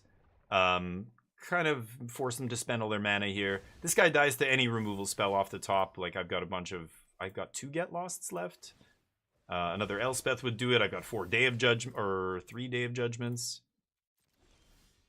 Not Soul Guide. This is what happens when you put sideboard cards in your main deck. Awkward. Okay, I could consult here. So again, let's take stock. 7 mana. I go 4 down to 3 mana, but then I find untapped land. I make 4. I could go untapped land, Day of Judgment. I could go tapped land, just kill this thing. They have 3 cards left. No creature lands, of course. 2 caverns, both on Elemental. Oh, Golem. Oh, they only have 1 cavern on Elemental. I think it's got to start with this. I'm at 9. Hold on. 1. Do I tap Fountain Port?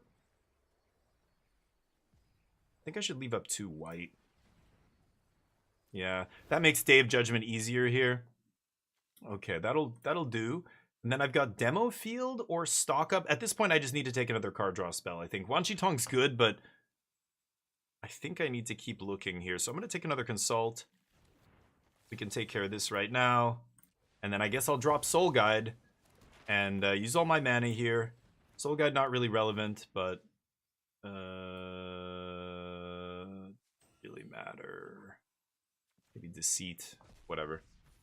Okay, pass. They're not doing graveyard shenanigans here. They're gonna slam Vibrance, so be it. I go to 6.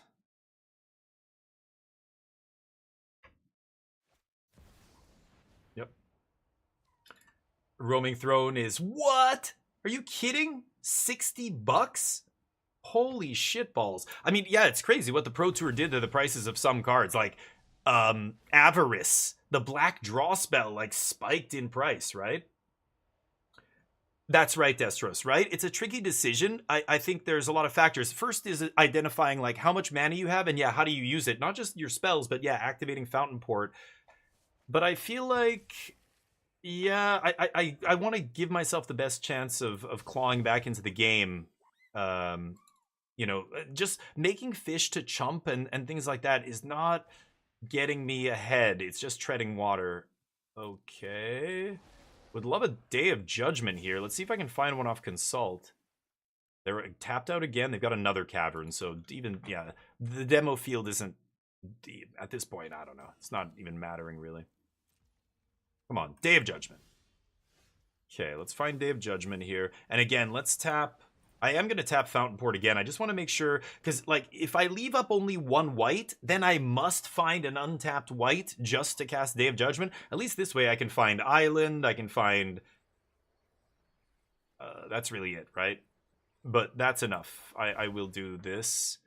No Day of Judgments, I lose. 6 land.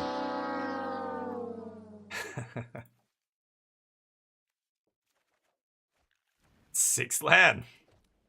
Okay. Go. Huh. Interesting. None of them were Fountain Port either. So I'm going to Wan Chi Tong and chump and hope that I don't die.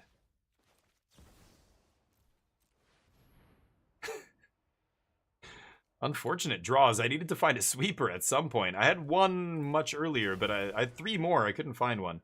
But I think Blue Eye Control... Oh, you gotta be kidding me. Oh, God. What is happening? What the fuck? God. Okay, What the a block here. Really bothers me. That's gonna kill me. Oh. That lives with us on Earth. Oh, God. They just don't do anything, dude. Just fucking pass the turn. God damn. All right, it's fine. Everything's fine. We're gonna win. Roaming throne, whatever. I can beat a roaming throne. Yeah, great, sure. Deal. Deal. Okay. Yeah, they don't really play interaction here. I don't think they can counter this. This is game 1. Yeah. Ay. 2 life is not my favorite place to be. I'll give you that. I still think I'm tapping one of these. Okay. Carry on, friend.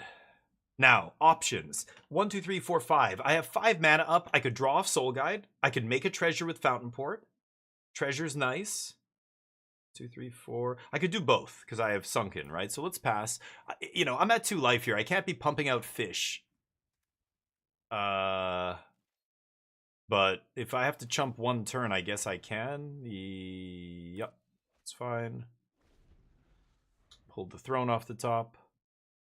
Get a fresh draw. Seems good. Throne naming Elementals. Oh, man. How many Vibrances have they had? There's 3 in the yard. So the chance they can Vibrance shoot me in the face to kill me here is pretty low. They only have 1 in their deck. But there's the... That's it! Just perfect. Pardon me, Mr. Perfect. Do I have it? I don't have Tidebinder in the main deck. Nope, that's GG's. Alright. Like I said, Cavern, problematic. Torpor Orb shuts it all down. And people are like, but then you're just letting them have giant vanilla creatures. Not a problem. Vanilla creatures are not a problem for a deck that plays this much removal, usually. Seamrip is not ideal here. It hits the little 2-drop elementals. Flame Braider, Ashling? Is that worth even keeping in? Like Spell Snare? Ugh. I'm gonna cut Spell Snares. Soul Guide comes out, of course. Pyrrhic Strike's not bad. It kills 2 elementals. Oh, no. What am I saying? They're not enchantments. I'm thinking of the Overlords. Yeah, never mind. Essence Scatter, is that even good when they play a bunch of...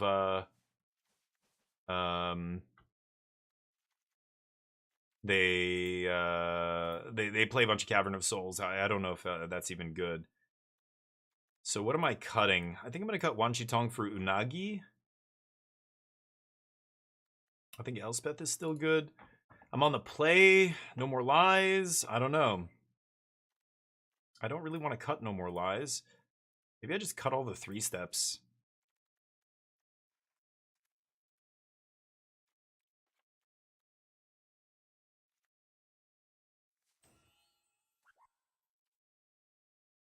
I mean, it pops Roaming Throne and an Elemental. It's going to be a 2-for-1, the Pyrrhic Strike. I don't think it's going to be hard to make it a 2-for-1. Go like this. Seem good in this matchup. They hit the 2-drops, so they hit Flame Braider and Ashling, which are very important. Those will ramp them into Elemental immediately. Like I need to actually answer those. But I'm on the play now, so at least I have No More Lies and Essence Scatter in addition to Seam Rip to handle any 2-drops they play. So I don't need like 4 Seam Rips. I don't even know if I need 3, but I will need some at some point. There's 2. There's 2 elementals, right? The other one costs 2 mana, I'm pretty sure. Yeah, there's 2 different elementals. So 8 hits, I should say. They're not siding those out either. They're going to keep in those 2-drops, so yeah. But yeah, it's unfortunate. It's one of those weird control spots where, yeah, like you don't want to side out all your cheap removal because then you're just going to get wrecked by You know, Cavern on turn 2, play the Elemental ramp guy, untap, play a 3rd land, slam a 5-mana Elemental on turn 3 that I can't counter. That's gonna kill me. So I do need to keep them off of ramp as well. This is fine. Torpor Orb on 2. I don't know. We'll see how this goes. I have the Day of Judgment to clean things up, but we'll see. Shutting off all their card draw is the way to beat them. If they just play a bunch of vanilla dorks, I can just beat them with card advantage, like Day of Judgment. This is card advantage, right? When I kill 3 things, you know, it's like I just gain 2 cards off them. And just Torpor Orb makes all of their creatures not 2-for-1s and 3-for-1s and whatever. So at least, you know, when I'm Day of Judgmenting, they haven't drawn 2 cards and discarded a card and you know, all this other crap. Let's see. See if it's good enough.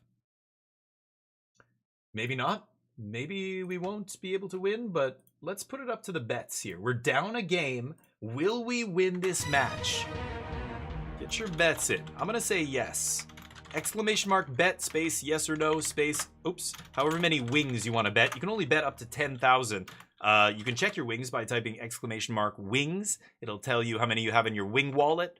It's in addition to your channel points. It's basically there's 2 sets of points. Channel points you can use for all the awesome sound effects and all that stuff.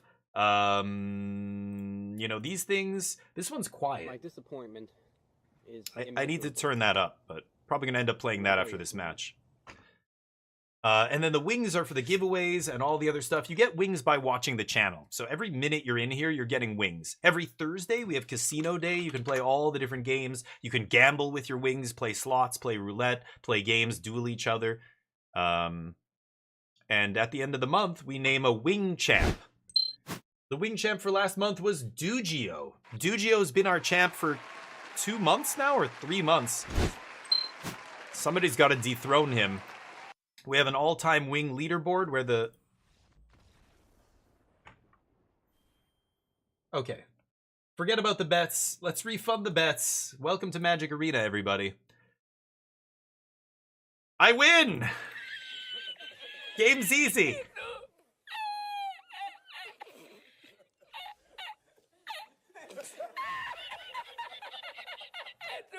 Now I've got to play another match. Because that was not a match. So let's get the bets up for this match. This will be the actual match we're betting on. Will we win this match? Get your bets in. I bet yes. Thank you for the follow, by the way. Hold up. Let me just finish betting here. Ah! There. Thank you for the follow. Alvis all day. Alvis all day, you're a goddamn legend. Welcome to the squadron, buddy. Thank you for the follow, you rock. I appreciate all of you. I play a lot of Magic on this channel. I play every single day, Monday to Friday. I used to play 6 hours a day, but these days I'm splitting up my stream. I basically only streamed Magic so that I could get Twitch partner. Now that I'm, you know, a couple of years ago I got Twitch partner. Now I just play other games. I got a new PC last year, so I've been playing a lot of other new games. Tomorrow we're going to be playing Eugenics for the first time. That's a really sweet one. But today, after this, we're going to be playing Menace. Menace is a new RPG. It just came out a couple months ago by the same developers who created an amazing RPG called Battle Brothers. If you like tactical turn-based strategy combat and like a really deep game in terms of all the stuff you can manage and you're running a medieval mercenary crew in like a medieval fantasy world, like really gritty and dark, and it's just an awesome game. Anyway, I've gotten a lot of people into it over the years, but this is their latest game. They're in the last 8 years, I guess, they've been playing Menace. So it's the same kind of thing, turn-based strategy, but instead of individual units, you're moving around squads of units, and it's kind of cool. It's in early access still, but demo feels spicy here. I wonder what my opponent is playing. Could be blue-white aggro. Could be a mirror. Let's see. I think I'm going to save demo field. So maybe I shouldn't have played it. If it's the mirror, I should have played another land first. But if it's the blue-white like flash deck, I want to see how many basics they play. Pop one of these. There's the main deck soul guide. So this has to be control. Crap. Okay. They're going to cycle that soon enough, I imagine. Not going to run stock up yet until I need lands. The control mirror is all about making land drops for people who don't play control often. You know, you're happy to keep a 5 or 6 land hand in your opening hand in a control mirror. And whoever runs out of lands first is going to be in trouble. So I'm going to rip a stock up when A, I can pay for No More Lies if I get that many lands, 6 lands, which, you know, ripping the Citadel there means I did. Or B, you know, if I have only 1 land left, I've got to go for stock up here. I've got to try and find more land. Opponent does not have Consult on end step. That's good. Maybe they're playing around counter magic. Okay, they're also doing nothing here. They know that this is about who makes their land drops. Who keeps making their land drops. So, are they going to mess with this? They do not. Fountainport demo field looks pretty good to me, although Consult... Okay, let's take a Consult here. I need to keep the card draw flowing. Pass. Double Seam Rip Dave Judgment is already means half my hand is dead here. So I really only have 4 cards. Elspeth, No More Lies, Consult, and Fountainport.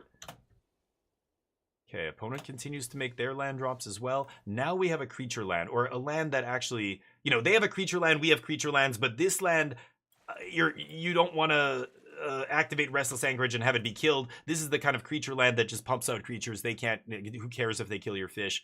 So now we have pressure. Now they have to do something. Let's see if they can make another land drop. They do. There's the fucking demo field. They're going to pop this Fountainport, of course. Go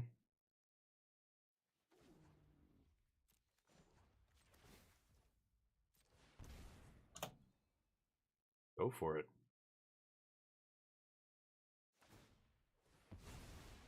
Yep. Okay.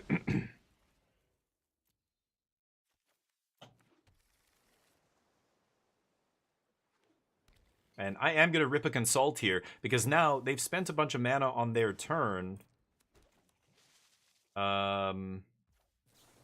If they No More Lies this, I can force through Elspeth, right? I can go Elspeth, No More Lies, your second No More Lies if they have another one. See if they have it. If they have a No More Lies here, it means they have 2, or, you know, 3 steps. They have 2 counters. And now that I've put them that low on mana, Elspeth's going to resolve here.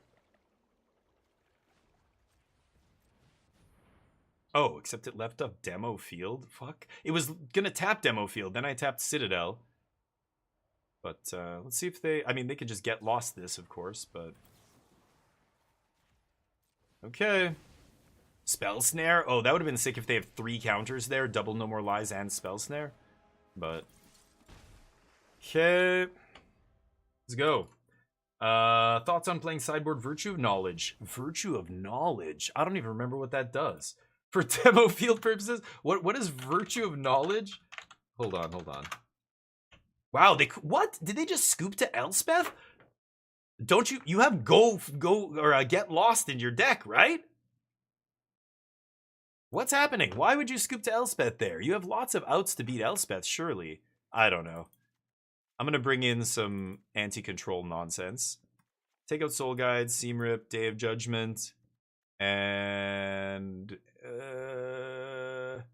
I guess Essence Scatter counters Unagis and things like that. I could see it being okay. Pyrrhic Strike could be good if they bring in something like River Churn Monument. A lot of blue-white control decks will play things like River Churn in their sideboard. And without seeing what they're doing, I think I'm going to go with Pyrrhic Strike over Essence Scatter. Essence Scatter, I've got a bunch of other counter magic. I don't have other ways to deal with artifacts. So this is probably more valuable. Spell Snare is still relevant because it hits Consult. That's the only reason you leave the Spell Snare in. So what does Virtue do? Sorry, oh, it gave me a bunch of versions. This is the 5 mana triggered ability. Oh, double trigger. Oh no, that's way, yeah. I think you were joking, Balfao, right? But yeah, no, that's way too cute. But she's a scary grandma. Yeah, Elspeth. Is she a grandmother now? I don't know. This I can't keep. Oh my god.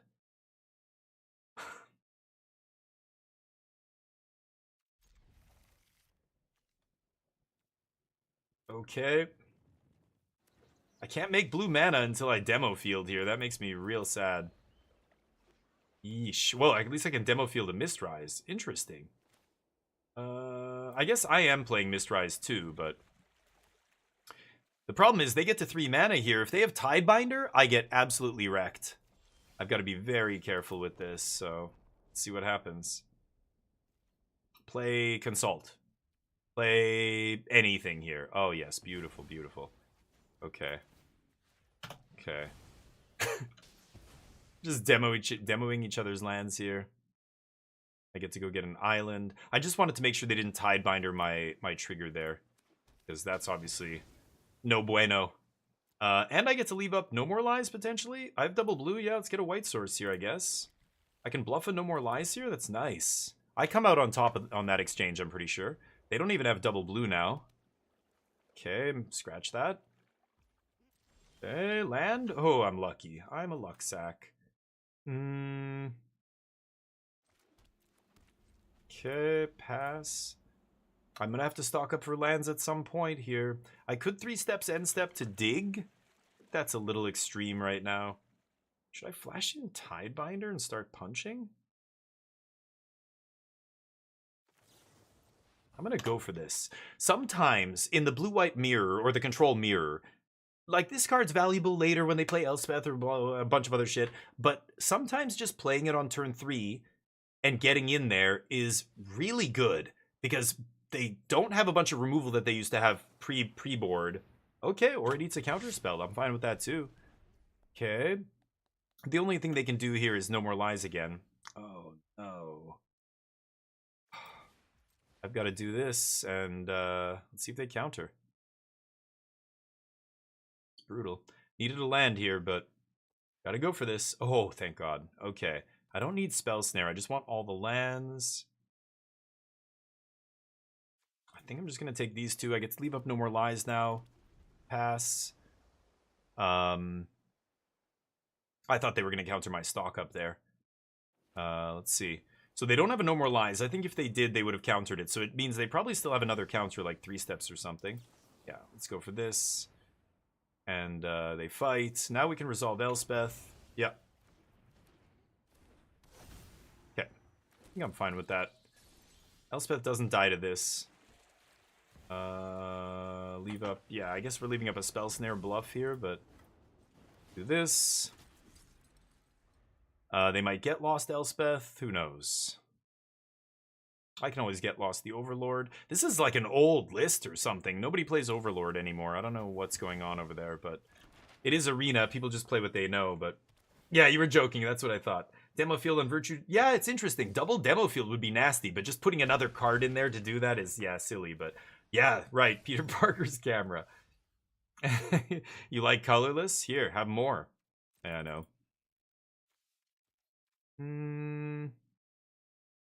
No attacks. Let's do this. See what happens. They only have 2 cards left. I'm going to start burying them here. So Demo Field for their Fountain Port. And then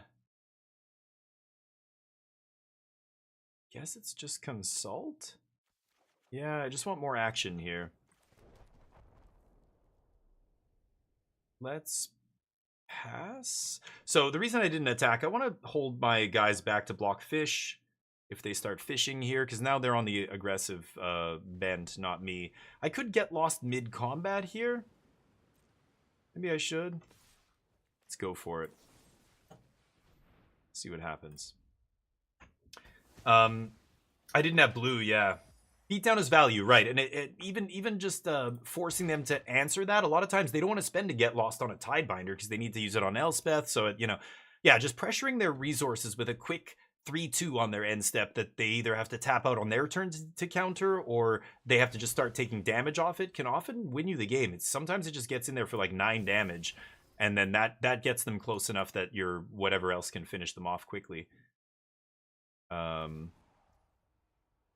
Yep. I'm going to probably have to get lost that guy at some point. Could pop it now, but let's just go to our turn. Ooh, that's a great one.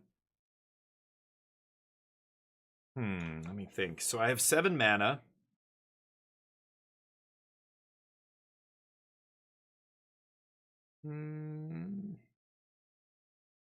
Really want to get this Wan Shi Tong going, but how big do I make it?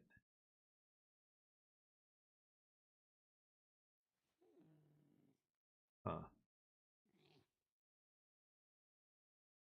I want to leave up No More Lies, so I could do it X for X3. I want to make a land drop here, too. I could pop a map. I could start looking for land that way. I could consult first. That leaves me with 3. I can still 3 steps after consulting. But if I consult and then I make a land drop and I pass with 4 mana up, like I make this a 3/3, that's not big enough. I need to make it a 4/4, right?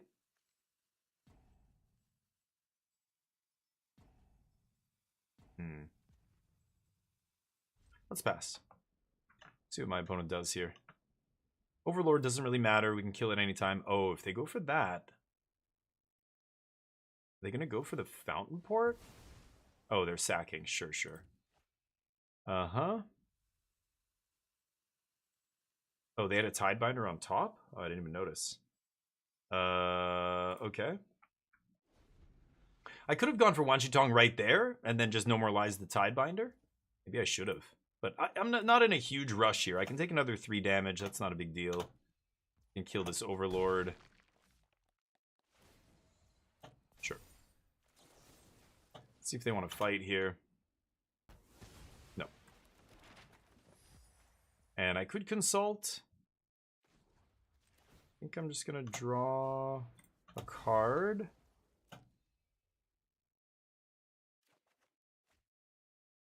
Not bad. Okay, Elspeth not bad either, huh?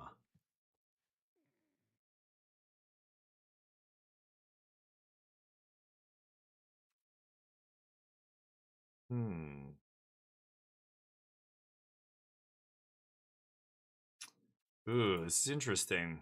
Okay, let's pass. I'm gonna create an opening for Elspeth next turn by end step Wanchi-tonging them, forcing them to Tidebind, then I'm gonna No More Lies, and then back and forth. We keep going back and forth like that. Hopefully they dump a bunch of mana on their end step fighting me, and then I get to untap into Elspeth with 3 steps up, if I find a land here. I should have demo field Fountain Port probably a while ago, but then they found Tidebinder. Okay, let me think about this. So if I pop Fountain Port now, yeah, I think I will. And then I can No More Lies Spell Snare here. They have a counter. No, they let it happen. Didn't even tap it for a mana? Seems strange. Sure. Okay.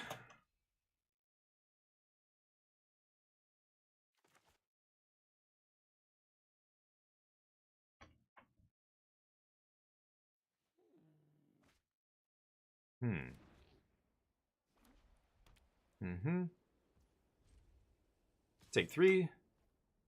Not a problem. I'm gonna go for Consult here. See if they fight over this. If they do, I can snare back if it's a No More Lies or something.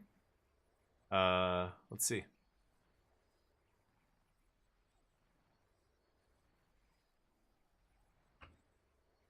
If it's a snare, I can't do anything.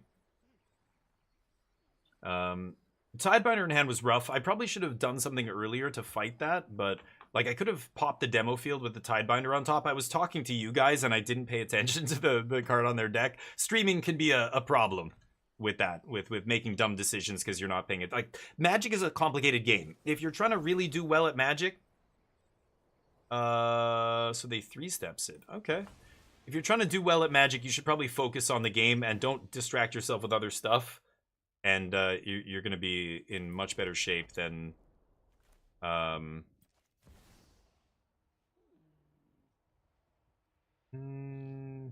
want to tap both my colorless lands here, because I want to leave up Spell Snare plus No More Lies, right? Got to be careful with that auto tapper.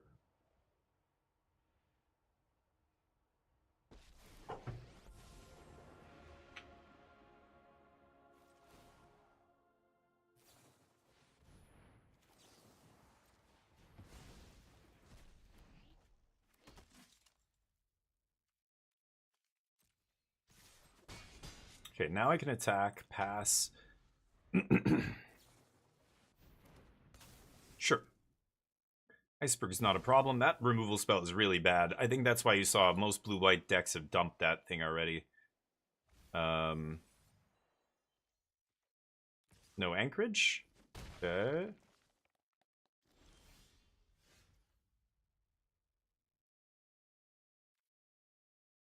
Okay.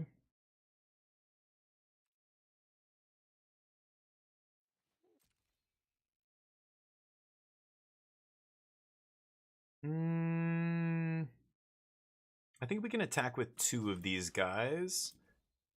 Let's play it safe here. I am dead to the anchorage here if they want to do that, but I'm only attacking with 2 in case they have removal plus Tidebinder, for example, right? Okay, now's when I Wan Shi Tong. So let's go Wan Shi Tong. X is what, 3? Okay, so actually I'm gonna let this happen first because I don't want them to find like a get lost or something. If I play Wan Shi Tong first, then they look at the top 10, they're gonna put a removal spell in their hand. I'm gonna let this resolve, and then still on my end step, I'm gonna go Wan Shi Tong. X is 3. I mean, they could only have no more lies. I should just go X is 4 here, draw 2, leave up Spell Snare to counter their counter. Because I can't leave up both, right? This is tough. 1, 2, 3, 4. So I can go X is 3, leave up 3.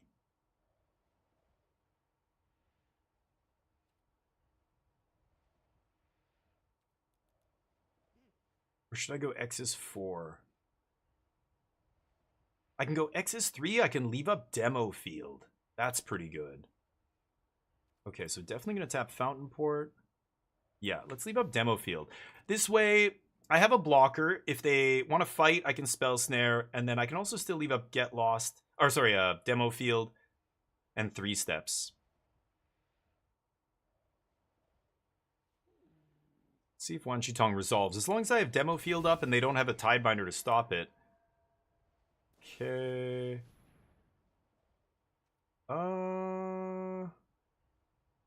Yeah, I'll counter it. Okay. Go. Awkward? Well, let's see what happens. They could map up, hoping to get it to 4 power to force the trade. That's an option. I would probably lead with that. Hopefully they whiff. Nice. That was huge. No more maps means no more ways to force this guy through. Oh, they just rip a Day of Judgment. I guess so. They gonna hit me with Anchorage too? Maybe. No? Okay, I'm not gonna rip the Consult there. Nice. Go. Actually, I'm at such a low life total. I don't even know if that's a good thing, a Fountain Port there. But I can sack that map to draw. They don't do anything. I have the Demo Field for their Anchorage. They can Tidebind my Demo Field, but... Okay, let's draw a card. What a game! This is a crazy game here. This is game 2. Okay, and I think... Now, if I tap out for Fountain Port, it lets them slam something. Like, they could slam Unagi, they could slam a big... What's it called? Owl. The guy I just played. George Wan Shi Tong.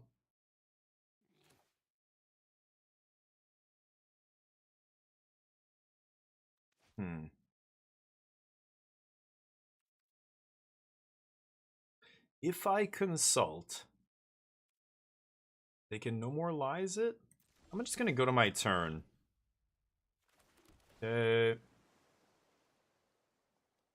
That's good. That frees up Elspeth.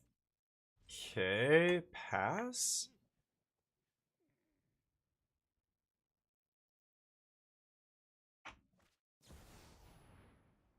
Okay. So we do have to fight over this. So let's do that.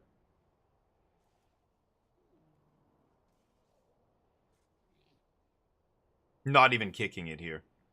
I need all my mana. They fight back.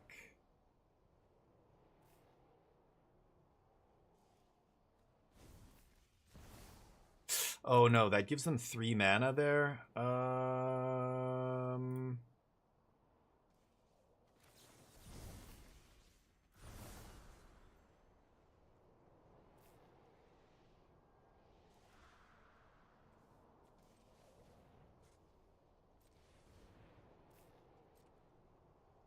Can still pay 3 for No More Lies.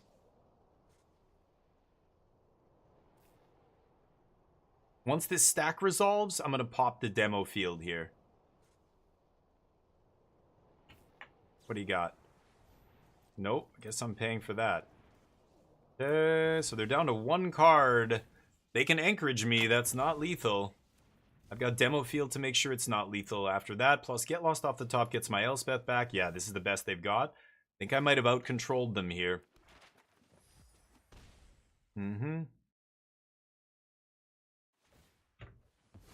Okay. Ooh, that's... Well, you know, demo field's gonna get them here. Demo field's gonna get them good. Strip mine. Because there's no way they're shuffling, right? Did they rip a Tidebinder? Oh. Okay, so what do I do here? I could get my Elspeth right now. I could also consult for a Tidebinder to stifle. Or sorry, no, they've got consult on the stack, right? You know what? I'm gonna actually get Elspeth. No, I want their consult to resolve so they don't go get another Get Lost, right? They've got 2 more in their deck. Should I consult here?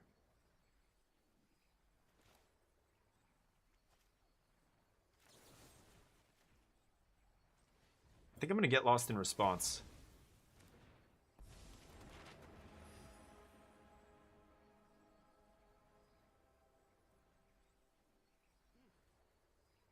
One, two, three, four.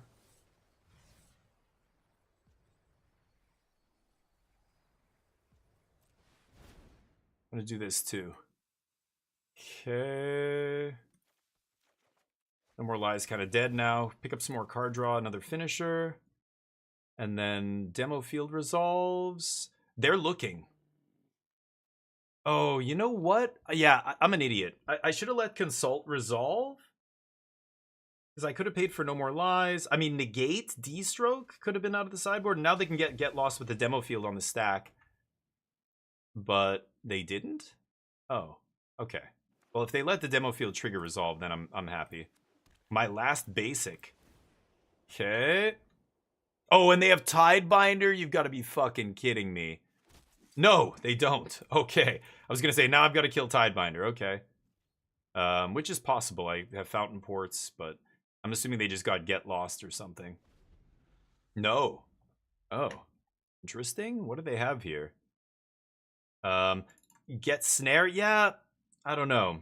I could consult for a counter there. I think what I should have done actually is just let their consult resolve and then pop the O-ring. As soon as I pop the O-ring, they know that now they have to find an answer to Elspeth, and I just let them look at the 11 cards on top to find one. I know they kept their Elspeth, but their Elspeth is much worse than my Elspeth because my Elspeth came down first.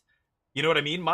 Like their Elspeth makes 2/2/2 or 2/1/1s. Mine goes send 4 power to the air, kill your Elspeth here. Or, you know, put your Elspeth really low. Or, you know, attack with my 2 tokens, make 2 more tokens. Like, the person who gets it down first is at an advantage here. Let's see, they've got 2 cards. Yeah, lots of interplay in this matchup. There's another Iceberg, sure. Man, and you can see why Iceberg is so bad here. Any Get Lost I find suddenly gets my Elspeth back. You really want to have an unconditional answer for Elspeth, like Get Lost, right? But okay, so they managed to eat my Elspeth, and there's Pyrrhic Strike, just gonna embarrass them here. Let's see if they want to block.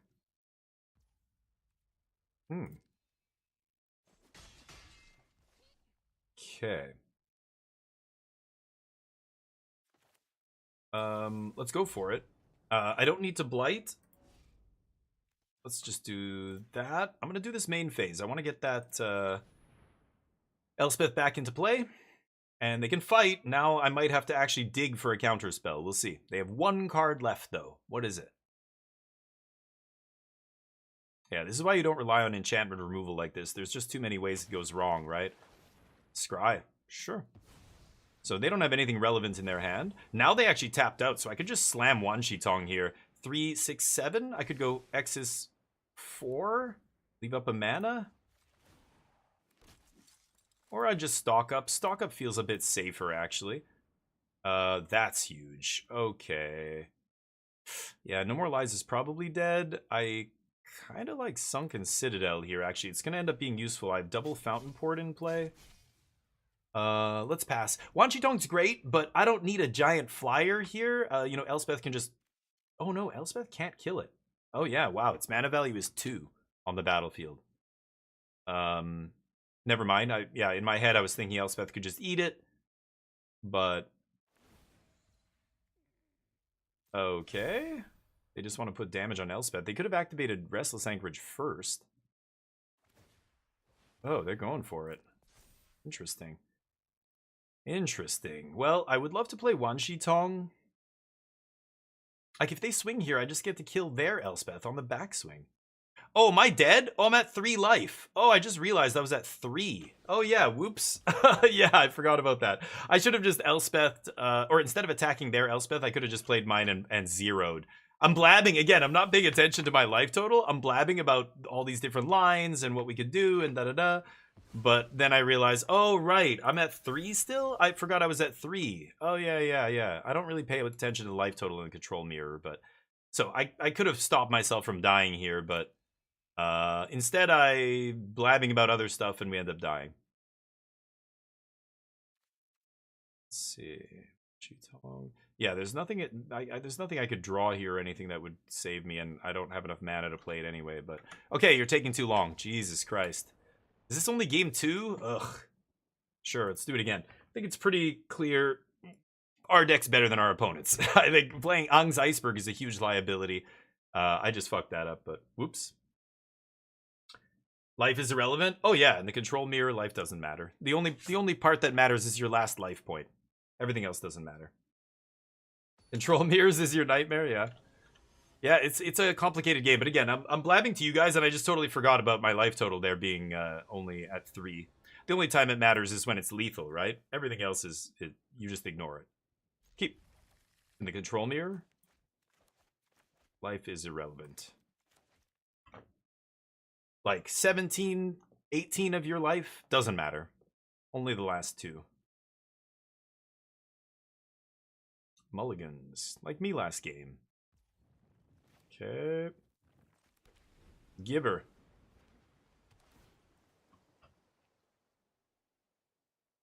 Okay.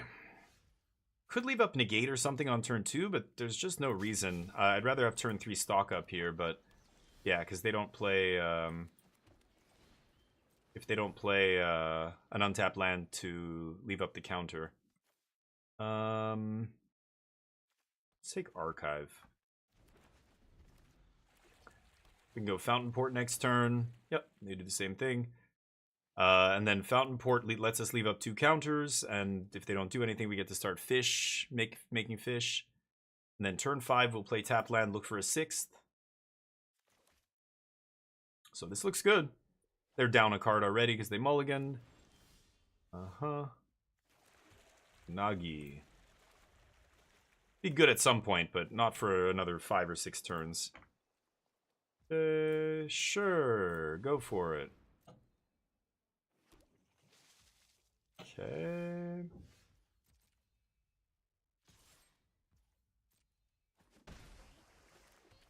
Land?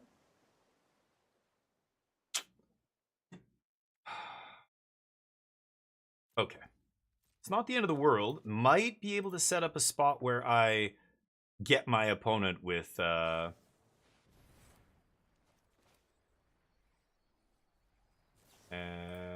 let's make sure this gets tapped correctly. Let's negate. I'm keeping up No More Lies because I can counter a Beza, which I saw in game 2 they cited in.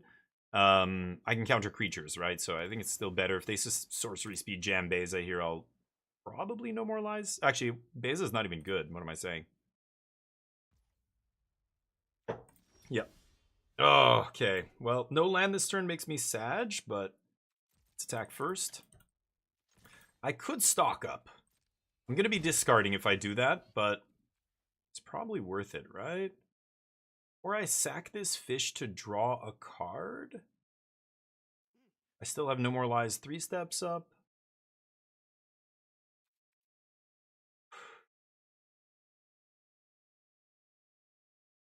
Fuck.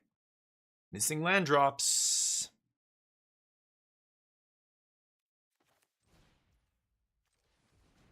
I'm going to go for stock up here. I can fight over it.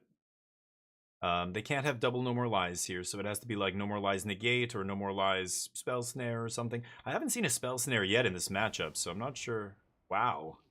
X is 2. Do I care about that? I have Get Lost for their Elspeth.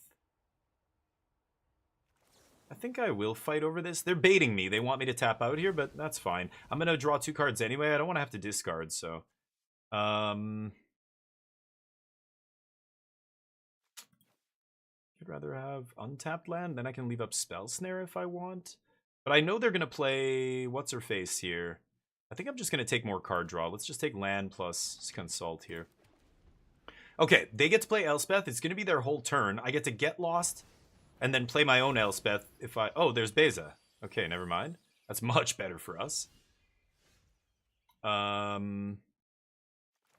Shock. Elspeth. Yep.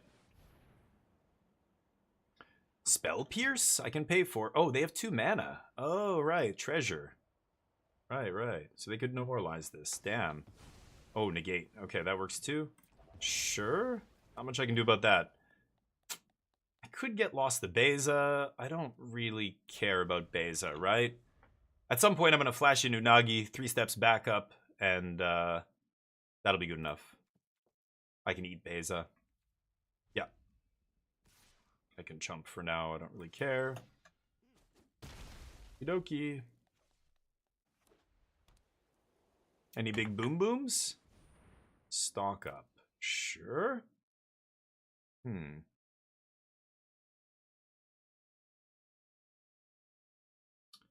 Well, yeah.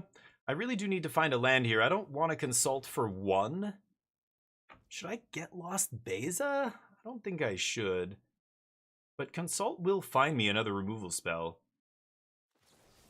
Let's go for this. They might even fight over this to protect Beza. I'm not sure. But I hate giving them maps here. If I was going to do that, I probably should have kept my fish around. But there we go. That's huge. Pass. So let's go for Unagi 3 steps on their end step. And see how this goes. Or I could just chill. Oh, they're going to Demo Field Fountain Port here. That's interesting. If they go for Demo Field Fountain Port, I could consult for a Tidebinder to stop it, but then... Oh, they're going to Sorcery Speed play something? That's even better for us. Let's let them do whatever they're going to do here. Yeah, I think that's fine.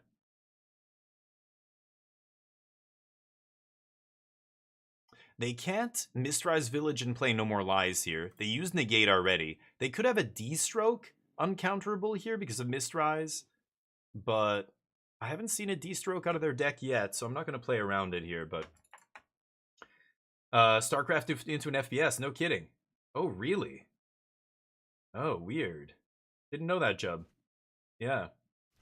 Nexon had very little to do with Arc Raiders. I actually am surprised that they're even associated. They didn't publish it or anything, I'm pretty sure.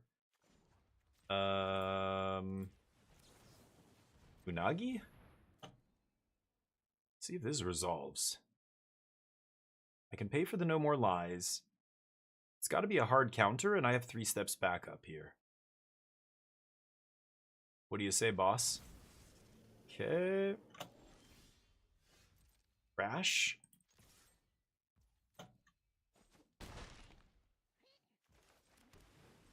Pass. Now I've got 3 steps up to copy Unagi if I want. If they have a removal, like they have to pay so much mana. Okay, this is interesting.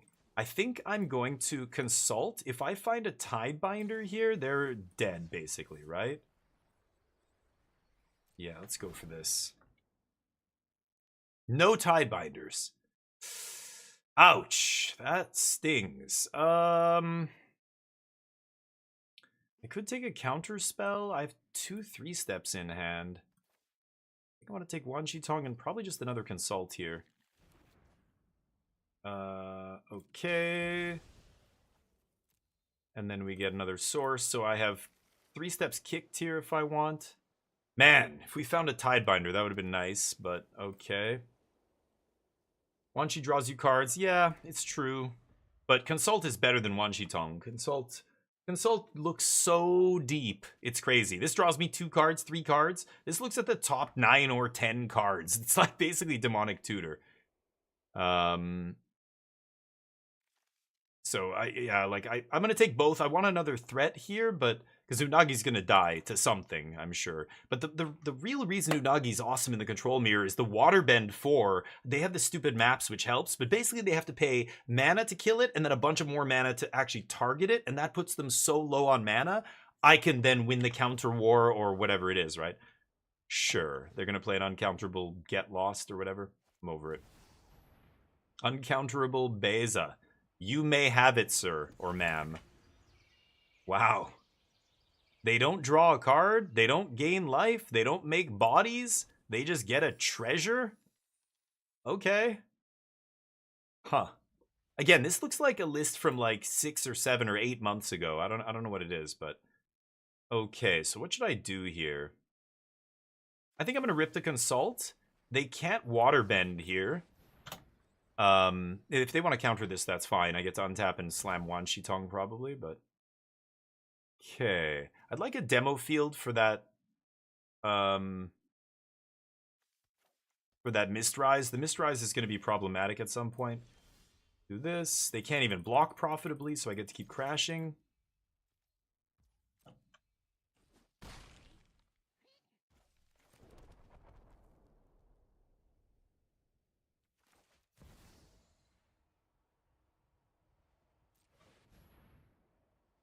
See if this resolves.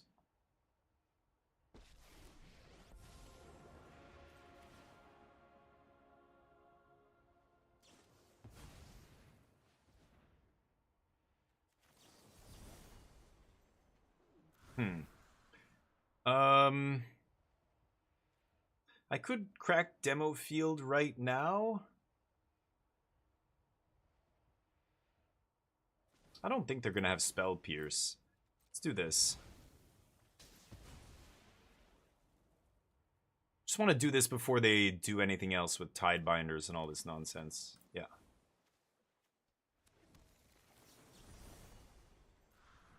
No. Okay. Taking over. Our mana advantage, showing why land drops are so important. 3, 6, 9, 10 mana to their 5, 8. We're still a couple mana up on them, so I'm able to double and triple spell where they can only double. Next on being named, yeah, one she feels worse, Balfour, right? Yeah, Unagi's good, right? They can waterbend. I know the giving them the map sucks. I know it feels so bad, but it's still okay. Get Lost is one of those cards that every blue-white control has to play this 2-mana white Doomblade, and it sucks. Nobody likes playing it. But Get Lost is the best one we've ever had, right? Like, I mean, do you remember playing Fateful Absence? That card was absolutely atrocious. Hate Fateful Absence. Oops. Hate it! Get Lost is better. Did they kill my Elspeth? Oh, yeah, okay. No big deal. They wasted a bunch of mana on it. Let's see if we can make Unagi 6/6 here. No. You sure about that? You sure about Oh, yeah. that? Oh, yeah, sure Joe. about that? Come on, really?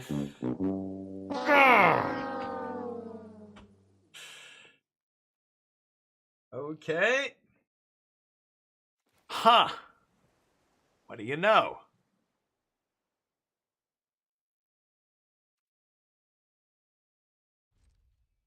Okay. Pass.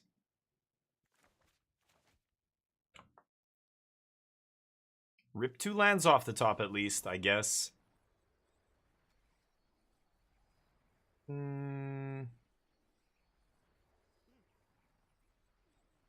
Could jam one Shitong here, just like huge one Shitong. 1, 2, 3, 4, 5, 6, 7, 8, 9. If I want to leave up 3, that leaves me with 6. I can go X is 4 here. Let's just jam this. Because I don't think they have sweepers, right? Tap that. Okay. Oh my... Grr, what is happening? Why so many lands on the top? 34% to hit land. I mean, I don't know. I'm 65% to hit not land. Before I drew these two, I think I was closer to 60%, but come on. Not like this. No way they have Day of Judgment in their deck still, right? No fucking way.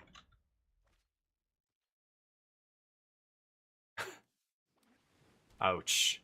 I mean, I have the board here, but I needed to find some more action to keep the gas flowing here. Let's see if they have a sweeper in their deck post board. I can't... there's no way you would do that, right? Arena also thinks land drops are important. Yeah, well, it is variance. I mean, you flood in real life too. I don't think it has anything to do with Arena, but... yes, if you're a shuffler truther, then to you, it all just... Oh yeah, that's Arena. If you switch that, why do you think I'm playing the mirror match, chat? Arena knows when you're playing that deck. Guess what? Puts you against a bunch of those decks every time. Should I fight over this? Nah. I can let him go. He drew me 2 cards. I mean, now we've got more maps to try and make Unagi relevant. Come on, baby. I just need a hit. Just need a hit. Come on, baby. Daddy needs a new pair of shoes. Come on, baby. Hit me. Hit me. Sound like some degenerate gambler. Fucking land. Okay, surely after drawing 5 lands in a row, there will be no more land on top, right?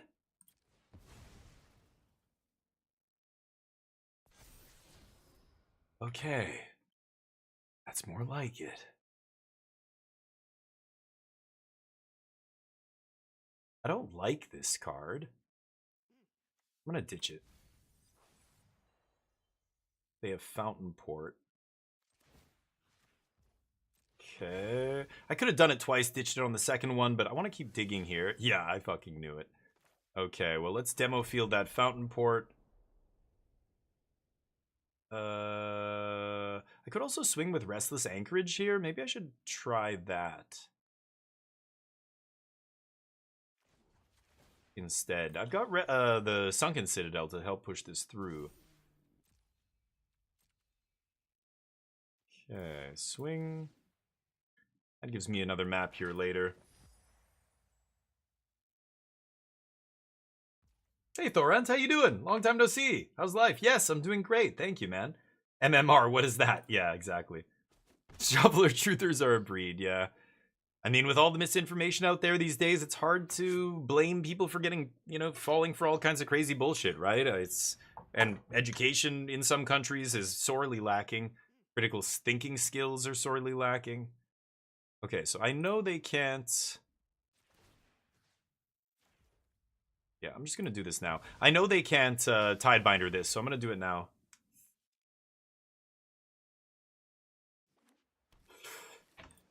How many... Oh! I was just going to say, how many basics do I have? I just realized I drew a basic. I had to do it. What? Oh, they made a treasure. Sure. Demo field, uh-huh. So now they can kill my Anchorage. What a weird match. 26 cards in my deck, 8 minutes on their clock. I have 7. Got to keep an eye on the time here too as a streamer. Sure. Let's counter this. See what they've got. They're gonna counter back, I assume. Doing well. Nice. Good here. Yeah, me too. I'm playing a lot of other games. In fact, I should be playing another game right now, but I got raided by a big Magic streamer, Shahar Shenhar. So Decided to keep playing Magic for a little bit at least. Let people see some more Magic. Most people in here are here to see Magic. So, but I was gonna switch and play some Menace. Another land. Amazing. Amazing stuff. How many lands in a row here? I don't know, but it's not looking good. Yeah. Yeah. Right.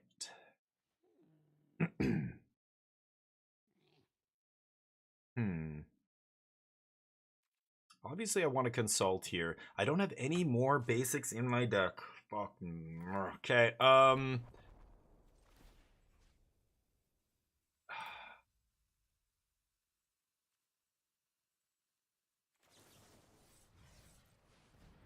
Let's main phase it.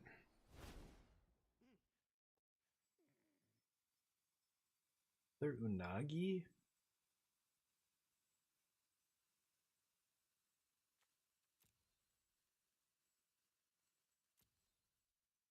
Stock up. I need another card draw spell. I think I have to take stock up or consult here. I think I'll take consult.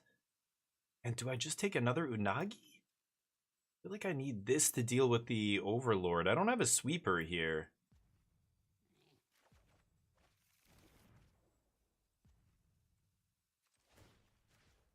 Two, four, six.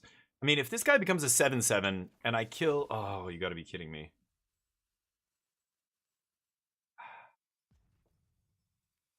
Okay, let's pass.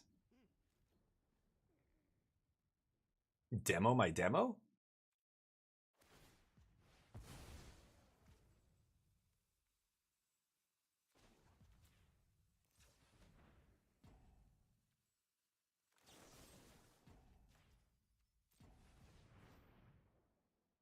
Hate giving him this many maps. But I'm gonna have to discard anyway, so... Yeah, fail to find. Shuffle it up. Get that other Unagi back maybe to the top again after we put it on the bottom with Consult. And pass. Okay, 5 minutes. Gotta speed it up here. Yeah, not a great looking hand. I mean, I'm more than 70% hit spells now, but I just drew way too many lands in a row there. That's pretty ugly. They're ready to start strip mining. Yeah, 4, 5, 6, 7, 8. They play a lot of basics, but yeah, kind of weird. They're playing like an ancient version of this deck. Like I feel it's like 8, 9 months, 10 months ago. I don't even know. Nobody plays Overlords and Ang's Iceberg and stuff. Ang's Iceberg, whatever it's called. Those don't seem great in control. I don't know if they can attack here. They're at 10, I'm at 17. I'm threatening a big swing back. Sure. They have no more demo field. I can demo field their Anchorage. Oh, are they really gonna waterbend here? Ooh. They have the maps, I guess. Sure. That's fine.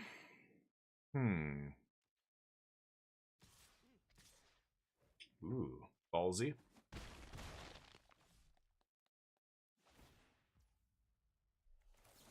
Let's go for it. Letting them counter this if they want. No. One Sheets Hong. Stock up.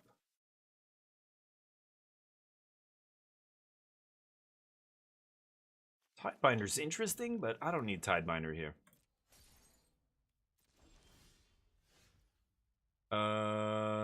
So let's not play a land just yet. Okay. Let's go for the kill here.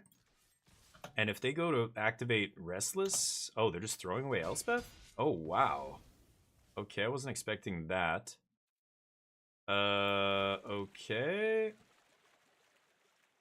Stock up? I'm not even sure what stock up could really find me here. I think I just want to resolve Wan Shi Tong. But...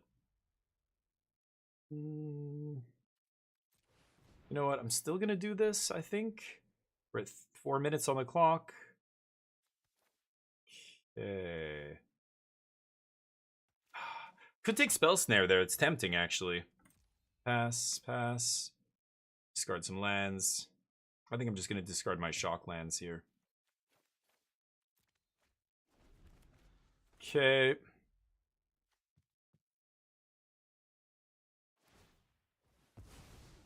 Mm-hmm. Ooh, 3 steps off the top, huh? Interesting. Mm-hmm.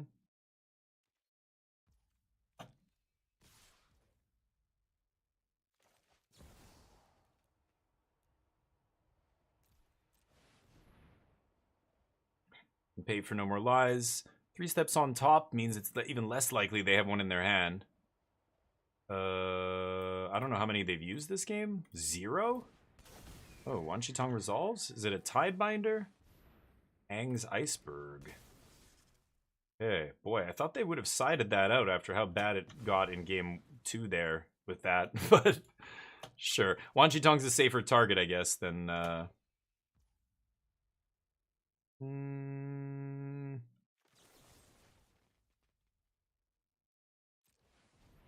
let's go for it. Kind of weird, but I'm not winning this race. I can stock up and find another Get Lost. I just want to keep the damage to a minimum here. Yeah. Oh, there's Unagi. Okay, let's punch. I do have a Fountain Port as well, but I can't race with Fountain Port unless I'm at a higher life total than they are, right? Let's stock up again.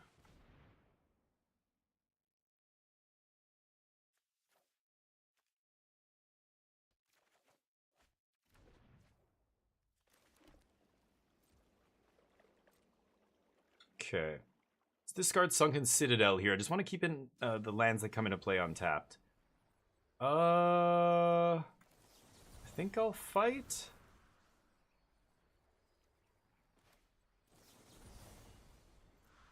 And I'm not even going to draw cards? Yeah. I could keep this up to protect my Unagi. That's why I'm debating doing it. But no, I think I have to do this. And I could destroy their anchorage before they draw that, but sure. That's fine. Mm-hmm.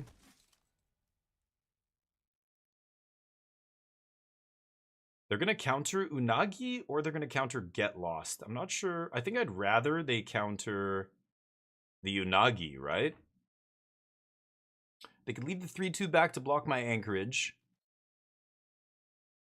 Or they could swing. Nope. Okay, this guy comes back in.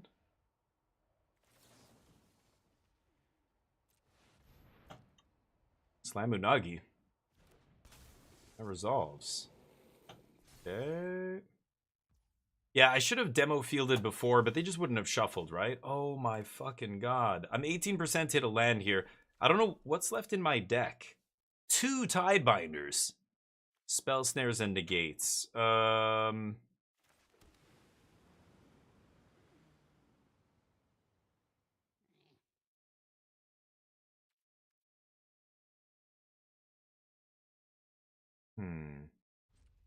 Pass? I think I'm dead here. I can't beat Overlord now. Because they found their hard counter. I found nothing. I just have all lands and 1 removal spell here. I have counter spells. I need to find them right now.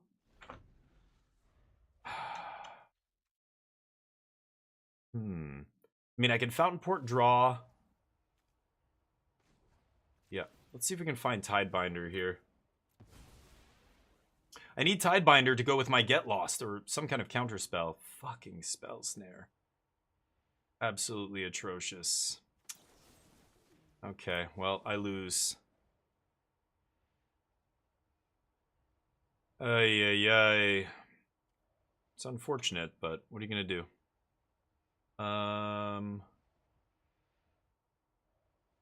Yeah, because I can activate Restless Anchorage to chump 4, 5, 6, 7, 8, and then I take 8. If they activated Anchorage first, I'd be dead. Oh no, I have Demo Field, so it wouldn't matter. Let's see if they want to fight me here. Yeah, I would do the same thing. Nice. Copy as well. Sure. No sweepers. So I think I'm going to lose. Uh-huh. Darn, lose the match. GG.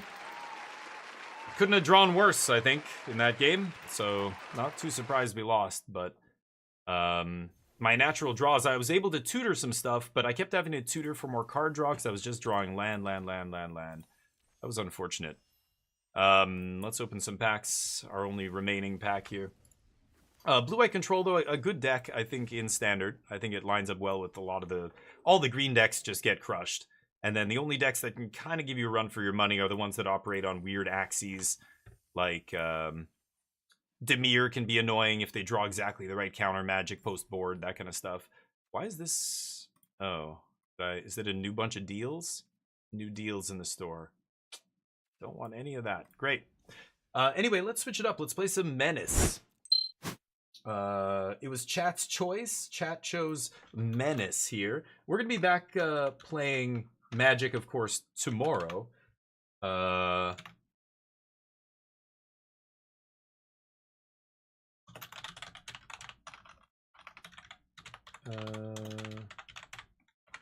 for now, let's see what Menace is like. I played a little bit of it. Just changing the stream title, sorry about that. Okay, I played a little bit, and it was fun. Closing Arena here. And Menace. This one's on Game Pass. Oh, it's doing a little bit of an update here. Oh, a 1.6 gig update. Thank you, Destros. Yeah, it's still fun to watch control mirrors. I know they're stressful when you're in the mirror, but like, oh, when I'm playing and I'm trying to like talk through every single line, normally in my head I would be just like, okay, I can do this. But when I have to actually explain each one, like time becomes an issue and like misclicks. I misclicked one at one point.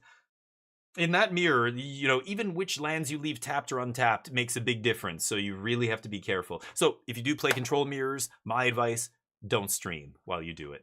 Also, just don't play with distractions, you know? Like, I know other people watch streamers while they play Magic and stuff, and I do that too sometimes, but, alright, this is Menace. Let me just skip the intro there, and turn off the display capture. There we go.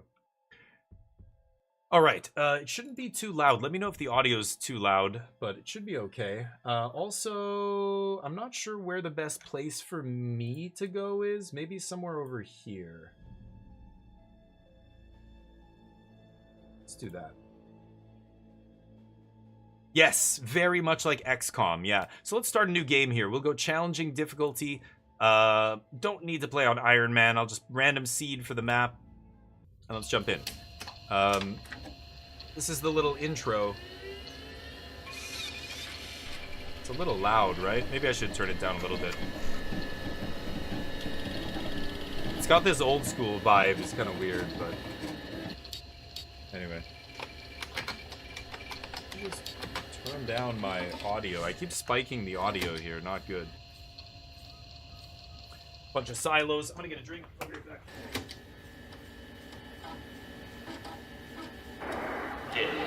Straight into detected. Straight detected.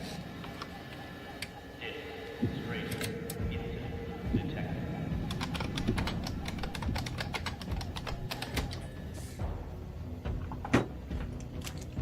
Uh-oh, it's the Epstein files. Okay. This little intro is weird, but the opening cinematic is really cool. I skipped it, but...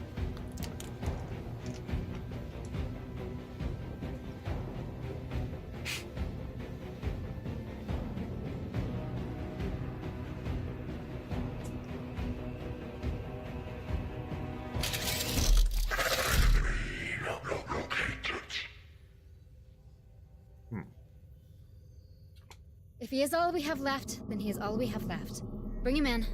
That's me. Major, I am First Lieutenant Hayflick, Lead Intelligence Officer for the Wayback Mission. Hayflick. To be blunt, the Impetus suffered a distressing accident coming out of the gate.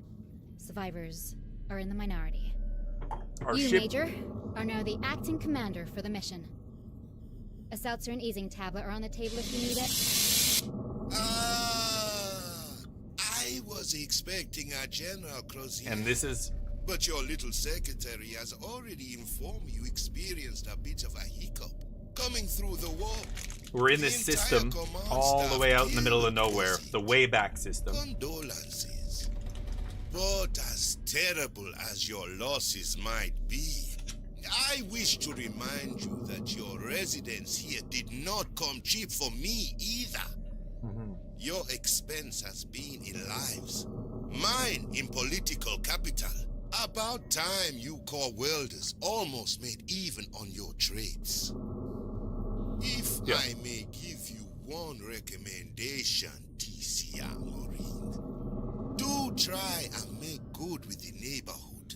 Right. But while you learn to dance with these factions and fools, be sure not to step on too many toes. In this system, there are three factions. We are not your beloved core worlds.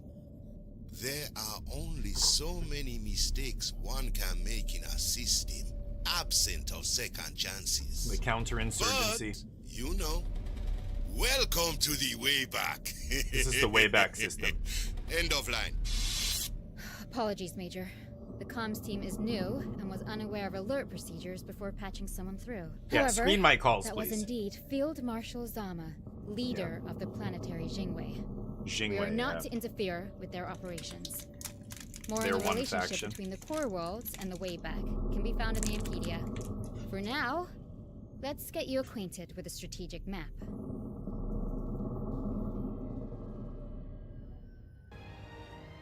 Okay. So, in this game, we're a military ship full of Marines and other stuff. Super heavily damaged on our way in. We came to this Wayback System. Our ship is called the Impetus. We're fielding units in battle. So at the beginning of the game, you choose 4 squad leaders to start with. Also... Oh, I can't check the settings yet, but... I'm gonna take them based on different stuff. They have action points, accuracy, discipline, damage reduction, hit points, crit chance, defense. These are all based on attributes. Agility, 88, means she has action points 110. The higher agility, the higher action points. You know, this guy's only got 75 agility, his action points are 100.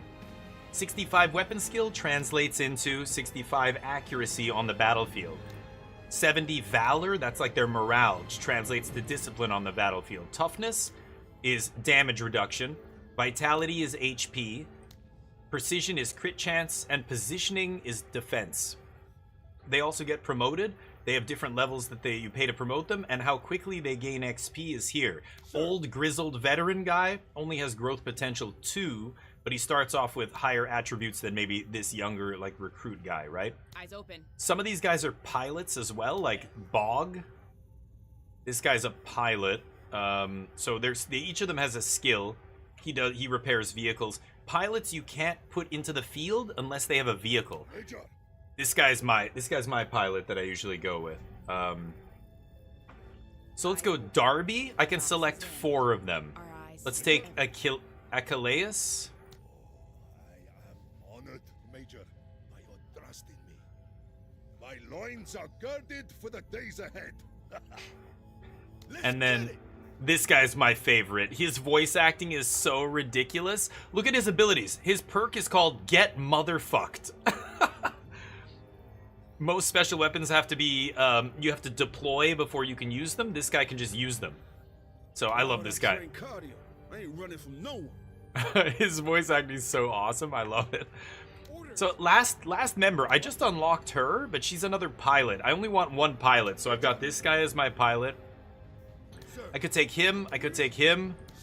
Let's take Pike here. He's got a really good ability. He can use 60 of his own action points to give another unit 40 more action points. Give them another action. It ends up being really good. So we've got 1, 2, 3, 4. Let's confirm. Okay, now I can finally get to settings here. Let me just turn down the... I think the music's a little loud, right? Oh, it's ambiance volume that needs to come down. Sorry. Voice I want up. I like their voices. They're funny. Okay. Sorry. So, first things first. This is the map. You've got the different factions. There's the backbone. These guys are the corporation, I believe. Oh, no. These are the backbone. They're crazy. They have to give up a part of their body to keep going up in the social ladder. So a lot of them are like half machine, half person. Dice of the Gods. These are the smugglers. Gives you a bunch of background. Trust level. This is the corporation. ZB Corp. ZB. Zion Beecher. You can see a bunch of perks as you get your faction standing goes up. You get more stuff. There's our ship. Bunch of slots to build stuff. All we have is a med bay here. In the hull, I want to build a repair bay at some point, but you need this resource, OCI components, which we have none. We can go check out our squads. So each squad you can kit out with all kinds of different stuff. Right now you just have the basic weapon, the carbine. It tells you a bunch of different stats for the weapon. You can even see the little graph there, which is super accurate. That's on the bottom is the number of spaces away. So the further the target is, you can see it get more accurate. It peaks at about 4 squares away. And then it starts getting less and less accurate. Damage reduction just goes down the further it gets. You can see all these stats, even their fatigues for defense, their perks that they have. Her attacks disable enemy special weapons. You can give them additional stuff. So how it works when you deploy, you can have up to 8 members in one squad. This is a full squad. 8 soldiers. But each soldier that I add increases the cost to deploy them. So when I go to the system map, let's say I want to do one of these campaigns. This one is destroy pirates. Sure, let's say I want to do this one for the Dice of the Gods. Let's start the operation. So it'll tell me what I'm supposed to do in the mission, what my rewards will be. I'll get a bunch of resources. Or no, 630 is the resource limit that I can take or something. Sweep the area, clear the units, recover lost cargo, complete it within 10 rounds. And then the next mission, I'll get to choose between these two, and then we'll do a final mission before this whole operation completes. So, if I do complete this mission, the friendly deployment zone is increased by 50% for the rest of this operation. That's not amazing, but... hold on, you know what? Oh, sorry, let me back up here. Can I back up? Abort? Maybe they'll get pissed if I abort. Okay, never mind. Let's just do it. So, we go to plan mission. It tells me here, 630 is the mission cap for resources, right? It's like Warhammer. I spend a bunch of resource points to deploy these units. It tells me right here that she's going to take 115 resources to deploy based on what she's equipped with, 35 for the weapon, based on her perks, based on a bunch of different stuff, right? How many people are in her squad. Adding a squaddy, if I go plus here, you see this number go up, 132. Now it's 132. So 115 to 132, damn, it's like 17 per squaddy for her. This guy, if I add another squad member, he goes from 75 to 87. So it's only 12. His teammates are worth less because he's less powerful than she is. But this guy is 0. I'm not able to deploy him. Remember, he's our pilot. I want to bring him. We start off with a default vehicle, so let's add a vehicle here. Our light troop carrier. It's a light tank used to quickly ferry squads across the battlefield. The battle taxi gives you its stats there. Let's equip him. And then the vehicle has 2 slots, a heavy and a light slot. We do have a light weapon here that you always start with, so we're going to equip the MMG, the Catercorner, being specialized in reliable fire support solutions. Catercorner is the company that made it. The CMG 50. It's the machine gun slot on basic vehicles, a light weapon mod. So, 220 to deploy vehicle, plus 35. So if I want to send this guy, suddenly we're all the way here. We're almost at the cap. So I only have a few more points to spare. We've used 600 out of 630. So let's use the rest to fill in this. There's no reason to save this. We're not spending this. This is what we're able to use on this mission, so you should use as much as possible. Let's give this guy another squaddy. Give this guy another squaddy. And then I can't. If I give him another one, we're over. So he has 5, he has 5, she has 4. And we're as close to our limit as we can get here. So this is the deployment area. Here are our different units. Now that we've selected the units that I want to use on this mission, you pick where they're going to deploy. So remember, I've got to sweep the area, kill all the pirates. These unknown signals means, you know, radar has picked up units here, but we don't know if they're friendly or foes. I assume most of these are going to be foes. So I think I'm just going to ignore... Oh, rescues all the way down here? Oh, man. I want to just wipe these guys quickly. Like, plow through these guys and just wipe them. Maybe I should book it down here first. So this guy's the vehicle. Let's put him here. And these guys, I'm going to send Tecobeo Fosa, Tech. I'm going to send him in the tank with Achilles and send them super fast to the south here. Try and get that cargo quickly. The other two guys can slowly follow on foot and try and support them. These guys are going to push in almost certainly. So let's start the mission, and this is where it gets real tough. Yeah, it's gonna be tough. There's our thing. So we've got our 4 squads here, our vehicle and our 3 squads. We can choose which one we want to act first. I'm gonna act, then the enemy's gonna act, and then I'm gonna act, then the enemy's gonna act, etc. Here's the road. This is gonna lead all the way down to the spot on the map that I wanted to go to. So let's take Tech's squad and put them in here. And they're gonna jump in. There they are. And we have to end his turn. The enemy gets a turn. They move one of their units on the map. Let's just move these guys up. Let's put them here. This is Edwin Pike's unit. So what happens, they get to a spot, and then you can deploy them. Let's use her next. Now, she can move much further. This is one of her strengths. She's a scout. Hey, Dream Dragon, how you doing? Hopefully life is good. We're going to be playing Mugenics tomorrow, Dream Dragon. Have you seen or heard of Mugenics by the people who made Binding of Isaac? It's supposed to be good. And look at how far this vehicle can go. So I'm just going to send it here. Send our vehicle in, and I like the way the models move and behave and stuff. Right now I'm just going in straight lines, but they move around the map really organically and stuff. It's nice. Anyway, round 2, the enemy's finished, so we start. I'm trying to get to all the way on the edge of the map. My god. Okay, let's start with this guy and just book it. Alright, we'll send him off-road. There's also these kind of communication towers. Oh, there's an enemy squad. Pirate outcasts. So these are a loose group of outlaws armed with various weapons and possibly under the influence of illegal substances. Just tweakers. So we've got to kill them. They're pretty fragile, but when you spot an enemy unit, the unit you're moving will stop. This guy stops, but it takes 40 action points to use his shoot, attack. You see their AP down here. He's only got 24 left after moving.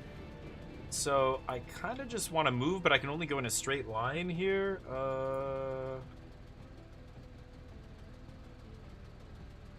The thing I'm trying to get's all the way over there.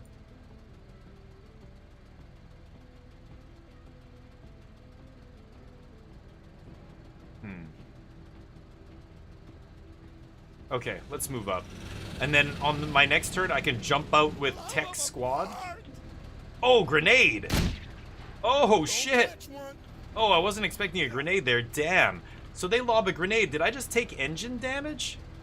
Engine damaged. Wow, that did a lot of damage. Almost 100 HP on the vehicle. Holy shitballs. Okay, so this is Tech Squad. These guys are hidden now behind these rocks. I could move Tech here or here. If I move here, he's going to have 52 action points left. If I move here, he only has 34, which means he can't shoot. It takes 40 to shoot, 20 to deploy. Basically, it makes them get low and set up for an attack. I need him to get this stupid other thing over here, though. Shit. Maybe I should just send him. You know what? I'm going to send him to get the objective. Let's just go. And that's their turn. Now the enemy goes. He doesn't do anything. They don't do anything. There's enemies over here that are probably going to be moving south. God, there's like no cover here. Maybe I should just let those guys do their thing.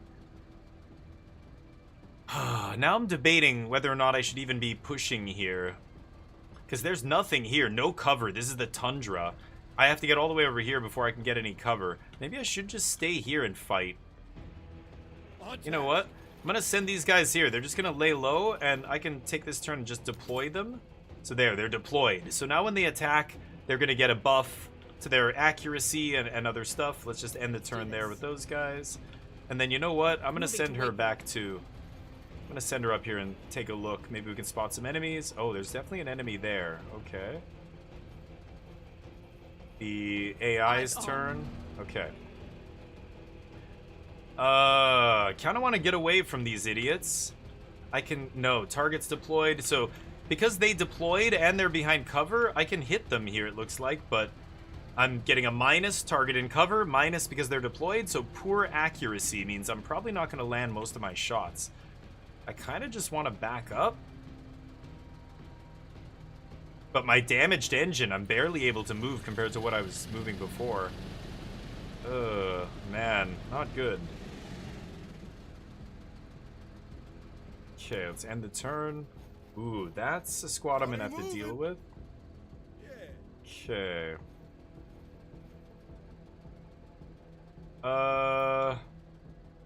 Could move these guys to the goal here. And just get it. Let's go for it. That's their turn. Those guys are out of sight. Those guys are out of sight. Okay, back to us. Those guys can wait. Let's put her in cover. Those guys are coming. Ugh, this uses all of her movement, leaves her at 10. I could move here. Let's see. This is the range of my attack. You can see that edge. When I switch to my attack, it's showing me here. This inner white thing is my movement range.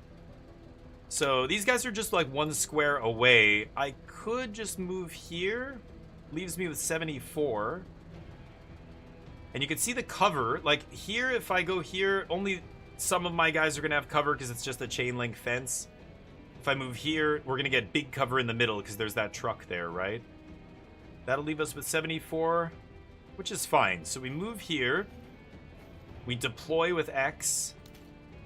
Now they're in position. They're going to do more damage, and we'll take one shot here. Good accuracy. Because I'm deployed, I'm getting a little buff here. Let's go for it and see. A little bit of damage, not tons. And that yellow bar at the top is like their stress level. If it's their discipline. If it goes too high, they break, right? Cool, Dream Dragon. Love to hear it. Yeah, we'll be playing that tomorrow after Magic, but...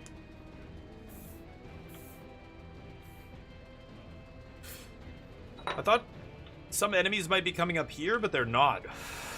They went this way to challenge those guys. So maybe I pick this guy up and move him in. Leave him there. This is getting messy. Oh, are these guys gonna shoot? Oh, they deploy. Okay, they don't shoot. So I could take a shot. Again, low accuracy here. I know there was another... Yeah, there's a group out there. I think I'm just gonna move these guys and get this stupid objective, right? Let's do it. I don't know if I have to use AP to recover this. I think... Whoa. Oh, they shot a rocket at me? Shit. Excited. Okay. Oh yeah, they missed. They fired a rocket at me. These guys are in the open. They're still taking shots. I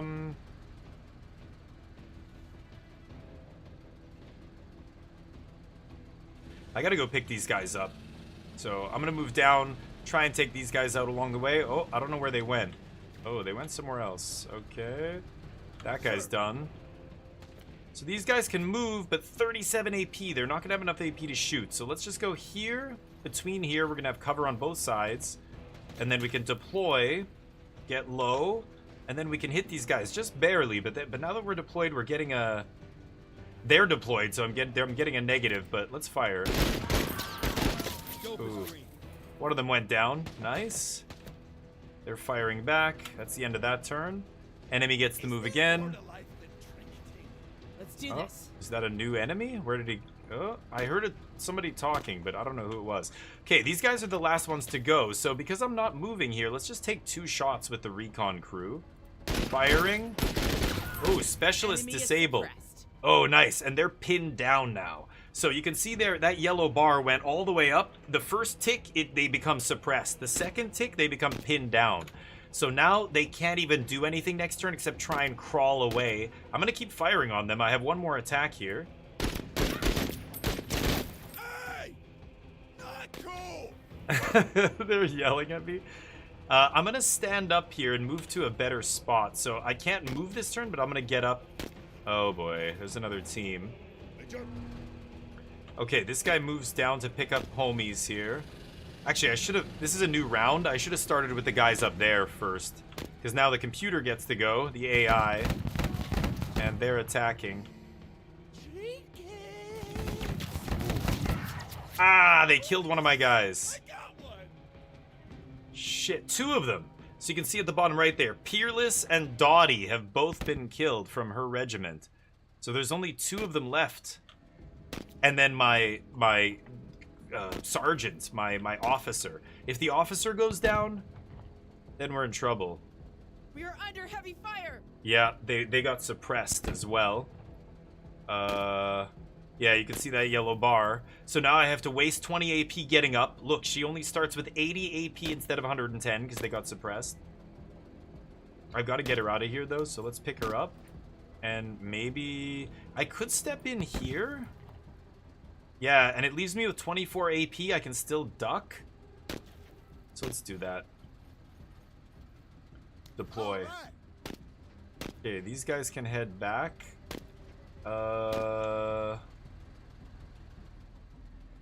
I can barely see the movement thing there. Actually, I'm gonna use this guy next. Let's fire. Now these guys are still pinned? Yeah, oh, they're suppressed. Okay. I could shoot it. Oh no, the other guys are out of range. Shoot at the suppressed guys. There. They're wavering and they're pinned down. Wavering means they're... Oh, they're retreating. Yeah, retreating. Good. So they went from wavering to retreating and they're dead. And what I could do here with my last 60, I have exactly 60. Let's give these guys some more action points. That'll let them attack again. Okay, this guy can go here. He's got to get back to that ATV, whatever. Let's do this. Okay, she gets 40 more action points. That's enough for one more shot. This is that guy's ability. These guys are retreating? Ugh. Not going to be able to hit these guys, am I? Good accuracy. They're deployed, but they're not behind cover. Let's shoot. Nice. We're getting way less shots now because there's only 3 crewmates, but...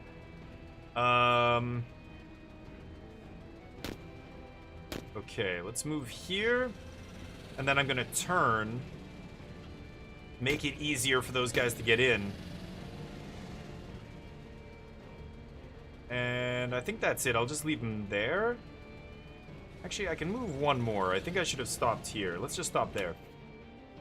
Okay, these guys get up, and they're on the move. Trying to find some cover here, it looks like. Okay, here's the next round. So let's lead with these guys first.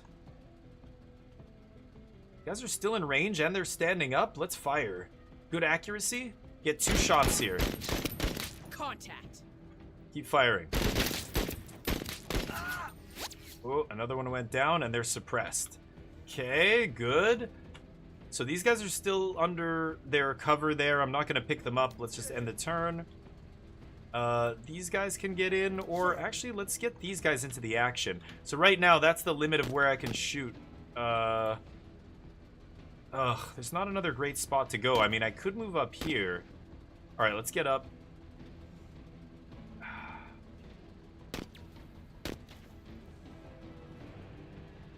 Can't get all the way there. It's awkward. You know what? I'm going to give these guys more action points. And then just end the turn here. Orders? Okay, that gives her another chance to fire. Let's fire again. Nice. They're wavering. Okay, and now finally, these guys get in here. I've got to destroy the pirate boarding unit, don't lose a squad, and complete within 10 rounds is very difficult. I've got the... At least I got the cargo here. Oh shit, what was that? Some kind of explosion? Find me danger. What was that? Okay, so did these guys rally? Oh, they rallied. They're no longer... Yeah, their status is wavering there. They're no longer fleeing. So I have to deal with these guys now. So let's fire on them first. And you see how many volleys? I have 9, you know, attacks here with this. And it tells you the damage and everything, right? It's 9 shots because there's... each person is shooting 3 times, and there's 3 guys shooting, right? Let's see. They're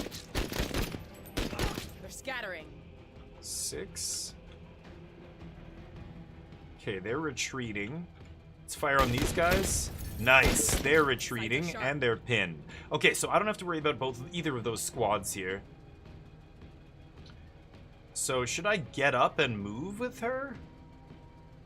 Getting up puts me to 10 AP. Yeah, let's do it. I'm gonna get ready to move next turn. Oh, shit. Okay. Ah. Okay, this guy needs to get back and flank them, right? With honor.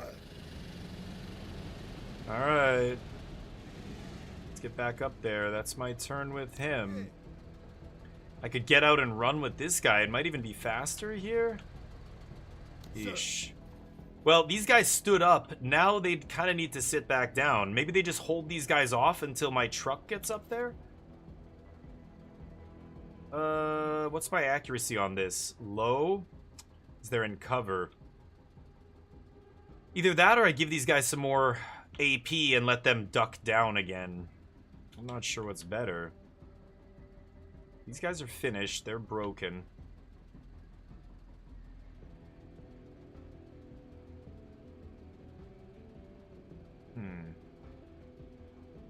If I give these guys AP, what am I going to do with them? 40 AP. So I can move 2 squares, which doesn't do a lot for me. I think I'm just going to shoot at these guys. Hits confirmed. A little bit of damage, but again... Oh, 1 down. Okay. And this is my last guy. I could just run out here. I think I'm moving faster than the vehicle, so I probably should. I don't see... Oh, there's an enemy squad. Okay. Oh, shit. They gonna get a shot on me here? No, they deploy. Okay. This guy's running for his life. Oh, it was the rocket guy. The specialist. Okay, so this is new round. I'm gonna go, then they're gonna go. These guys are deployed. Ugh. I gotta get this guy to cover or get him the hell out of here. Should I just run? I think I should. It means they're gonna be sitting ducks for this team, I think. Yeah, we're right in their range. Shit. Ooh, they missed. Oh, they missed all their shots. Nice. Because I'm at the end of their range here. Okay. This guy's trying to catch up. He's got a machine gun as well, remember. Okay, another enemy unit. Those guys come in. Okay, let's put some shots on this squad here. Maybe we can get them suppressed. 1 more volley. Suppressed, okay. So they're gonna lose some AP next turn. Okay, she can go all the way over here. Hope nobody comes in from this side. Looks clear. Oh, shit. Oh, that's really bad. Okay. Oh, they deploy? And they get a volley? It's a firefight. Oh, man. What is this? Oh, this guy's some kind of specialist. What does he have? Flamethrower team. Oh, another one of them just died. Oh, that's really bad. Flamethrower team. Okay. This is the top of the round? I've got to get her out of here. Shit. She's in danger of dying here. Cry Havoc, what's up? Running out of armor into the open. Oh, my... Wait, what do you mean? This? Or that squad? Yeah, I had no idea those guys were there. Or are you talking about this armor? Oh, that's bad. What's my... There we go. Low accuracy. I'm just gonna get in front of these guys, give them some cover here.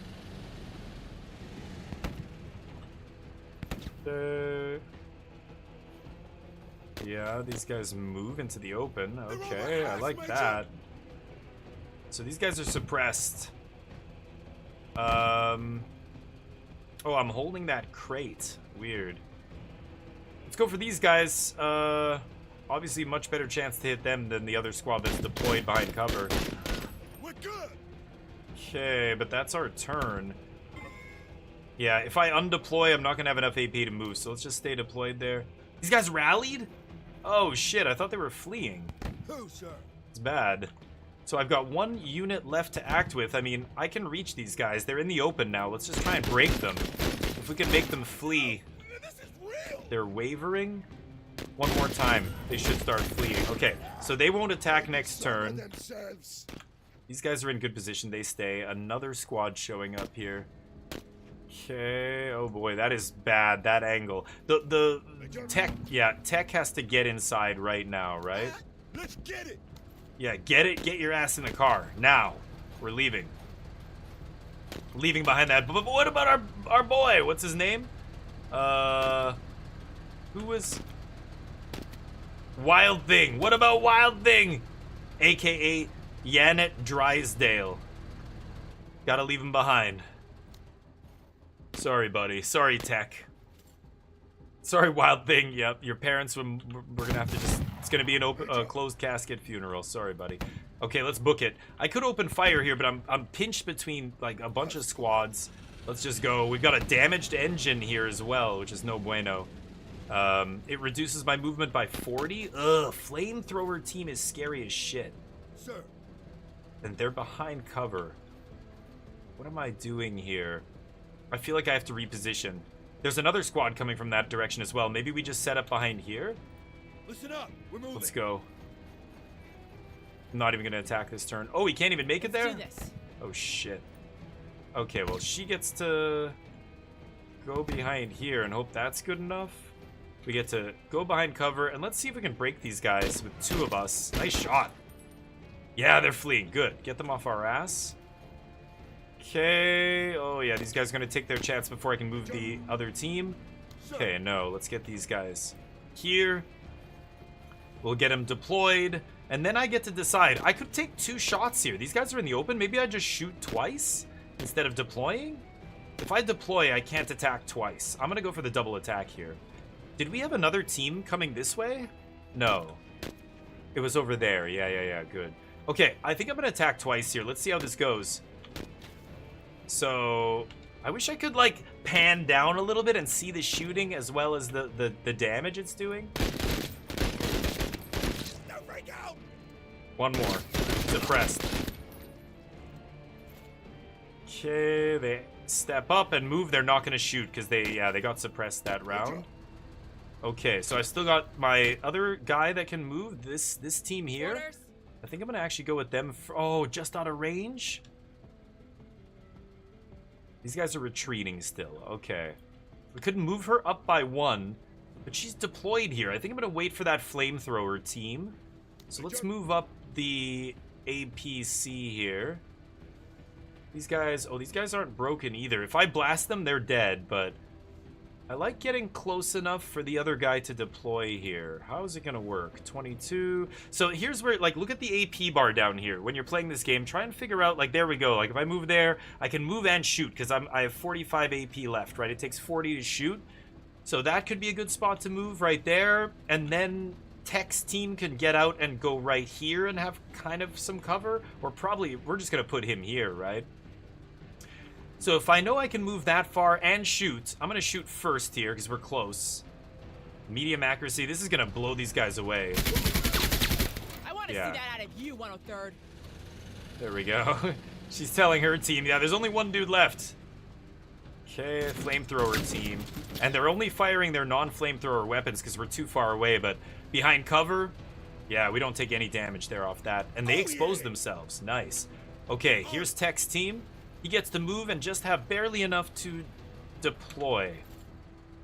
Okay, that guy's running for his life. Good. Now, we have to... Oh, yeah, complete the mission within 10 rounds. On this difficulty, forget it. Like, I already lost a bunch of teammates. Okay, so I could... Oh. Let's undeploy, move up 1. Pretty sure we're within range now. We double check. No, we are not. Okay, I'm gonna move here and deploy. And pass. Okay, next round. Let's start with this guy. Can I get in there? Leaves me with not enough AP. If I go here... Yeah, I can definitely hit that team. Oh, whoops! I didn't mean to do that. I was just measuring there, and I accidentally clicked. Awkward. Okay. Not what I meant to do. Oops. That's, right. These guys. The voice acting is weird as hell in this game. It's wild. Tech's voice acting is awesome. I think it's hilarious. Okay, so let's use these guys. Deploy to increase that accuracy. 80 AP gives us 2 shots, and we're out of range. Shit. I'm waiting for these guys to get close enough.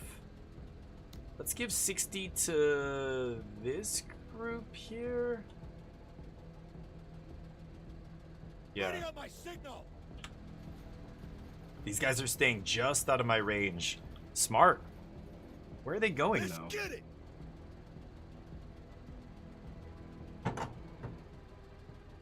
I could put it back in the APC.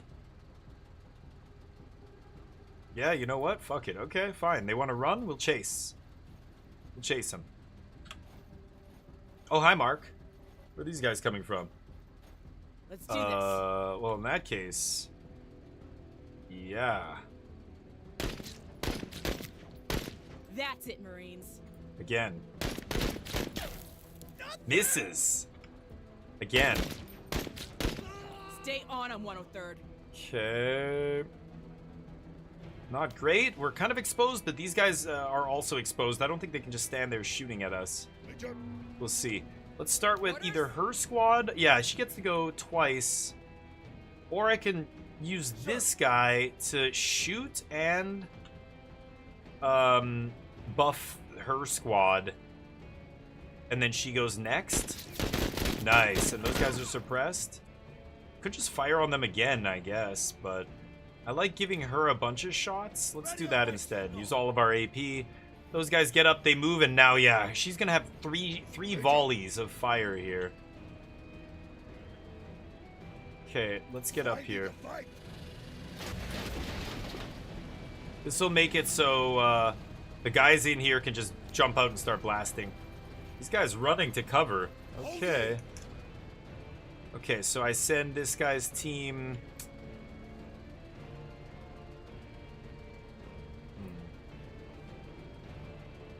I mean, I could go back that way. Maybe I should and play it safe. Sure. End the turn. These guys move once more, and then my last unit here gets to go. The lady, the scout. Let's do this. And she has 150 AP. These guys obviously a much bigger threat than those guys, so let's take these guys out. Here we go. Oh! Keep them landing.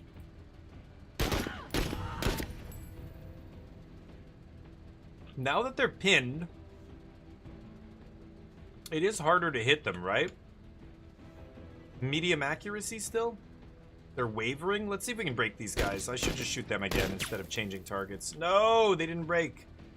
Whatever, they can't do anything next turn. Oh shit, okay, another team coming over there. Oh man, Tech's kind of exposed there. They deployed? Oh shit. Okay, I need to get Tech into cover here. Let's move him first. But now these two squads are exposed again, jeez. Okay, I just barely have not enough to deploy here, so I have to just end with him. There's the flamethrower team. Oh boy. Okay, I think the next person to go has to be this guy. He gets to fire once. These guys are suppressed. Fire once and then give her a bunch of AP, right? Nice. Okay, they're fleeing. Good. And now we go 60 AP, pump her. She gets 3 attacks.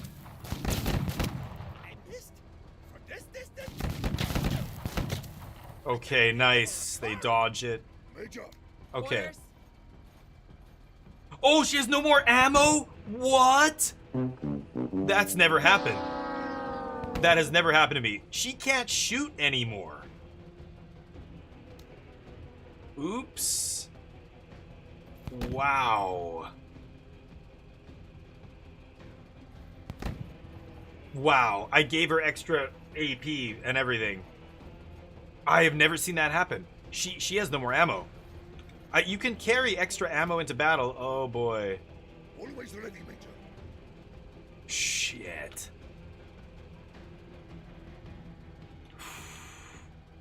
Here leaves me with 31. I go here. Yeah, 1 more space, so I can fire if I go here or here. Yeah, let's do that. We'll make these guys have to come down into the compound, right? So let's go here, and then we're gonna open fire.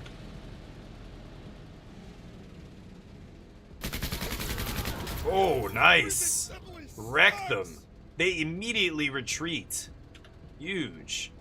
Can I turn? I can't turn back around. Okay, end the turn. More pirate guys coming in. They deploy. Okay. These guys don't have a lot of cover to attack us, which is nice. These guys are finished, right? Oh, they're back to wavering now, but they're suppressed. Orders. This guy's also back to wavering. They keep rallying very quickly. This guy, I think, needs to move.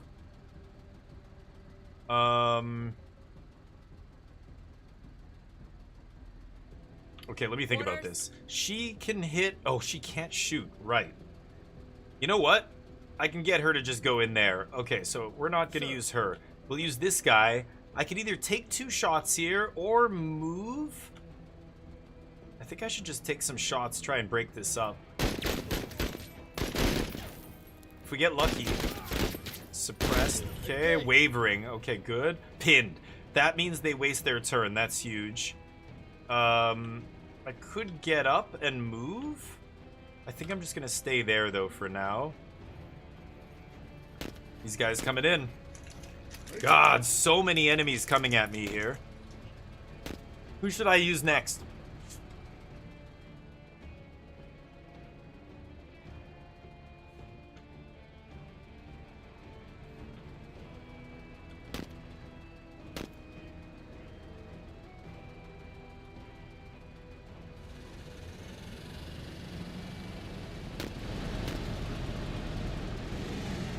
Gonna blast him. Wow! Wipes the whole squad. Nice. Let's get it. Okay, I do want to take those guys out.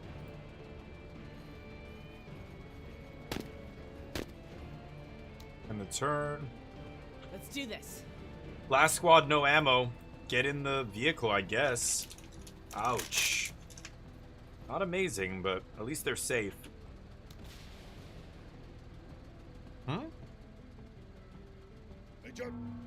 Also, destroy pirate boarding unit. Where the hell is the pirate boarding unit? Oh, did he? Oh no, our engine's still damaged. Movement costs 10 AP more per tile. I move here, I still have 60 AP. Oh, I could move here. That's better. Let's go here. This guy's still got a ton of ammo. Should be able to blast these idiots. Yeah. Oh, there we go. Wipe those guys. The vehicle doing its work. Giving them the business. Let's get this guy up here. I don't know where the last few squads are. We have to eliminate a lot more units, but it seems like they're coming to us. This guy's fleeing? Yeah, he's dead. Any enemy that retreats also counts as being defeated here, right? Let's see if we can finish these guys. They're suppressed. They're fleeing. Fire again. There. They're basically dead. Let's do this. You're not doing anything. What is that noise? There's something exploding every other round. I don't know what it is. It's weird. So here we are, top of the round again. We completed the recovery. Where are the last couple enemies? And this pirate boarding unit we haven't seen yet. I'm not sure where it is. I would like to stay together here, so let's follow. The APC acts as cover as well. Like, when I move to a space, yeah, you see the shields show up there. I'm getting, you know, light cover on the corners, and I'm getting, what, medium cover in the middle? I'm not sure how that exactly translates. Again, there's so many things going on in this game. Oh, there's another squad. Okay. Looks like normal dudes, though. Okay, let's get up. We gotta reposition here. They're too far to really press me. So let's go here. Let's do this. You can't do shit. Okay.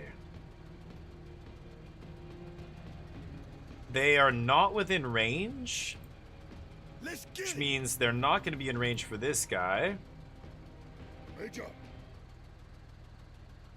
Could move here and shoot. I think I will. The machine gun on the APC is very powerful, obviously.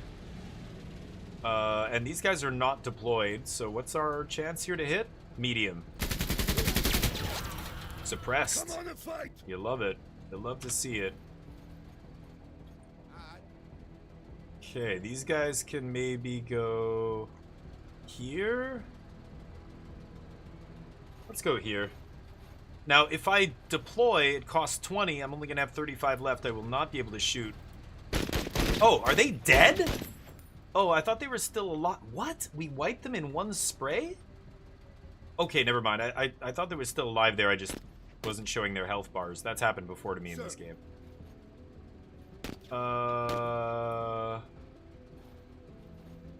Let's get in this nice corner spot here. We'll deploy and set up. That's probably where we're going to stay for basically the rest of this. These guys are out of ammo! Holy shit! I've never seen that happen before. It's going so long, that's why. This is wild. I'll use the AP thing on this guy, I guess.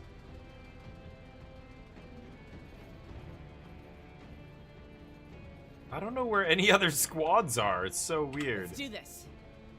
No, you can't do anything. Here, let's use this guy first, or use her first. End the turn. That just basically passes the turn without me having to act. They keep rallying with one dude. Look at this guy. What a hero. Gotta be kidding me. They keep rallying with one... Yeah, same here. This guy rally? Yeah, he's just chilling. Okay, this guy's already acted, so... Oh, I can't shoot. Right. I don't think I can get close enough to shoot. This guy I certainly can. I'm gonna deploy. Probably don't have to, but... There. Okay. Get up and move with our last few action points. I feel like... Hold on, let's use these guys and end the turn. No? I feel like there's another enemy unit somewhere other than this guy. I just don't know where they are. This guy's retreating. So that's 7 units dead out of 11. 9? There, we're almost done.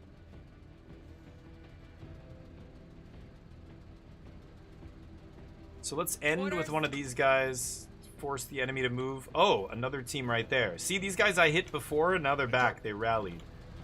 But now they just exposed themselves. I can go here and shoot. Attack with this thing first.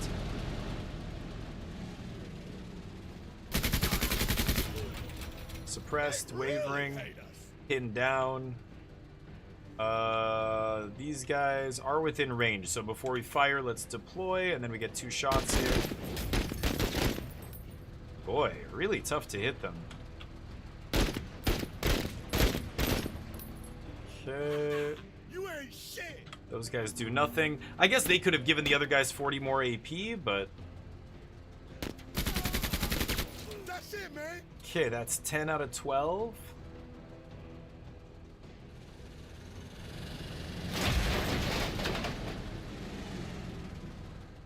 Oh yeah, sir. Oh yeah. Orders? About time, man. They've still got units. They're still moving units. Where are the enemy units? Let's go here and just deploy there. Major. Move our dead guys first. Sir. Major. Is there an extract I have to go to or something? No, right?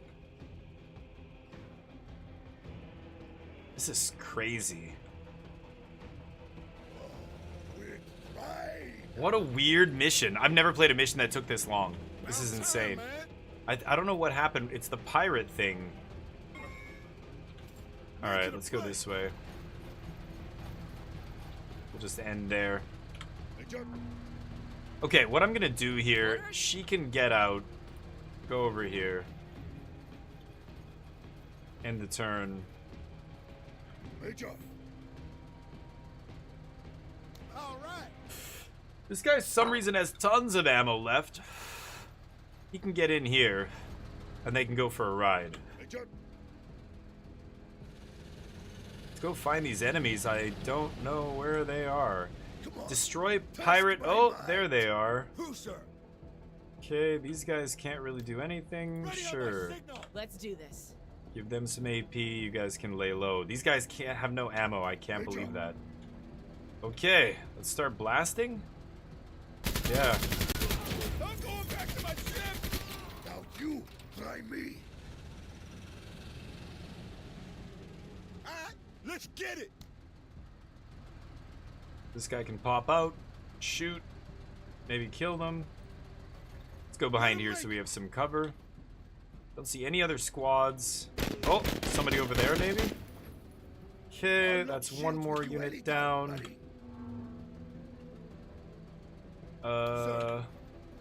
Let those guys step in. A flamethrower team.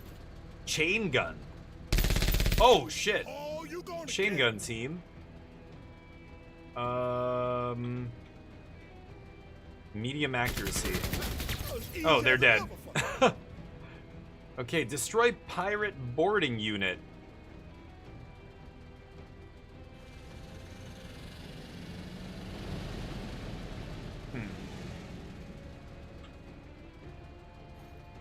Where is this pirate boarding unit? I still haven't found it. I've completed the mission, as in killed enough enemies here. But... pirate boarding unit. What does that even mean?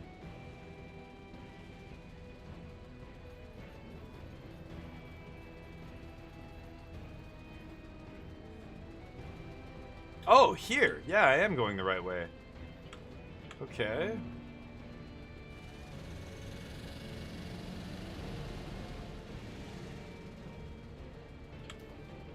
Oh, shit. Oh, for sakes. Okay. Should I get in here? Yeah, probably.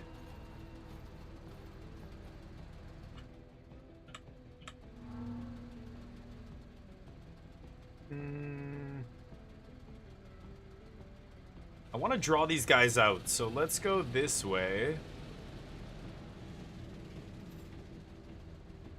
And I could make these guys jump out, but let's do this. Let's do that. I'm not going to jump out here. I assume they're still behind there. Okay. Here they are. So now this squad jumps out. And we could deploy, but that means we can't shoot. I think I'd rather shoot. Nice. Suppress these idiots. End. Okay, now this guy's got one more volley. There we go. Okay.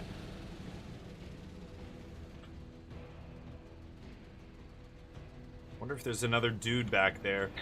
Boarding unit. I don't know what that is. God, it's behind this mountain and I can't see it? Okay, this guy's got no ammo.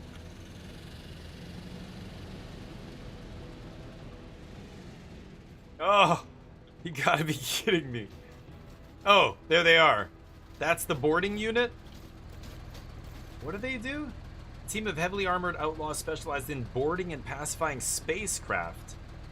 Jet suits? Thermite grenades and flashbangs. Counterattack.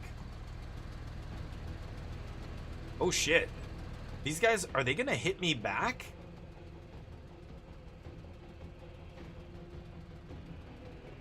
Oh shit, that's bad. I think I'm gonna go here and hunker down. They just went behind my APC to get cover. Let's deploy here. And these guys do nothing. Oh shit, what? Okay, I can leave the mission anytime. Let's just kill these guys. Oh, this guy can do the ramming attack. Plow through because they're next to me. Plow through any infantry in your path. Let's do it. Crunch. Oh, it did damage to their armor, that's it? Okay. Could do it again? There we go, we got one of them. Nice. And now they're exposed to my guys. Okay, end the turn. What the fuck is that? Did he just lob at me? Shit. They got away from me. That's super annoying.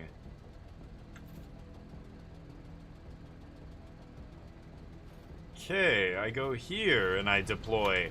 Playing a little game of cat and mouse here. Let's get out of here. Shit.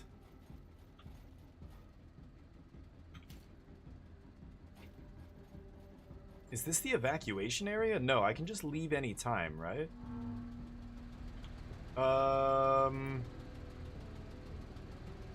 Yeah.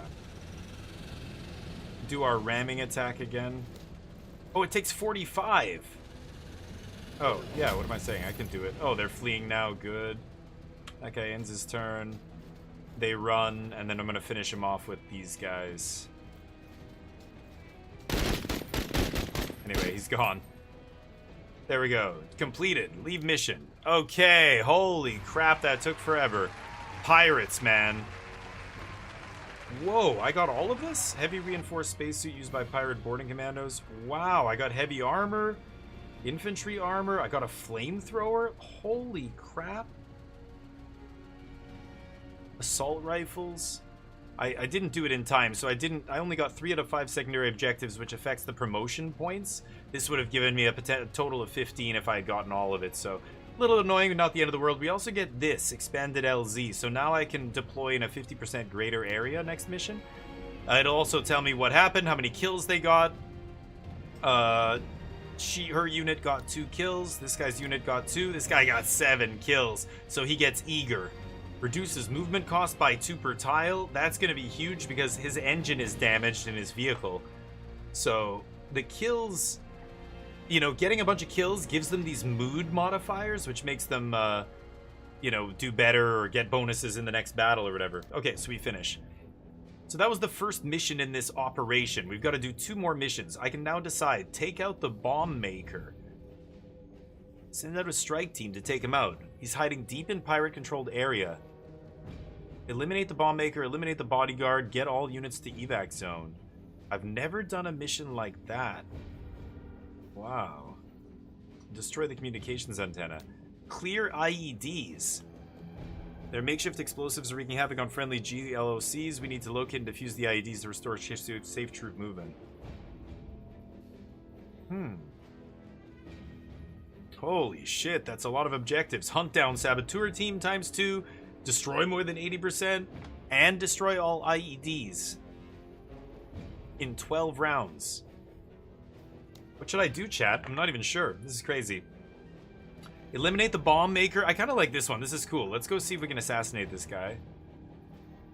Difficulty 2. It's the same difficulty. 630, 630 for the resource limit. Let's see what they give me. Securing ordnance. Battlefields are littered with munitions. COD teams could not only help clear out dangers, but occasionally repurpose unexploded ordnance for our own use. So taking out the bomb maker gets me gain 1 random explosive item. This, gain anti-tank mine. That's okay, I guess. This is the IED one. Okay, let's try the IED mission. So now that I know what mission I'm doing, let's go to the black market. I've got a bunch of stuff that I could get rid of here. Like, look at the damage drop off on this crappy infantry pirate assault rifle. Like, I can definitely sell this. It's worth 10. Flamethrower I'm gonna keep. Same with the armor and stuff. This gives a guy grenades, is kind of nice. Infantry mags. Scrap bombs. Is there anything I want? A PAL 100mm diameter portable anti-tank launcher. Ooh. That could be fun. That's 200? I don't even think I can get that high. So I don't think there's anything I can get from the black market that's really going to be good here. So be it. Let's go to our squads. This guy. I could give him the flamethrower. Kind of like that. They can also all get a bunch of perks, but again, all of these things cost resources. If I give him a perk, it uses these special promotion things. I have 24 of them, so one of these costs 20. So I have 24, I can give one person a perk. But if I give this to him, it's 3 HP. I thought... interesting. It also increases the resource cost. Like, to deploy him costs 75 resources. Putting this makes it cost another 15. So he's gonna cost 90 now instead of 75. If I give him another thing, you know, blah blah blah, like this, 150. Wow. Heavily reinforced spacesuit. So a jetpack as well. Holy crap. But it's encumbered. So if I gave him this equipment, I could take that perk buff, and then it removes the encumbered effect. That's kind of nice. Make him buff and then give him some armor, but 150 resource cost means when I go to put these guys in the mission, I'm not going to have enough resources to deploy them. You know what I mean? Like, if I go plan this mission... The cap is 630. Just with what I have here is 517. She only has one person in her squad.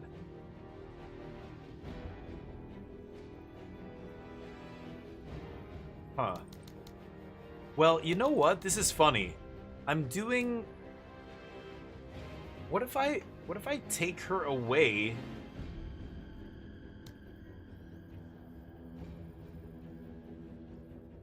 No, hold on.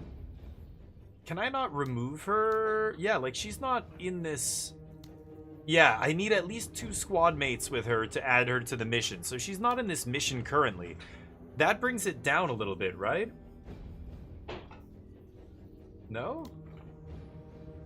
517. That gives me enough room to do stuff with. I still can't equip that heavy armor, though. That's wild. This guy's 95 now, 87, and he's 335 to bring in. His engine's also damaged, and he's at about half HP here. He's still worth it to bring in, though. He's nasty. Tank Buster. He has a bunch of different perks. Plus 25% damage and armor penetration versus hardware? Whoa. That's really good. So many options here. I think I'm just going to keep her. Let's squad her up. So he's got 5, he's got 5, she's got 4. And we're almost... Well, we've got about 100 to spare here, right? Add to the mission. Now we're over. Damn it. It's because I've got this equipped. Okay, let's take a squatty off him. So now I have 10 spare. Let's give her... Wait, can't I give her +5 here? There we go. +5 on her goes to 25. And then I'm going to give him a +5, the ammo pouch. That gets us to 630. Exactly. Squad of 4, squad of 4, squad of 5 with the flamethrower and my vehicle. That's as good as it gets, right? Any other equipment I could have put on them, I just don't have. I can't afford. I can't do it. When we do a different mission set, the cap will be different. As we get perks, our guys will be more efficient and stuff. But right now, I think this is how I'm gonna roll. So, is this the spawn point? No, it's down here. Isn't it supposed to be 50% bigger?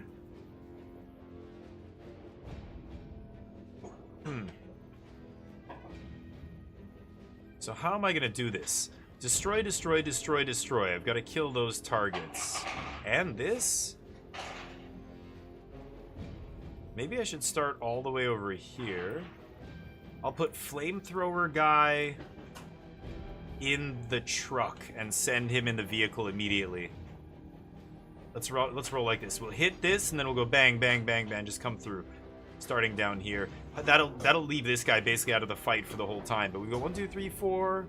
1, 2, 3, 4, 5, 6, 7, 8, 9, 10.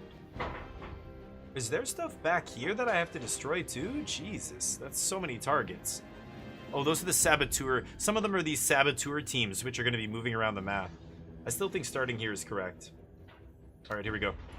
I should have saved it too. All squads in the field. ASOC linked in orbit set. Okay, so we want to go straight this way. First things first, I think it's going to be this guy. Get in there, Tech. And that's it. Enemy moves. Eyes open. I move. Moving to waypoint. Okay. We've got movement. Oh, I have to destroy that. Whoa. They immediately get to open fire. I guess the enemy acts as soon as you see them. They get a free action. It's kind of shitty. Sure. I just have to destroy that. Okay. Move out. Let's get behind the APC for cover. And that's my turn. Orders.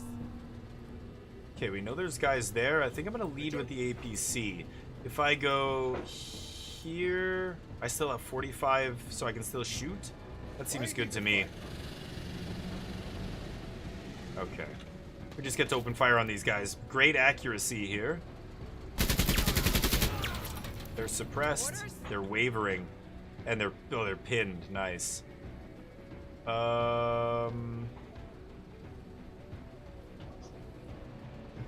This thing has 50 HP, so I can blow it up in one shot, basically. God, I really just want to get to cover here. Sir.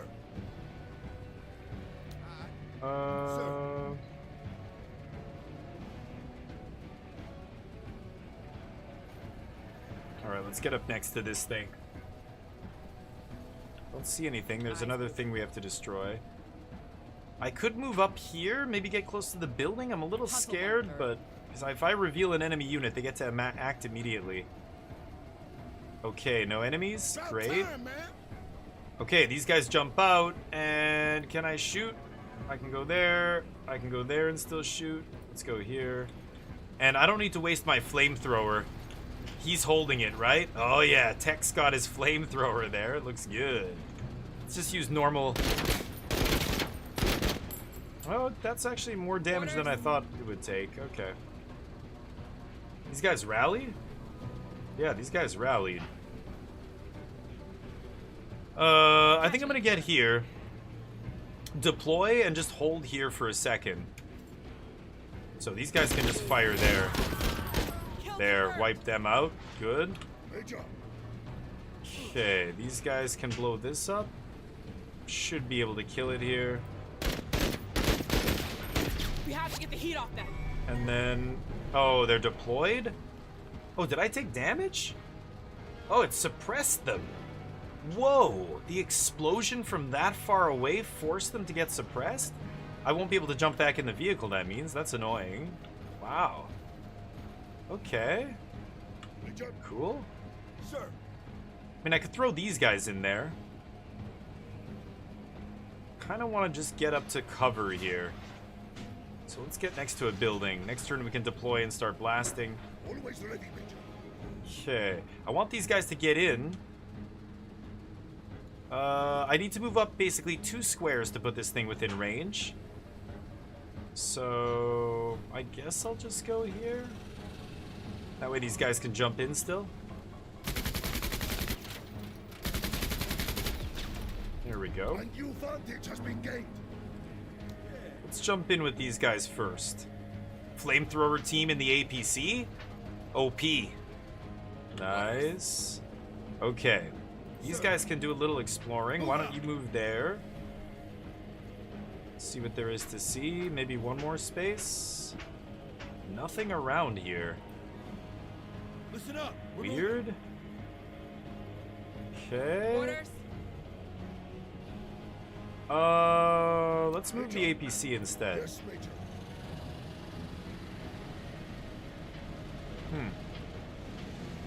Let's do this. And then she moves. Oh, gotta undeploy first.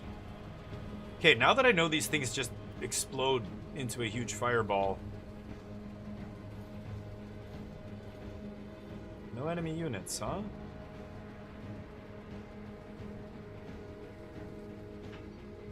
Whoa, what is this? Infantry scrap bomb? Oh, I didn't even know I had that equipped. Oh. It's AoE. Effective against unarmored targets. Okay, cool. I didn't even know I had that. I'll deploy, I guess, sure. Orders. Sir. Maybe use these guys to blow this thing up? Oh, wow, they can't? Oh my god, dudes, you guys are terrible. Maybe I should have ducked first? My bad. Major. Let's keep moving up, I think. I don't want to take damage from the explosion.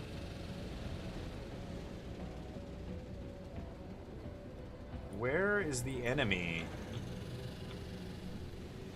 Still don't see any enemies here. Yeah, look at that AoE. Oh, that's awesome. The explosions are so cool in this game. You can see it. It affects like this. A square around it like that big. They look awesome, the explosions. Okay, moving up. If I can do this in 12 rounds, great, but man. Okay, this is the squad that's inside the vehicle.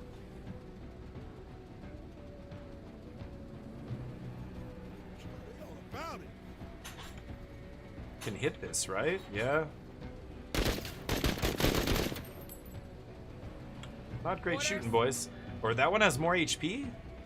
No, it's still 50.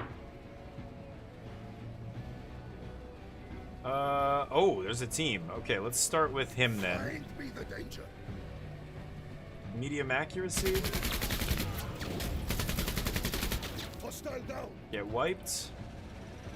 Okay. Orders. Let's switch to Tech's crew here. Stay with that Hummer.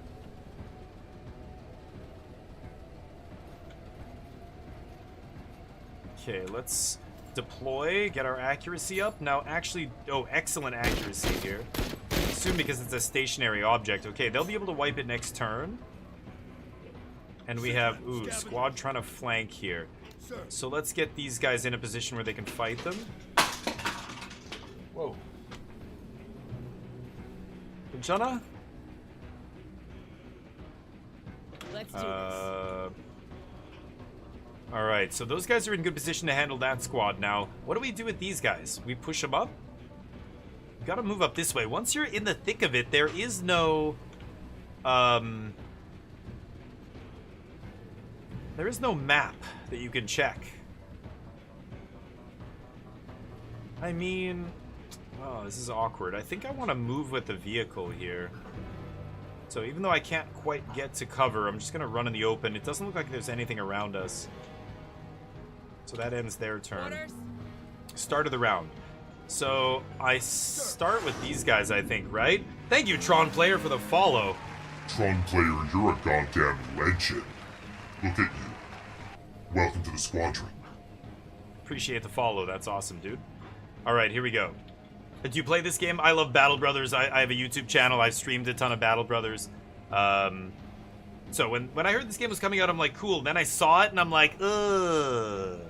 I don't know. Why isn't it like Battle Brothers? Can't you just give me like a different Battle Brothers? Now that I'm playing it, it is. It's so deep. There's so much going on here. It's pretty cool. I think the models look fantastic too, but anyway. Get a pretty good shot here. Good accuracy, so leading with these guys, this turnaround, I think makes sense. Yeah, might be able... might be able to suppress them. Bullshit. Filthy space pirates, you lie! Now, looks like they have a tech guy with them there, a specialist. So, I think if I hover over the unit... Doesn't tell me? Scavenger suit, pirate assault rifle, workshopped RPG, scrap bomb. Oh yeah, I see the RPG bro there at the back. So even like whatever they're equipped with, it's like Warhammer. It's almost like they put it on the miniature, you know, which I love, that level of detail. I can even see the suit this guy's wearing. There's this, or one of these guys has a scavenger suit. The RPG, and I can't tell which one has the nade, but one of them has the nade. And if that guy happens to go down, they lose access to the RPG, even though, you know, other games, they would have their special RPG attack as long as they're a functional unit on the battlefield, right? Okay, so let me think about this. Maybe I go with this guy next and just finish this. Come on, guys. Really pathetic. Really pathetic stuff. Holy fuck! Okay, let's use this guy next. And is this a road? There's kind of a track there. I gotta go up that way, so let's go up this way. If I go here, here, here, here, looking at my AP, right? I want to move and still get a shot off. There, like that's pretty good. I can still shoot after this. No enemies in sight. Guess I'm moving. And you gotta be careful. This isn't just for show. Sorry. This tile, if I hover over it, it says fire. This area is ablaze. Ending the turn on this tile will cause damage to any unit. That's, like, relevant here, right? This is still cover? I don't think this provides any cover, if I'm not mistaken. This big ruins pile might? I'm not sure. Anyway, we get to move up here. Hopefully not revealing anything. No, we're good. Round 8. So these guys are back to being unsuppressed. So let's start with this. This guy's getting kind of left behind here. Lick my sack? Are you kidding? They're wavering and they're retreating now. So they might rally next turn, but because they're retreating, they're not going to have a chance to really do anything else. I need to get this guy over to where the action is. He's getting left behind, and I'm worried he's going to get overwhelmed at some point if new units show up and start pressing him. Like that. Shit. At least they're approaching from a good angle for these guys. Might be able to pinch them here, too, if I get her up to there, but I'm a little scared that there's enemies up there, so I should really scout with... No, can you back off? I should scout with this thing first. Those guys can come up last. Deciding which characters to act with is a really important part of this game. This is a perfect spot to move to because it'll give her cover on the other side. Moving through fire doesn't affect you, and I don't think fire affects vehicles. Nothing up here, huh? Okay, so that guy gets to chill there. These guys get to go to good cover here. And then we might be able to pinch this unit between my guys here and these guys here, right? We have two good angles on them. These guys gotta book it. Boof it.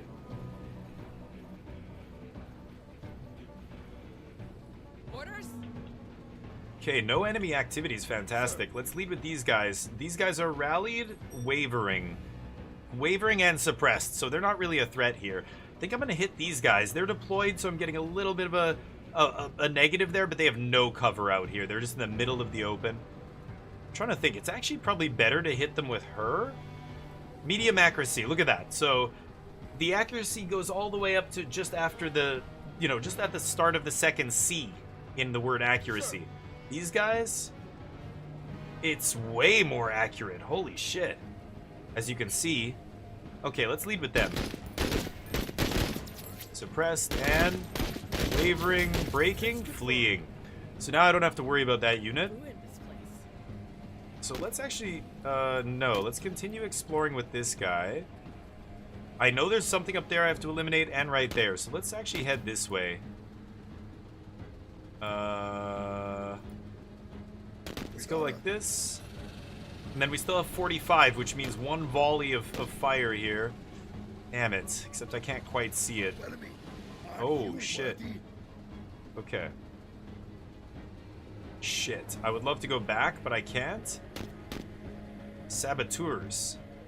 Disguised as ordinary civilians? Pirate assault rifle, RPG, scrap bomb. Oh, they could actually do some serious damage to my vehicle here. They have an RPG and a scrap. Scrap bomb won't hurt me, but, okay. Oh, there's the RPG. Oh, they missed. Whew, that was lucky. Okay, oh, I'm gonna wreck them next turn with the APC. So I don't even have to worry about those guys. I have 3 more rounds to do this within 12 rounds. I think I'm gonna send this team up here. Enemy movement. There. That's the Saboteur team that I need to destroy, right? Saboteurs. And that's the other one. Those are the two Saboteur teams. So let's get here. And then end the turn. These guys lay low. I'm not deployed, but at least I'm behind cover here. So they struggle to hit me. Nice. Yeah, get your ass in gear, homie. This is my last person to act. Let's just get in the fight here. I hate that this guy's still in the open, but nobody's really around him, so I should be okay. He should have time to reach to the APC, I hope. Oh, shit, another squad. Okay, so now this is tricky. These guys rallied. They're wavering, but suppressed. Wavering, but suppressed. Those guys, I think, are not going to be a threat, so I don't need to lead the turn with this unit firing on them, right? This is where the action's happening. I could go deploy, fire, fire. That's obviously amazing here. I think I just want to shred... whoa. Switch units. I think I just want to shred these guys. That feels way better. Wavering. Pin. So I'm actually going to direct my next shot there. I know these guys are there. There we go. Yes. And I think I'm actually going to move up as well. Probably should have moved up first, but that's his turn. Those guys firing. Ah, shit. Now I'm suppressed. That's okay. Now that I'm suppressed, I'm low down at least behind this thing. So I'm going to start with less AP. I only have 80 AP, but that's still enough to fire twice. Ooh, should I try this grenade? No, it's much closer range than my other weapon. All right, let's just fire into that space. Oh, some hits. I see hits. Blood on the snow. Okay, can't tell. Whoa, RPG over there. Okay, then let's switch to these guys. These guys already acted. Let's hit these guys. These guys haven't acted yet, and they're not fleeing. Okay, and one more volley there. Keep their heads down. Yeah, that's going to make them skip their next turns. Okay, these guys got to get up here and get behind cover. Get behind the APC. Whatever it's called. It's a... Why can't I see it? Orders. This thing. Light troop carrier, the battle taxi. Is there no... It's just called light troop carrier? I don't know. I'm gonna call it an APC. So, what do we have here? Suppressed and wavering. Suppressed and wavering. Let's just finish these idiots. These guys are fleeing. Okay, let's move up. Enemy units. Oh, those guys. Oh, you know what? I can get in this tower, can't I? I've never done this before. Moving to cover. Let's get in this infantry tower. Yeah, I haven't used this kind of stuff, but this is all part of the battlefield. Moving. Sweet. Ooh, better accuracy here. It auto-deploys as well? You don't have to deploy up here, it looks like. Awesome. Alright, let's go here. Deploy, and just finish these guys off. Or not. Jesus. Okay. These guys still alive? They're retreating. Both of them are retreating. Oh, another squad up there. I still think I want to finish these guys. There we go. Great shot. Damn it. One left. Okay, leave them there. 2 squads up here. I don't need to fight these guys, remember? Actually, I need to destroy 80% or more. Man, these guys are just stuck in the open here. I'm glad I got in this infantry tower, because I would have gotten flanked by them. So that was a really smart move. I didn't actually mean to do that, but RPG guy fleeing. I assume he's gone. Yeah, 6 out of 14 finished. Okay, how far can I throw this grenade? That's a nice one. Oh boy, this is gonna be sweet. The scrap grenade from the top ropes. There it is. Oh, get wrecked. Okay, and they're retreating. How many of these do I have? 2 more. Holy shit. I think I should just fire on these guys. They are in deep shit. Good accuracy on both. All right. That's it, Marines. Doing some good damage there. They're firing, but they cannot get through that tower. They reposition. Okay, that guy's still up, but he's fleeing. He's wavering. God, these guys never die. I think I just want to get this thing up. Let's go all the way up here. And we can start firing on the next, yeah. There we go. Okay, these guys moving. Are they going to take shots at my infantry tower? Probably, right? Nope.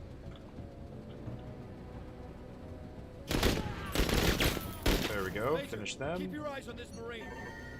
Oh, gotta get up. Right. Move over. And the turn. These guys are all dead. So these guys can finally get up. That tower's got these guys taken care of. So these guys have been here the whole time just holding it down. Really nice work, but we don't need them anymore. We can move up here. At the start of the next round, I can just start with these guys and probably take all these guys out, right? Orders? Yeah, here we go. Start of the round. So let's use another scrap. Oh, they're just out of range of the scrap grenades. These guys are wavering. Okay, let's just forget about those guys. Here we go.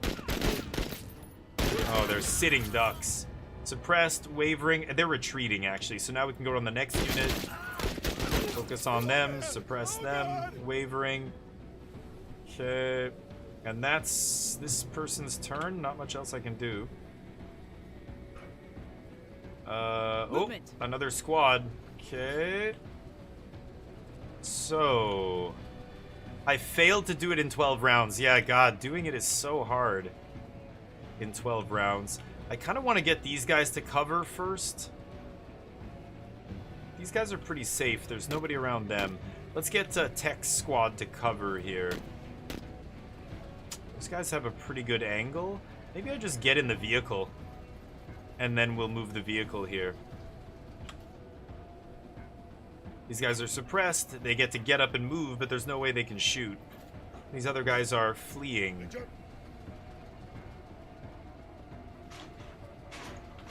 Okay. So should I just push it here? These guys have... Oh, they don't have much. Outcast rags, pirate pipe gun. One has a scrap bomb and a bundle grenade. Scrap bomb's not going to do anything, but bundle grenade will. I have to destroy that thing still? Why don't we just go straight out here and then north? And then we can come flank these guys on the way back. Oh, shit. Okay, never mind. Smoke them. Nice. Okay. These guys are last. Let's get them to some semblance of cover here. They can lay low there. And, it's almost like playing Warhammer. Warhammer, but with just a different universe. Another squad. Holy cow. Okay, these guys flee. Hopefully they just disappear, but they might rally. Yeah, if there's one figure left, they'll often just not rally. These guys are still pinned, right? Yeah, there's nothing that guy can really do. Let's take these guys out. Run! Run for our lives! Let's get the hell out of here! Okay. Oh! No! Gosh, What? Major. He had a grenade? Oh my god. Look at that guy got blown right out of the tower. No. Longfin and Mark. Fucking hell. I could have finished these idiots. I should have looked again. They had scrap bomb. Unbelievable. I mean, it's not the end of the world, but I just took a bunch of damage for nothing, basically. Let's get up here.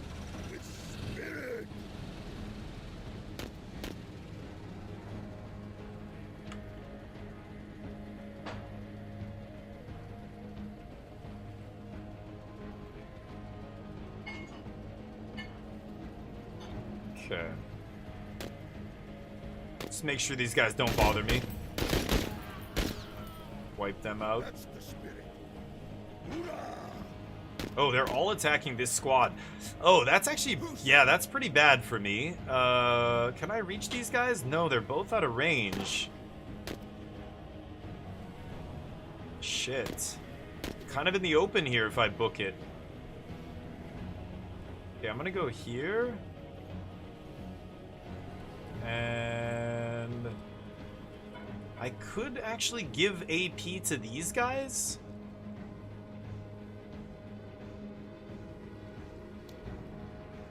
Oh, they're too far. I can't use my ability. Okay, then let's fire.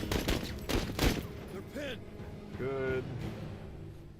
Let's go up here. Maybe I can get to that cover next turn. Okay. Lots of teams still running around. Lots of units. Oh, the grenade was so deadly. I'm safe from everything except a grenade. The dude made the Kobe there right onto the rooftop. Killed 2 of my guys. Okay, that's it. I'm sick of this shit. Grenade. You want a grenade? There's a grenade. They're suppressed. And that didn't kill them. What the shit? Again? Kill them, please. There we go. That's the turn. These guys act next for the AI here, the enemy. They're both behind solid cover, shit. But these guys have the flank, which is nice. They're up there. I want to get to this wall here, but I have to do it in one shot. Let's move... Yeah, let's move the APC first. Go here. Objectives completed. Ready to head home, Major. Oh, I could just leave the mission now. Destroy more than 80%, but I want to get that next thing, right? I have the ammo. I can keep going here. This guy's out of ammo, but... Okay... Are they gonna shoot? Oh, shit. Ah, they're in the open. Okay. I should just get in here. Wasting 46 AP here, but that's fine. Get ready to go next round. Okay, and then these guys get to finally move. I should have moved them next already. They took a little damage, but I didn't lose a squaddy here, so I'm good. Let's deploy here. And now they're deployed. They'll be safe there. These guys are dead. These guys can finish to make sure we don't get shot in the back. They are retreating. I guess I don't need to do that. But low accuracy here, because these guys have really good cover. Let's get these guys. I feel like they're gonna rally if I don't. Finish them off. Okay, I need to destroy 3 more units. That's it. Yeah, gunfire is not gonna take these guys out, right? It's very unlikely. They probably have like a 5% chance to hit there. Okay, I can go here and still shoot. Oh, I don't have any ammo left, right? This guy's out of ammo. So all he can do is just move and get the other guys close enough. Okay, here we go. Now the flamethrower. Firing at these guys. They have good cover too here, so unlikely. Okay, these guys move up. Let's use these guys first. Not bad.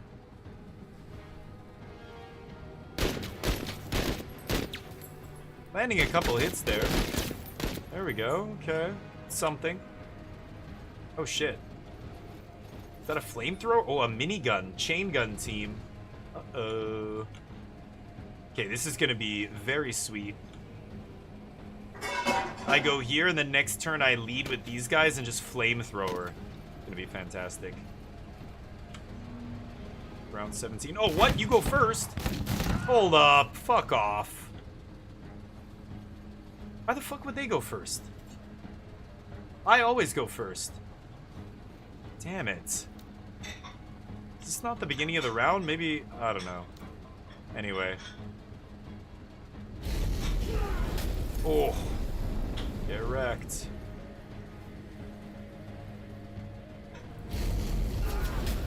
Nice. That'll teach ya. Oh shit. Oh. But they have to deploy to use the chain gun. Yeah, so I'm not too worried about it. I could run over there and ram them. But this guy with the damaged engine is not going super fast here. Engine damaged, but he's eager. So he's getting a buff as well. Let's rotate. I have to destroy 3 more units. It's crazy. Okay. Let's go up here. Speed it up. Okay. Well, I can't quite reach those guys from here. Should I get out of the tower? Yeah, let's go. And we can deploy here. Okay. Oh shit. This guy's already lost a teammate. Let's hop in.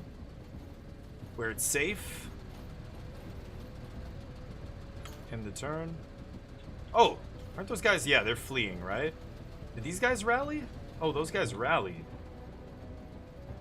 Let's get up here. I think these other 2 teams can take these guys out, right? Let's finish this chainsaw team. Okay, deploy and then start blasting.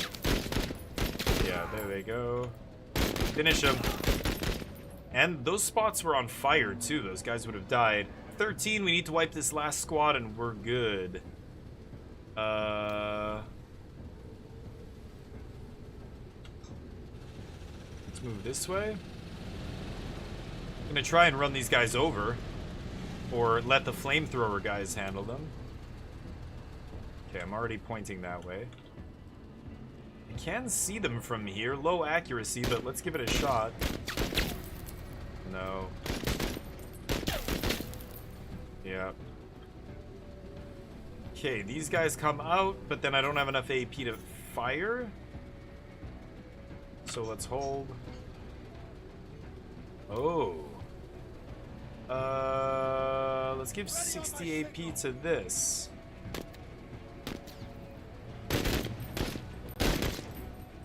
A little bit of damage. Okay, this guy gets to move. Turn. And now we start the round with these guys. They jump out. And flamethrower time, baby. Nice. Get wiped. Okay, there's all of our objectives. Now we can leave the mission. Anti-tank mines picked up. Nice. Bunch of loot here I can give away or sell or whatever. Okay. We got the anti-tank mines. She got some stuff. What did she get? Determined. Because she killed a bunch of enemies. 5 kills for her. Discipline increased by 15%. This guy's still eager. 4 more rounds. And tech becomes overconfident. Overconfidence leads to risk-taking, but can also be beneficent to combat performance. Minus 10% defense and plus 10% accuracy. Ooh, I like that because he got 7 kills. 3, 5, 5, and 7. Nice. That flamethrower does work. Okay, so let's take a look at our squads here. She needs to pick up a couple dudes. She's low. He lost a bro. This guy lost a bro. So the last mission, repel counterattack. With our constant interference, we finally forced the pirates into action. They were gathering a large force to attack and storm our COP to drive us from the area. COP, what does that stand for? Center of operations? I don't know. They can't recover from a failed assault, and will break them if this doesn't work. Prevent hostile units from entering the target zone for 10 rounds. So this is a defense mission? Yeah, I like keeping the flamethrower if we're going to do defense missions. We've also got a workshopped RPG. That's pretty good, because these pirates are going to roll in. If they're attacking me, they're going to roll in with vehicles, right? Should I give this bro RPG here? I don't know if I have the scrap grenades. Still good. Ammo. I'll ditch the ammo. Who else had ammo? Was it her? No, she had the scrap grenade, right? I don't have any mod spots for this. I don't have any attachments. I could give them perks, but let's go a black market. I could sell a bunch of stuff. Wait a minute. Infantry, let me go back to squads. Can I give one of my guys the anti-tank mine? Where is it? Is it here? Oh, it's here, yeah. Scrap bombs. Makeshift scrap? Actual scrap. I should be using... Oh, but it's 10 more. It's 10 instead of 5. Okay, so if I plan the mission...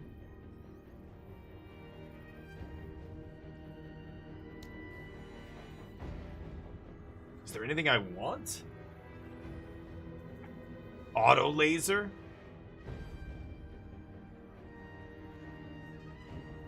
A walker? That's awesome. I could get another module. I have a heavy mod spot. That's the one I have equipped. Energy weapon, but where does it tell me? Medium vehicle? I need a medium vehicle. Modular, light troop carrier. I'm trying to think if I can actually equip that auto laser. I don't think I can. What is this? Oh, that's the CMG. There's nothing else. Exploding reactive armor is kind of cool. Oh, ammo cases for the vehicle. Mech jetpack. So many things you can buy. Like, I don't even know. Recruit locals? Interesting. I think I'm gonna leave it for now. Let's just run it. So, wow, this is the area we have to defend. Oh no, this blue area is what we have to defend. Okay. Holy shit, there's already... Oh, these are civilians close by. So these are enemy units gonna be coming in. It looks like, yeah, literally from every side except north. So what are we at here? We're at 619 out of 630. So I've got some room to play with, but 4, 3, 4, she needs at least one squatty, and that puts me over already. Give her this. I'm still 1. I'm 1 point over here. The flamethrower is good. Oh, it's the RPG. Should I not bring the RPG?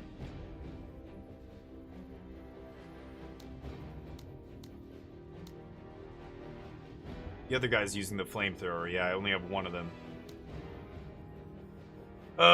So that opens up some points. I can get a couple more squaddies in here. Like, he needs another squaddie. That gets me to 25. And then she's got her scrap grenade. I could give somebody else another nade, right? Scrap bomb? He's got the flamethrower. I'll give this guy a scrap bomb. There, that puts us to exactly 30. 630. Okay, so how do we want to deploy here? Obviously, these guys are coming from every single side. I think this big orange H-looking thing, these two H's, are buildings. So I can't shoot through the orange stuff. Yellow, I think I can. I wish there was a legend that showed that. Anyway, this is the vehicle. How do I do this? Okay, I'm gonna put vehicle and flamethrower guy on the same side here. Flamethrower guy probably gonna run around here. Vehicle helps there and then comes down. And then she can deal with this.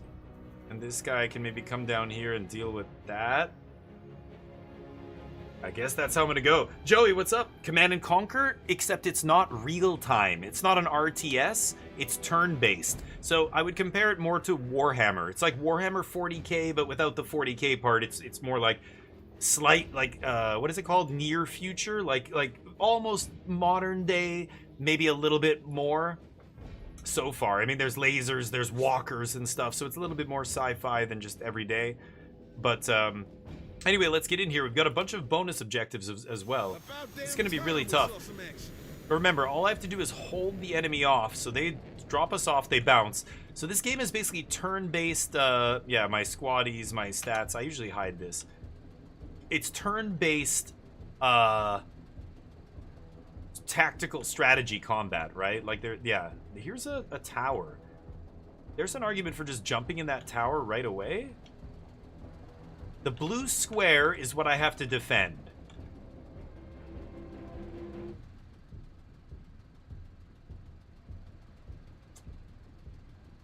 I think the tower is a little far out there.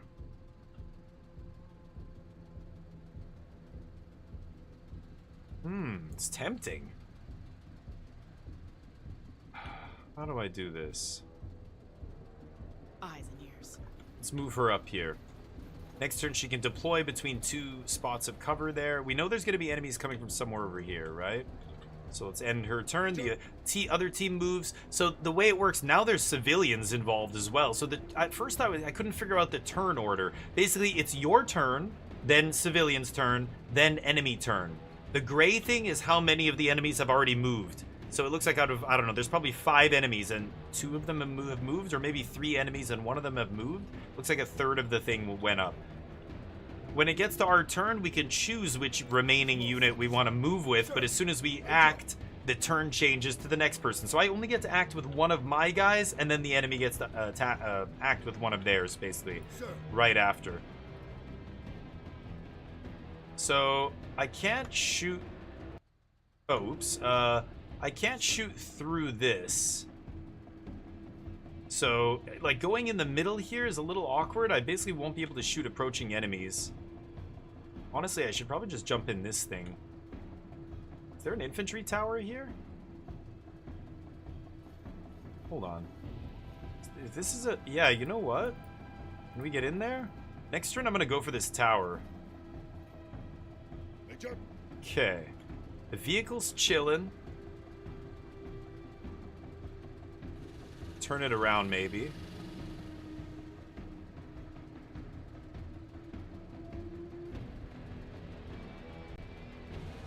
Okay.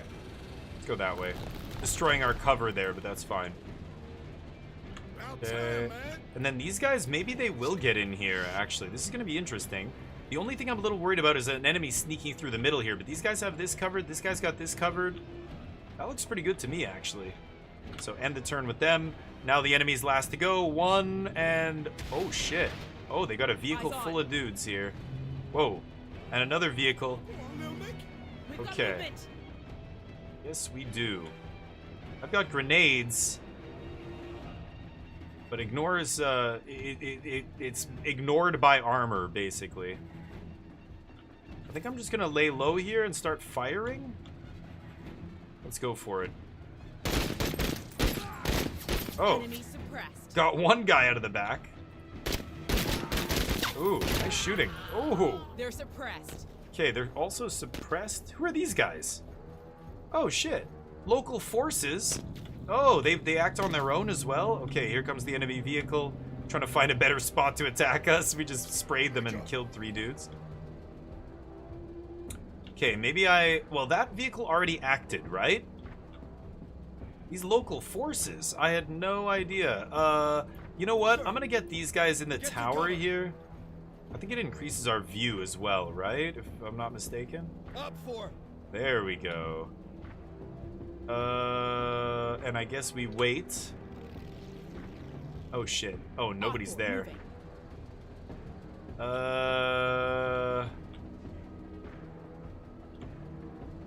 So she can start blasting them. I think she needs help. I need to get over here. I'm gonna turn the vehicle around. These guys can blast those guys last, and then we're gonna start the new round, right? Another vehicle. Oh boy, is that a... Hold up. Chain gun team on the truck. Okay, I've got to wipe that chain gun team. And what is this? These are also heavies. Another chain gun team. Okay, and then these guys are just a normal squad. Okay, these guys get to start blasting. Shit! Deflected! Damn. Medium accuracy, no armor penetration. Hey, yo, we Shit, good. not able to hit those guys in that truck. They're gonna crash in. Oh, they're pushing hard. Oh, there they go. Oh boy, oh, I've got flamethrower for these guys. They're finished. Shit. And there's the chain gun team. Okay, I've got a double flamethrower them next turn, right? Whoa, and they get a shot off. Oh, this is bad. Yo, they moving. Oh, Tech squad is surrounded here. Yo, they all about it. Movement. Okay, we got to start with Tech here. Okay, so let's go flamethrower.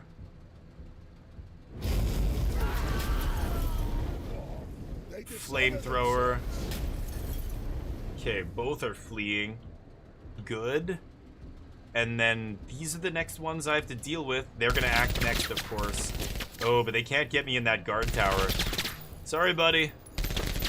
Oh, I'm suppressed? Shit. Okay, excellent accuracy. But I can't... Okay, can I hit these guys? Side armor hit. Yeah, I might actually be able to get these guys with side armor hits here. Shit, I should have taken that tower. Can't lob a grenade that far. I'm gonna go for the side armor hits on this guy.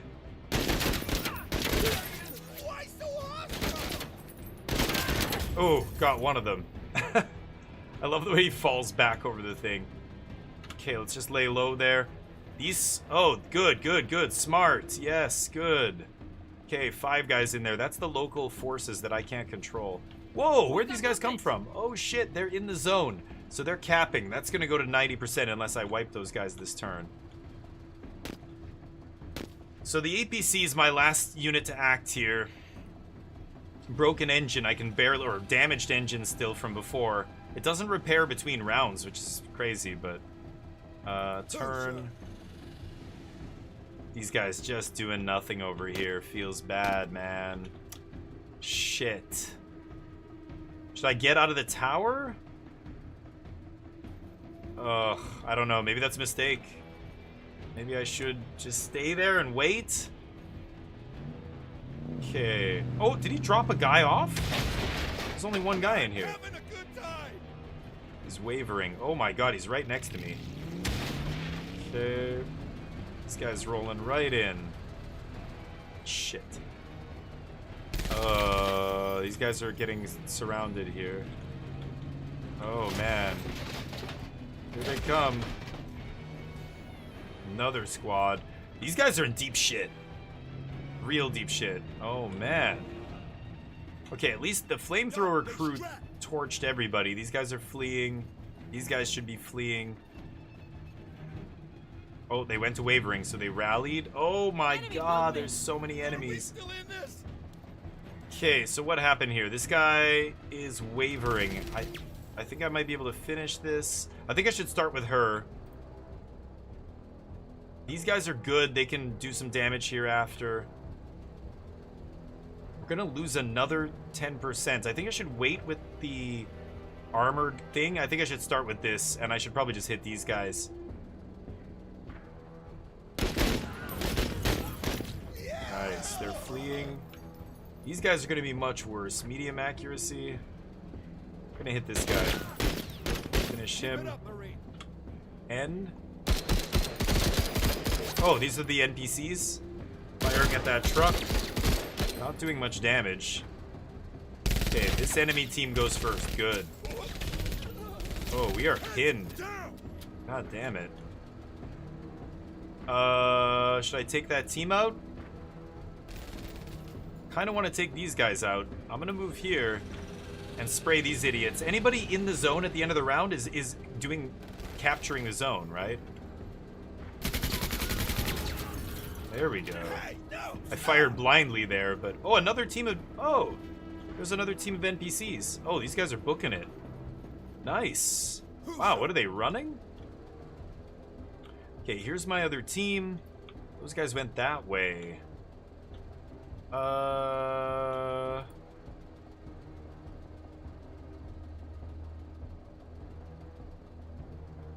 Okay. How am I gonna do this? Attention. I'm gonna go here. There's no cover here, really, but I get to get eyes on these guys? No? Nope. They're firing at my squad that's pinned. Oh boy, here comes another team. 2 teams. It's getting filthy in here. Oh, those guys have great cover back there. I still have a unit right here. Oh, wow, they just exposed themselves to my unit. Okay, well, we're gonna blast them then. They're going right next to me. Okay.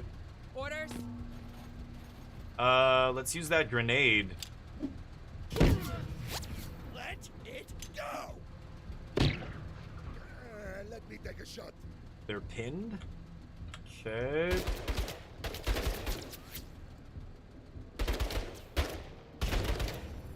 Who's firing? Oh, that was the NPCs. Oh, the grenade missed. Oh shit, I gotta be careful. Okay, let's go... Ugh.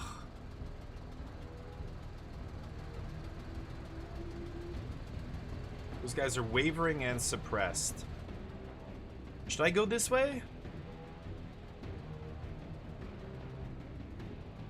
Or should I turn around?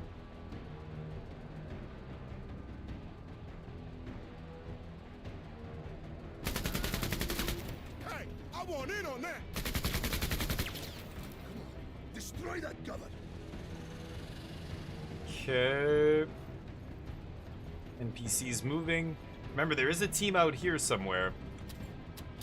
Jammed. Oh, nice. We're not as fast as we look. The minigun jammed. Are they going in the tower? Oh, No, shit. sir. That's bad.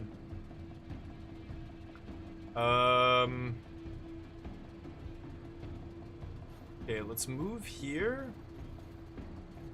And I think I'm gonna give these guys suppressed retreating. So they're gonna retreat. I'm gonna give this guy AP. They're firing, but my guys have good cover there. Ooh, they get that little spot. Okay, that's fine. Oh, we're almost suppressed there. Okay, let's make sure those guys are dead. Okay. Eliminated.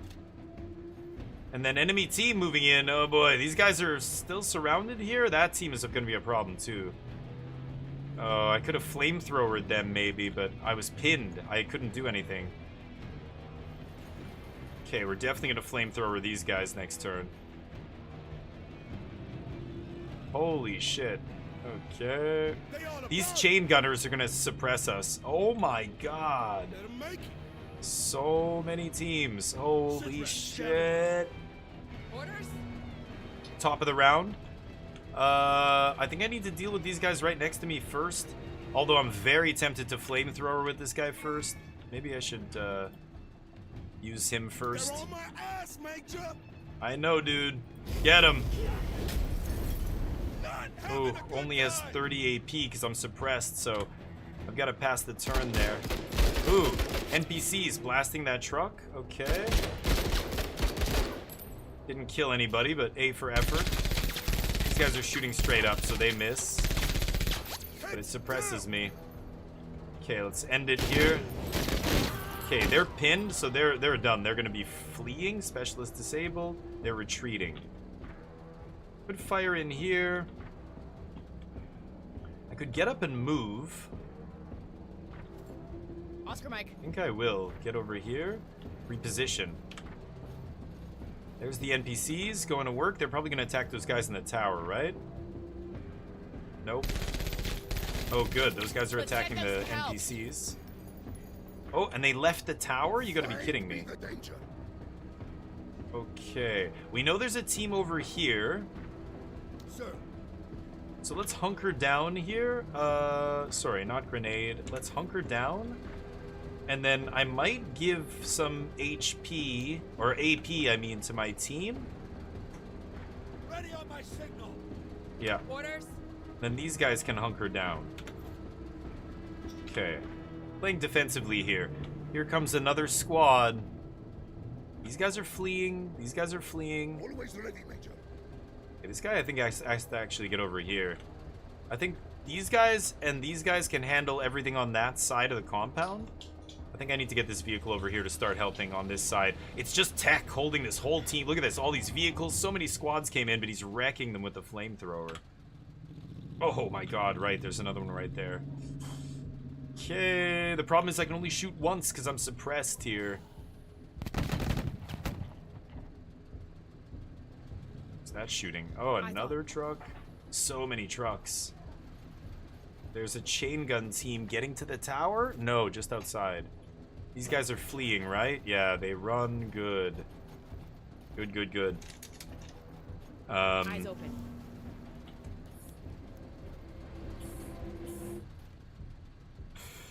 So, who do I lead with here? Could lead with him. Ass, Major. Only 70 out of 100 AP, so I can't shoot twice. But flaming one of these guys feels pretty good. Like, flaming that feels insane, right? I can just wipe this whole squad. There we go. These guys are wavering. Did I not kill? Oh, yeah, look at that. I killed a whole bunch of them. Okay, stay there. These guys. They're shooting at them. Okay, those guys get the tower. Shit. Stay there. Ah, oh, they got one of my guys. Okay, we need to scrap that. Oh, I'm just short. Shit. These guys up? They're wavering. Oh, that's awkward. Huh. Let's take a chance here. Really risky. Putting myself in the line of fire here, but if this grenade does the trick... Yes! Oh, I only killed one guy. But it wasn't the chain gun guy? Oh no, I'm in trouble there then. Okay, these guys fighting over here. Oh, I'm pinned? No, no. I can't help over there. Okay. Let's go here, here, here. Start blasting.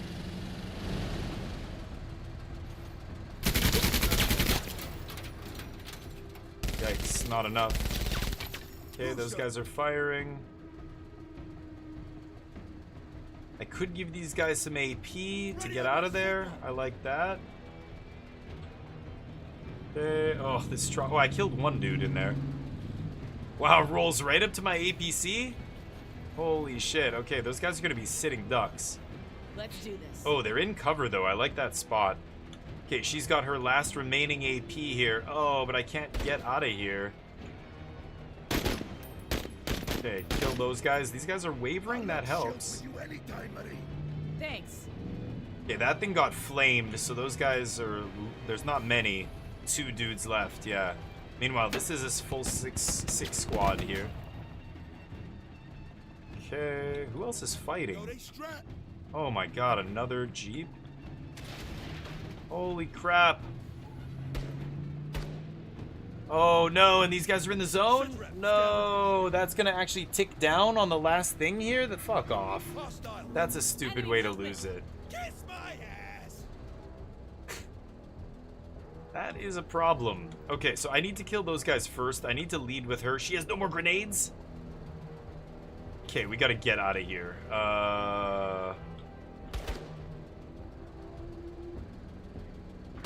103rd heading to cover. Another truck coming in there. Okay, let's deploy here. End the turn. NPCs. Nice. Wipe that unit. Very good. Oh, did they hit these guys? These guys are fleeing? Oh, that was fantastic. Okay, good play there by the NPCs. Oh, I was gonna do a grenade. No! They wiped 3 of my 4 squad members. I was gonna do a grenade with that guy too. Fuck. Good job. Yes, buddy. Hoo-ah, Marine.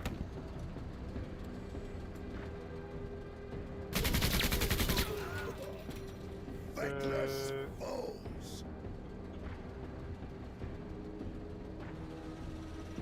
Oh man, these guys just got naded. That was nasty. Okay. NPCs firing at the truck. Not killing anybody. No. Oh, these guys are jammed. They unjam it, but not enough. Oh, I was gonna say not enough to suppress me. No, they did. Okay, fire on them. Low accuracy, flamethrower, big accuracy. Boom. Doesn't care about cover. Sit rep, scavengers. We're under cover here, but we got wrecked by that grenade. Are these guys fleeing? Oh, they're fleeing. Oh no, I can't even control them. They're just straight running now. That's really bad. Is that it? That's all they ran? Oh no, that's really bad. God, the enemy just has so many units. So once we're out of turns, now it's the last, you know, they just get to move all their units basically at once. Ugh. Okay, those guys are slow to get to the battlefield at least. How many rounds? For 10 rounds. It's round 8.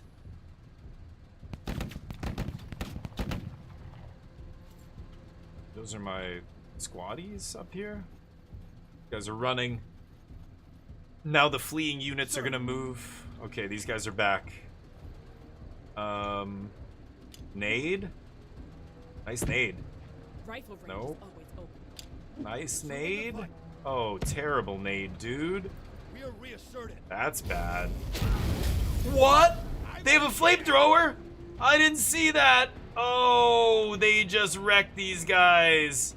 Are they all gone? Except him, and he's fleeing. What the fuck was that? Major. Oh my god. Help the major put his shit away. Acheron awaits. Ah, I don't even know what to say. I didn't see those guys. That ruined everything. Shit. Show me what you got. NPCs. Oh, you can take cover there? Oh, I didn't even know you could do that. Cool. Someone else look. He's suppressed. Oh, dude. There we go. Come get some. Keep control over 90% failed. That's okay, I think we got the rest of them. Man, he's solo. If he goes down, we're in trouble. No! Oh, last guy left. He's wavering. He's suppressed. Oh, boy.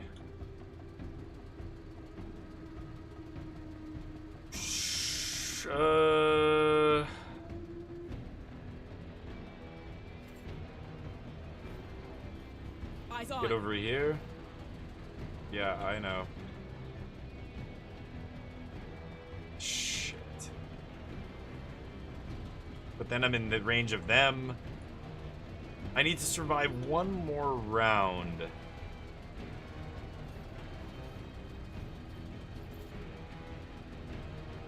Okay. I'm deployed, so pretty tough to hit here. That tally won't Good. be a bother for much longer. Oh boy. Now they're in range of throwing grenades next round and stuff. These guys are running. Jeez. Crazy. Let's still go. He's... I can't even shoot? Okay, well I guess I'll move somebody else then. This guy's fleeing. Or he's Major. wavering? He's wavering. Seeking cover. Get out of there, dude.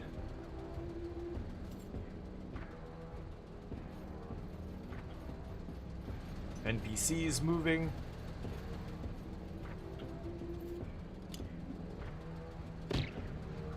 Oh, there's the grenade. Damn. they missed, and now they're firing. Okay, I think we're gonna do this.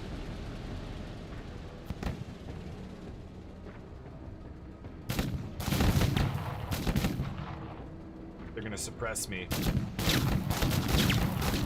No! Barely didn't suppress me there.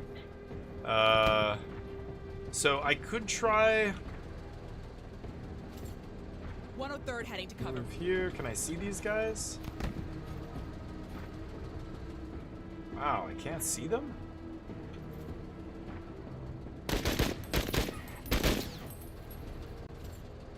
There we go. Lay down and rot. Oh, they're gonna try and kill this guy. No. Okay, that's it, right? 10 rounds. Oh, somebody naded. This squad. Good, I'm behind cover. Still a couple more squads of enemy movement here. These guys are jammed. They're gonna fire on him. Major, we are mission set and ready for exfiltration. There. As soon as I do it, we're done. We failed one of them, but let's get the hell out of here. Leave mission. Holy shit. Okay, we did it. Great. Got 4 out of 5, 34 promotion points. Got a bunch of stuff, too. I can sell all this. Scrap bombs and everything. Okay, this guy is... What happened? Bruised. Oh, he lost all of his squaddies, so negative effect. Character suffered various minor injuries. That was the flamethrower. They're not out of action, but suffer from reduced effectiveness. -5 accuracy, -5 discipline. For 5 battles. 5 missions. Ouch. Same with Pike. He lost his whole unit, so he's bruised. This guy's euphoric, because he gets another positive emotional state, you know, because he got 5 kills. So, plus 10% accuracy, discipline, morale, and damage reduction. That is huge. Only for 2 battles, but big buff for our vehicle. That's great. She's still determined. Tough mission, but we did it. Okay, so choose a reward, hollow point ammo, maximum flesh damage. It's an accessory item, of course. Or armor piercing.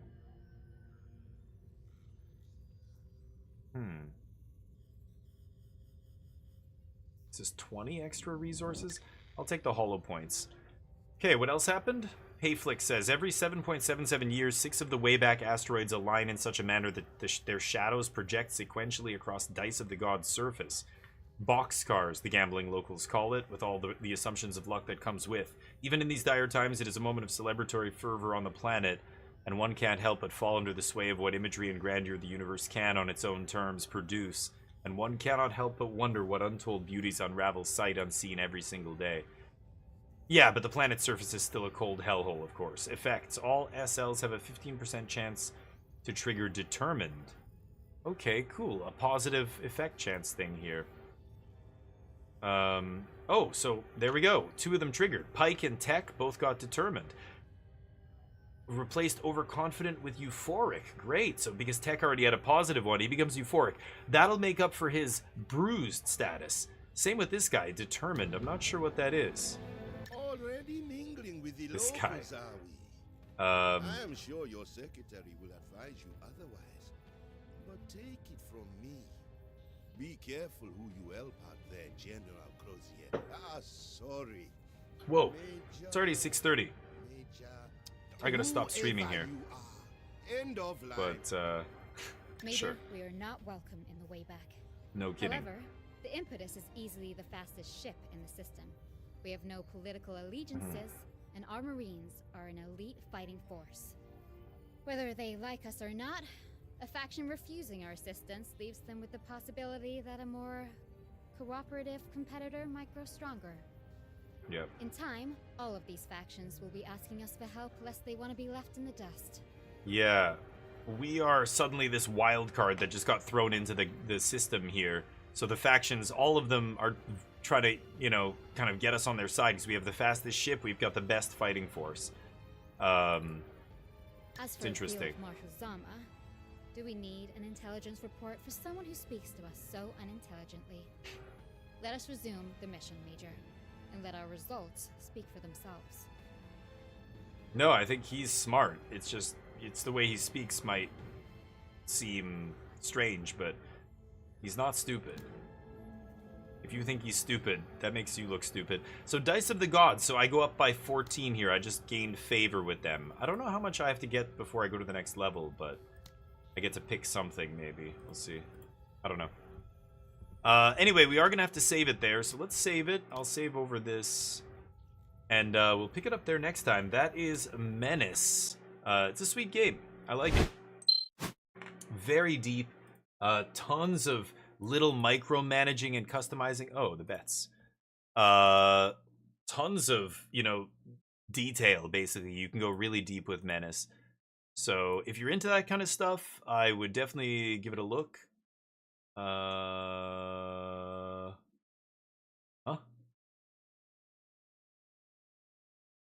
Videos? Fuck, find the Menace game category, for God's sakes.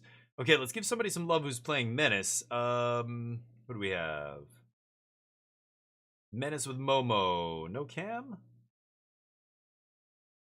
YouTubers, French. Alright, fine. We'll give Momo a raid here, even though they have no cam. They say they're playing on Expert Iron Man. Geez, so maybe they know more than I do about this game. I just started playing it, but I'm liking it so far. But again, it's like Battle Brothers. There, you know, there's people who they just go straight to the wiki and memorize all the, you know, what people are saying are the best strats and run with that. I would rather find the strats myself. So Battle Brothers is one of those games, though, until you watch somebody else who's really good play it and they tell you how to play the game well, you realize, oh my god, I have no idea what I'm doing in this game. I should have done this, I should have done that. That's the message I'm going to post in their channel. You can copy and paste that. If you're a sub, you'll have all the emotes. Otherwise, post whatever emotes you like. Give Momentary Temporary some love. Give them a follow. And let's see how they play. Whoa, they're on round 27 of this fight. 27. They obviously failed one of their sub-objectives here, but on this difficulty, they're probably just beating it is already challenge enough, right? So anyway, I'll see you guys tomorrow. I hope you have a great evening. Tomorrow we're going to play some eugenics. Join us for that. Peace.